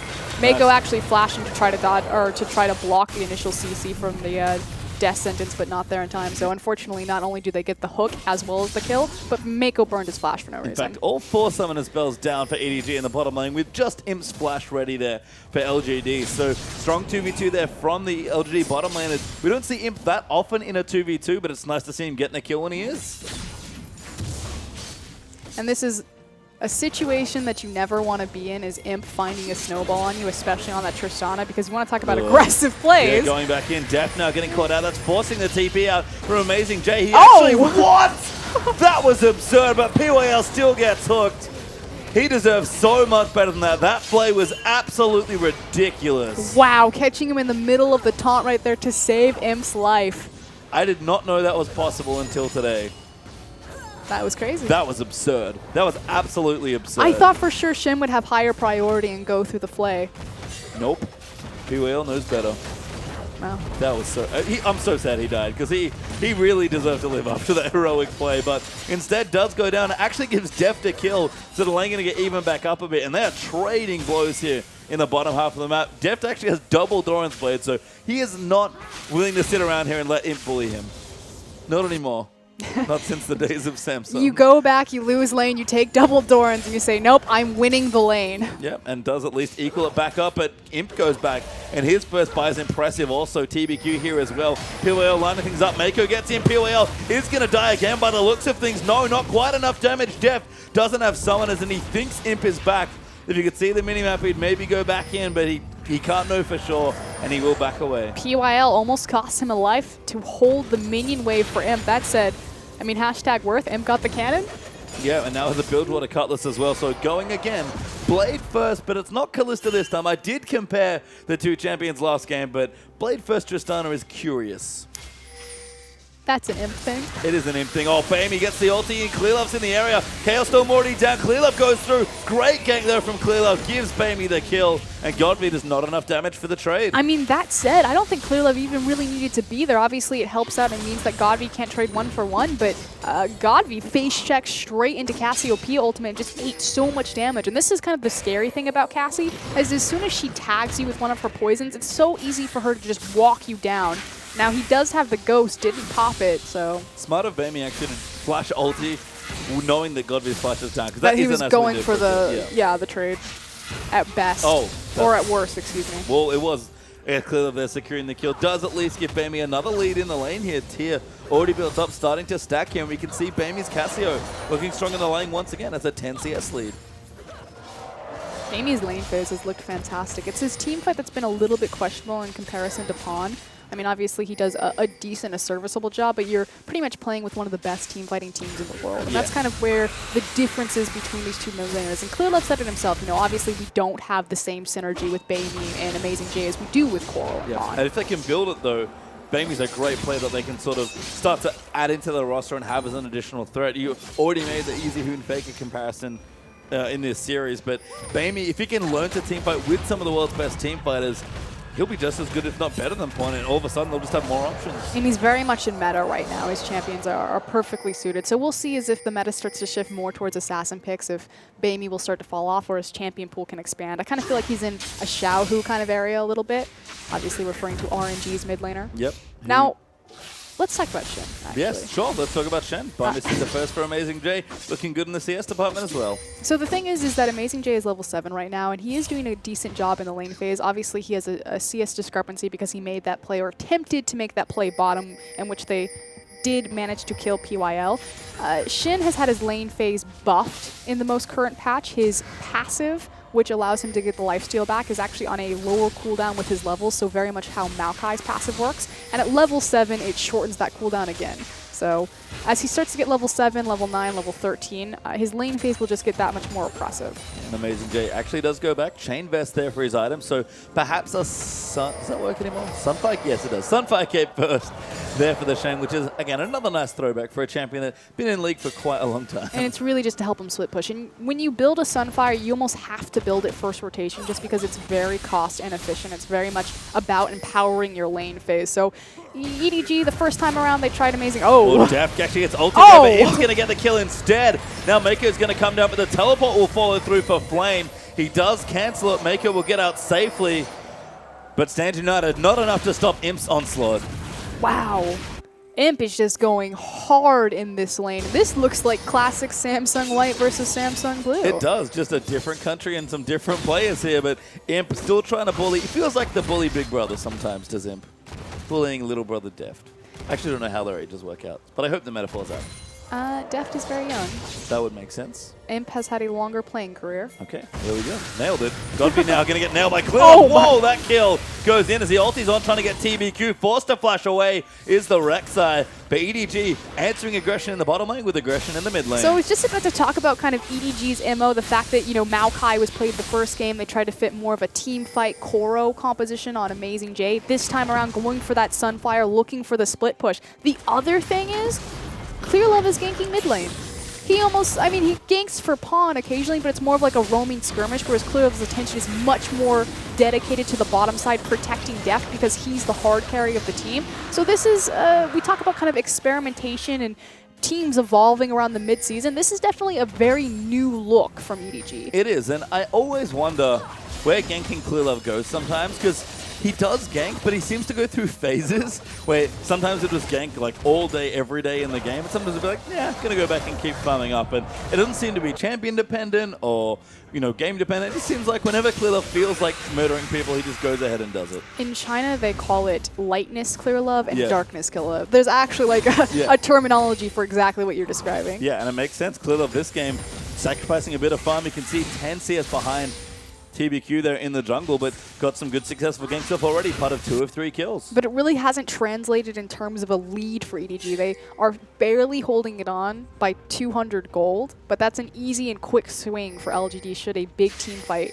occur. Yeah, and they've already got the first dragon, so not available just yet for either team, but actually, sorry, that's EDG looking for that, so that is a nice little lead there for them. Deft again, though, just getting abused by Imp at this point. Even TBQ here, just to try and make things happen, and Def was forced to pop the ultimate. It's not going to last much longer. Imp's already got his Blade of the Ruined King. That is disgusting. The explosion on the Satchel in Tristana is such an effective trading tool because obviously the range doesn't matter. Like, Sivir can run away from you, but you're running away with that Satchel and the damage is going to proc anyway. And if you stand there and try to compensate the trade for Tristana, you're just going to take more auto attacks onto the E before it procs. So just really showing the strength of this champion in a 2v2. And likewise, her power and speed to push down towers because now that E can proc. And I'm glad you brought up towers because that's what I'm used to seeing happen with this Tristana pick. As PYL actually caught out there. Clearlove goes in. Good Q coming in. The depth charge will follow. Ulti just to bounce him back and gift Def the kill. Bounce house. That was great. Clearlove's been really on point with his Gragas ults. Clearlove's a great Gragas player. I mean, again, it's not his Rek'Sai. They certainly do different things, but Clearlove is no slouch on the champion. It's Amazing J does have his Sunfire cape starting to lay into Flame. He honestly can't win trades against this Shen, even with the W up by Spirit of Dread. Amazing J just going to eventually cut through him. It's quite the wet noodle fight. Amazing J's committing. Flame's like, uh-oh, don't like this at all. Well, the big difference is that obviously Hecarim can use his ultimate to do damage and to help him in that 1v1, whereas Shen can't stand United himself, so technically Flame is bringing more abilities into that top lane as far as the 1v1 is considered. But you saw right there, Flame had the minion wave as well as him being on top of Shin and couldn't win that trade automatically. And this is, again, just the quality of life changes to Shin's passive and the fact that the cooldown and how often it procs has been lowered. Yeah, good stuff there from Amazing J. And honestly, the Sunfire scales now as well, so Amazing J going to want to soak up those levels. Rank 2 ulti especially, it's a nice cut off that cooldown, but Deft and Mako trying to push on the bottom side of the map. Imp already got the tower in the bottom side, but EDG are going to answer with the same. LGD in the top side, though, we talked about how it's very common to see the AD carries rotated between free lanes and taking structures very quickly to kind of ramp power spikes into the mid game, and that's exactly what Imp's doing. Yeah, and this is, again, the other thing about Tristana that she can do is really mow down turrets when she has free time. We used to see this Trist picked into Sivir mainly for fast push. I've never actually seen the 2v2 yet, and I really like that Imp seems to know the matchup and is able to get aggressive against the Sivir as well, because well, you have to think about it. Tristana has almost just as much pushing power and control over the minion wave as Sivir is going to bring, and then likewise, it's so hard to make a successful trade. Hold on. Amazing J looking. Flash shots in. Gets it. Mako dives in as well. Baby actually flash ultis to ensure the kill, and he picks up Imp for a nice little bounty. Nice flash taunt. Max range from Amazing J to set that one up. They do burn 2 flashes for it, but hey, they get their red buff back. Nice stuff there. Yeah, that red buff still a little too far for LGD. EDG are really fighting on LGD's terms. Now happy to brawl with them here, despite Def's sort of hiccups in the early lane, although Imp is starting to ramp up more. He's got an Avarice Blade now to joining that Blade of the Ruin King. So I believe that's a static shiv, but who knows? Could be the Imp Ghost Blade. This is a pretty common thing, though, from old Tristana taking that Avarice Blade. But hold on, because TBQ, wow, they really just want to fight and skirmish all over the map. Yeah, and that is that's not the place that EDG always like to play their games, but they have certainly shown in games that they can play this way if they want to. It's really refreshing to see LGD kind of get their legs back and start synergizing as a team and showing that they can be, again, that big dominant force that they showed in the playoffs. Yeah, have to agree. They've looked good so far with the first win over against LGD, but you can see the game heating up a bit. EDG still with a lead, but it's very slim, so 200 gold between them. Nothing really to write home about 16 minutes in. 5-2 up in kills, 1-2 with a turret lead there for LGD. The first dragon, though, for EDG, and the next one's up in about 45 seconds. The thing that I want to point out, especially as we're setting up for this dragon, and Vision's going to be a big key thing, is this is classic Mako. I always call it a throwback to Mata, because obviously Mata popularized the Moby Rush as opposed to a Sightstone on support's initial back.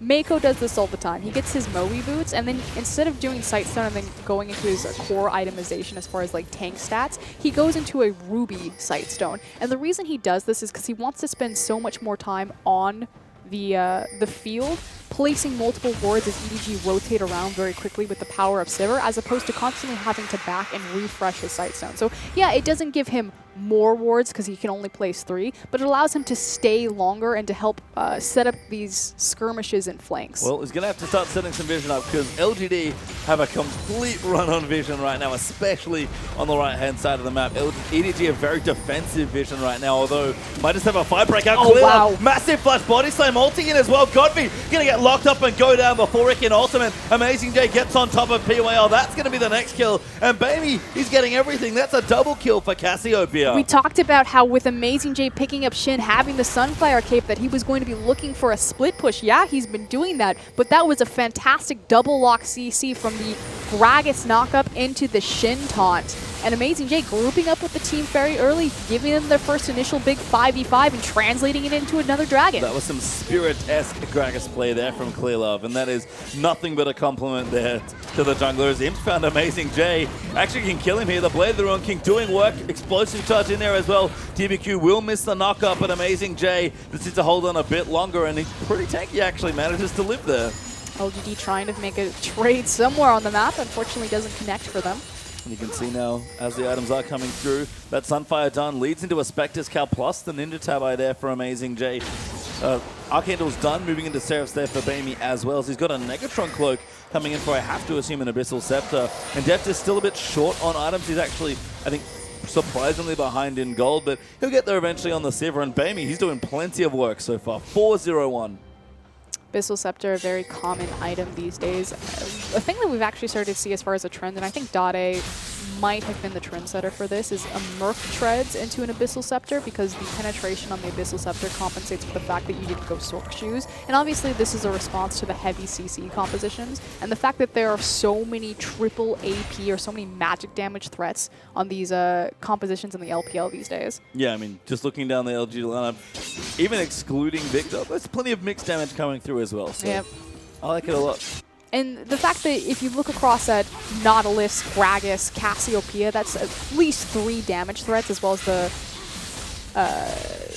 mixed damage on the Sunfire Cape. So having that aura of the Abyssal Scepter really also empowers EDG's comp. But surprisingly, it's the little things that matter, because the item is just so cost efficient. It's so good right now in the current viability of the meta. That makes sense as EDG pop their way into the top side. TBQ, Void Rush is on top of the blue buff. Godby going to pick that one up, but Deft very quick to rotate around here. Infinity Edge is completed. Avarice Blade ready to vacuum up even more minions, and that's another turret down. EDG rotating nicely there. That was so cool. When he finished the Abyssal Scepter, it popped up and did a little dance and set back down. Nice. I think I made the change a while ago, but I don't notice as much as I used to. It is cute. The adorable dancing Abyssal Scepter. Australian's new favorite item. I thought it was adorable. It's a great item. It is. Pro tip, you guys want to start snowballing your ranked 5s? Merc treads Abyssal Scepter on your mid laners. And then whenever you buy the Abyssal, note how adorable it is. Yeah, watch it dance. As Baron's up in 5 seconds. Not quite ready for that just yet, but no dragons being available for a couple more minutes means that EDG, in addition to the mid lane, and they're starting to out-rotate LGD, who have run out of turrets to try and take for EDG. Going to bring it back to all square as far as turrets go, and now find themselves 2,000 gold ahead. And really, this is on the back of Bamey. We talked about how if there's one solid performance from last game, it was Bamey on his Cassiopeia. Limited champion pool, but really understands the power and how far he can push that pick. I agree, but Bamey's laning was the big standout here in Game 1, and I think in Game 2 it's been the same here as well. So my question to Bamey is, you have 4 kills and an assist, you got a great start to this game, and you're still leading Godby in CS. Can you be the primary carry for a team once EDG starts team fighting? I mean, again, he had a really good reputation behind him when he was still in Korea. Obviously, it didn't translate to the LSPL before he came into the LPL, but people expected great things of Bamey, and it's yet to really come into its full. So I guess this is going to be the testing point. Well, this is at least not a bad game for him to be tested, as he's going to be on a nice hyper carry champion in the Cassio. Kind of looking around, Dragon's still a couple minutes away, so not going to see that just yet. Static Shiv has been completed there for Imp as well, so 2 items moving into a third relatively swiftly. He's got a pickaxe there as well, and Flame has himself a Frozen Heart, so items are starting to come through. But honestly, it's Godby who's unsurprisingly quite far behind. He does have his Hex Core upgraded 3 times, as well as the Morello, so not an awful place to be for Victor. He's going to be able to clear out those waves pretty efficiently, and that's kind of the big thing, is that his wave clear is still very much intact. So it's going to be harder for EDG to continually push in without making at least a pick on him. Yeah, we've got a very open map here as well, with 6 turrets being down. The outer rings on both sides have fallen, so all of a sudden there's a lot more space to work with here. It can be a bit dangerous for both teams, honestly, to get caught out, because there's good engage tools on both sides. And I'm glad that you kind of used the word open up of the map, because I feel like this really empowers Sivir. So yeah, Sivir's so strong because she offers siege, wave clear, speed for the mini map rotations and things like that, but as these towers fall down and it's much longer to run back to safety, it really empowers the On the Hunt ultimate. And you can see EDG's Dragon Control actually been on point this game. They've got 2 up. The second one's going to be, third, sorry, is going to be up in a minute 20. And EDG, they know what the real objective is. It is Baron. That is a that is the saddest pink ward. unfortunate. That is a very weird interaction. Unlike the Yogurt Ultimate, I cannot explain that one. Weird. That is weird. But we'll see what happens. EDG might be able to sweep the spot out. They are, again, getting good aggressive vision down onto Baron. And that seems to be the objective they want to try and take away. It's approaching 25 minutes. Shouldn't be too surprising. The EDG are already looking at the big Baron. They have 4 pink wards in that area. EDG really like Baron, okay? They really like it. It's their favorite objective. And the fact they have 2 dragons is good. Again, Dragon Control has not been their strongest suit so far. Again, 3rd up in 30 seconds if they want to go for it. But you know that if LGD run for their first, EDG are going straight to Baron. Have to be very careful that no one is picked right here. Dragon will be spawning in 23 seconds, so we'll see. LGD should get a window where they can move into this Baron pit and clear out a lot of this vision as EDG rotate towards the bottom side of the map for that objective. That said, EDG could also make a play where if LGD commit to the Dragon, they can commit to the Baron, because with the Cassiopeia, you can burn it very quickly. Yeah, Mana's a bit of an issue there, but especially if Bammy has blue buff, neutrals will fall, and blue is up on the Dragon side of the map for EDG. They are going to walk over to the buff now, and LGD just can't get there in time. It's going to be all over gaming. 3rd Dragon secured. What they need to do right now, because there's no way that they can contest this, is that they need to move into the Baron pit and clear out that vision, but unfortunately they're doing neither. No, they just can't. They're not even counter-pushing here. Imp actually getting farm in the top side of the map. Bamy's going to get blue buff. EDG will rotate themselves over to the Baron pit, and that vision that they want to clear, it's too late now. Definitely pops his ulti. Billiel's going to die very swiftly. They had a very small window of opportunity to take advantage, and unfortunately it just didn't connect. So LGD, you know, losing a lot of steam that they had the last game, and I feel like this is really on the back of Clearlove and Bamy's performance, which again is a different MO than what we've seen from EDG in the past. Normally it's the Deft show. It is, and Deft has, you know, played fine this game, I think, to this point. The lane did not go the way he wanted to. Absolutely not against Imp, who got multiple kills, I believe, in the lane. They're off to such a great start here, but he's now doing his job. He's still Civ, adds a lot of utility to the team. Amazing Days down in the bottom side, so you can kind of tell the EDG really prioritizing the top side of the map heavily because they're sending their split push straight to the bottom side. Bammy, though, going to get caught out. Good flash will keep him safe. Stands United down as well. Bammy gets hooked, though, by PYL, but TBQ's now caught out of position. He gets taunted up. Godby goes through. Imp's going to get ulted by Mako. Mako's going to get the kill there as well. And that completely turns around. Immediately the stand united on Bammy. They did force the flash out of Cassiopeia, but with Rek'Sai dead, the worst case scenario for LGD, they easily turn on this Baron. What did we say? Blue buff Cassiopeia really good at Baron. Deft no slouch either. Flame's going to try and steal it, he but doesn't EDG, have Onslaught of Shadows though. Well, that's not helpful. Imp's going to get caught, goes down immediately. Now Mako going to chase in.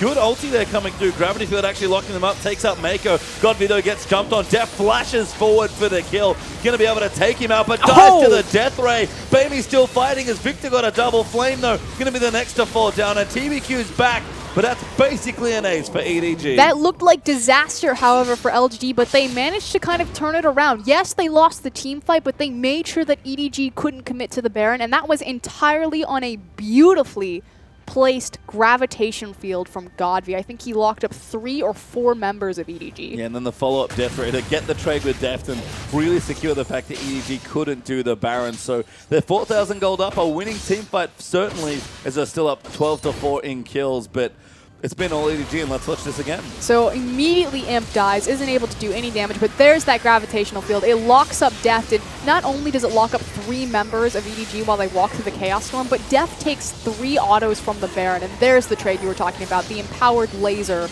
because he's got 3 evolution points, forcing the explosion on the end of that. Yeah, EDG, though, managed to get the team fight win. Going to look to reset back towards Baron, but TBQ quickly to the area, make sure to clear out the pink ward at least.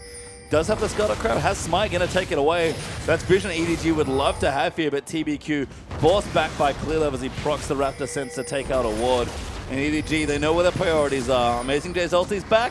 Time to get to the Baron. That was best case scenario for LGD right there. Not only were they able to stop the Baron, but they got in and they cleared pretty much all of that vision that EDG are now replacing, taking the Scuttle Crab and things like that. Deft from the top side as well. Going to be able to clear out these minions. He's got almost the last switch. Got about half of it there with that pickaxe completed. Avoid stuff though for Bammy means that he is doing massive damage right now at the 27-minute mark. And PYL is going to get caught.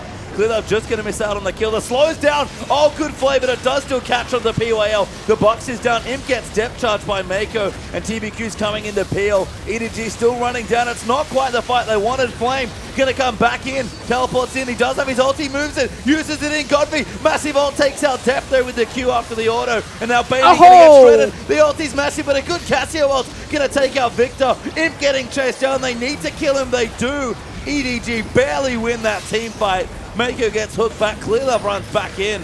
PYL might be the next target. They will die for it. Taunt will just miss. And EDG a 2 for 1, but barely.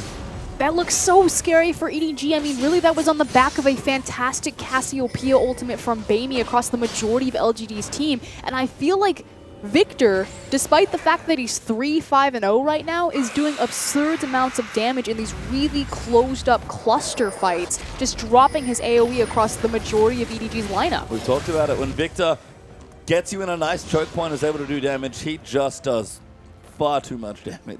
And he's got a nice cost-efficient build as well to make sure he can still be relevant despite, as you pointed out, the pretty awful scoreline at this point. Yeah, going for that Void as opposed to a Ludens or a Death Cap rush on the core right there to make sure that he has a really nice mid-game power spike. And I like this a lot from Godby. He is a player that likes to bully around and, you know, kill people in lanes. He probably famously killed Dade in Spring by taking the Zed blind into Dade. Is a very cheeky matchup there to sort of taunt Dade and just honestly just destroy him. That was really when Godby started to become one of the better mid laners in the LPL, and now arguably, like he says at least, the best. But he can still play from behind. He always knows when he's strong, and he uses everything to its maximum efficiency. When I think about Godby, I don't necessarily consider him the strongest laner. Naturally, Dade's not a great laner as well. It's more about the team fights for those two in particular, and Godby always comes back in team fights and just his team fight positioning as we see the last two big showdowns. Flame is going to get the blue buff here, and forced to ulti away though, because he does know that the CC is there. So Gap closes his way out of it, but a Dragon back in 20 seconds mean that EDG can look for their fourth, and Baron is up as well. So again, two major objectives up very soon. EDG going to force LGD into it, and hopefully for them, another poor choice. I know, but think of how close these team fights are for the fact that LGD are so far behind in their gold deficit. They're actually not that far behind. 5K? 5K at 30 minutes in. It could certainly be worse for LGD. It could be worse. I think the game really has sort of slowed down here because EDG recognized that element conditions aren't snowballing this gold lead. It's taking these objectives, and they've actually got Siva and one other person, I think it's Bamey, out onto the Dragon. They will get the fourth Dragon here, but EDG are now trying to keep their vision around the Baron, and Imp's going to get the Scuttle Crab by the looks of things. And naturally that fourth Dragon will just empower an even easier Baron if EDG ever get on top of that. Finally, that pink ward. I actually like the additional pushing power from Amazing J more than anyone else, but LGD maybe a bit desperate, going to start off this Baron. Amazing J already teleporting in, still has his ultimate, and that's going to force them off the objective. He's got Flash. Going in though, finds him though, Clearlove gets on top of him as well. Depth Charge goes in, the Chaos Storm's great in the choke, and Imps got himself over a wall. Deft has to cut away from Flame. Amazing J is dead there to Godby. TBQ gets hooked up next with Imp, still free hitting in the back. Deft flashes over the ridge to take him out, but goes down to Godby. PYL melts though, and EDG are just gonna kill TBQ. But LGD made that so close. LGD using a fantastic choke point. Again, it's all about these gravitational fields and Victor's just AoE power. I really want to point out, I said that Amazing J had Flash. What did he do? He taunted Flash into the backline and found Imp, forcing him to burn his reposition early. Oh god, he's got blue buff. It's very scary. Has to cut around the Baron. Clearlove does have his smite, so will secure the objective. Now they're actually going to get the kill. Godby finds a body slam, almost gets taken up by Clearlove and will not go. Yep, goes down to Mako. Nice dodge from Godby right there, made it close. But EDG, they finally end up with the Baron, obviously able to turn on that despite the fact Death was dead because they had Bamey on that Cassiopeia, had the blue buff available to him. So again, that's the power of Cassie when she gets a hold of those monster objectives. And right now, 31.5 minutes in, 9,000 gold up for EDG with the Baron buff and 4 Dragons with the 5th on the way in about 5 minutes time. EDG in a very strong position to try and close out the game. And I think it's funny about Deft, I agree. Certainly, you know, getting killed there was maybe an issue, but he had to because he really needed to kill him. These fights are still absurdly close Yes. for how far LGD are, and I feel like it's not quite over yet. No, not quite. Certainly not here. I mean, again, EDG have lost games in LGD's position in recent weeks, so it's certainly not over till it's over. LGD are a world-class team, and they can still take the game from this point. I think for me, EDG have found such a strong lead. So how they close this game out is a big look at how good their substitute players are. It is so important that in this position, EDG still show dominance and close out clean. No, I completely agree, and I think it's really a look at Baimi in particular. Amazing J has done a fantastic job, not only going back to his roots and doing a split pushing from his energy pacemaker days, but getting involved in these 5v5s. But Baimi right now, 7-0-9, a perfect game so far. So far, hasn't died yet. Hopefully that continues for him, but tower is going to fall here, Baron. A little too much pressure there. So LGD cannot defend the first tier 2 tower, actually. EDG only just breaking that turret line, but Amazing J going to be working on the second real quickly. There's a huge minion wave up top, which means that this is going to be a 3-tower sweep, leaving just the inhibitor line for LGD. I feel like for the first time as well, at least for Amazing J, this is like the one illustration of why the pushing dragon buffs are actually good. Because he's actually going to get a little bit more efficiency out of his split push. Yep. Ooh, ulti actually coming through for Amazing J. Mako's ulted in as well. It's not if they found though. Clearlove finds himself in the middle of the team after a great hook from PYL. The tower's dead. They're going to keep going in, and Amazing J so tanky. Finds a 3-man taunt there, gets onto Imp, and Def, he's going so aggressive on top of the Imp, trying to take him out. Does get the kills. Amazing J takes him out. Godfrey's already dead. Flame dead there as well. LGD completely routed in this last team fight, and EDG closing out strong. And it looks like it's going to be a 1-1 split for the entire day so far. But again, first place team versus 10th place team. LGD are certainly still an elite member in LPL, but not showing so much in the standings. No, not yet. 1 point's not going to help that either, but Clearlove looks a little exasperated there after that. Sort of breathes out and says, all right, we won that one, but really wish we had won both. Kind of a night and day performance between either game, and this has kind of been the MO all night. Yeah, it has.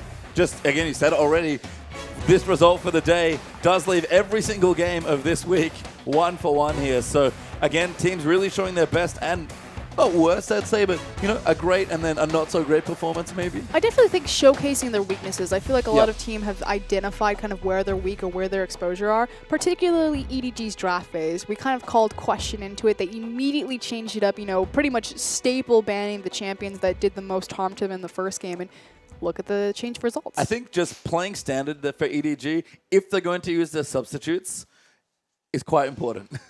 Because clearly, things get too carried away sometimes, and Baimi and Amazing J, and maybe that team is just not ready to play Imp's Callista. Like, take it off the board, take the stable champions, play standard, get your players accustomed just to playing with your team and build synergy. Because they're not going to win by, long run, they're not going to win by having crazy Amazing J fizz tops with like Trinity Force Blade of the Ruin King. They're going to win by getting more experience together.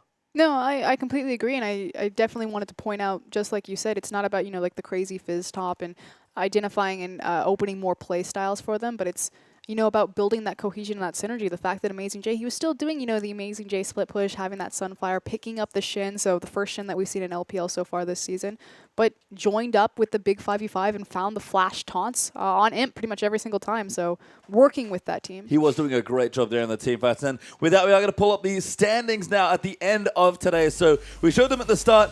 Here they are as they currently stand. EDG still on top, but it's 1 point between them and QG, and then 1 point between IG, and then 1 point here between OMG. That is a pretty stacked top four. That said, LGD have scraped up a bit in the standings. They've now scraped into the playoff position again. The top 8 teams get into playoffs. LGD know exactly how to scrape into playoffs, let me tell you. So that point's actually quite helpful for them. You can see in the back half of the ladder, though, 11 points for RNG, but pretty tight there. UP only 2 points behind, and King Immortal Elite still tied for dead last at 8 points each. But you can tell we're, again, just approaching halfway of the LPL now for this particular summer split. Ladder is very close at all points. Yeah, it's actually fantastic. I really like the point system as far as how many teams there are in the LPL, just because it really empowers the bottom tier teams to impact the top tier standings. Because you saw right there, top 8 make it into playoffs, and you have a 3-point difference between the bottom 4 teams. So 1-2-0 can really mean the difference of we make playoffs versus we have to face promotion. Yeah, makes sense, especially since we've seen so many splits recently in the LPL. But with that, we'll end another day of splits here. So much fun. Thank you all for joining us. For myself, Frost, Skurin, Atlas, and Spawn, and our entire live production crew, we'll see you tomorrow for more LPL action.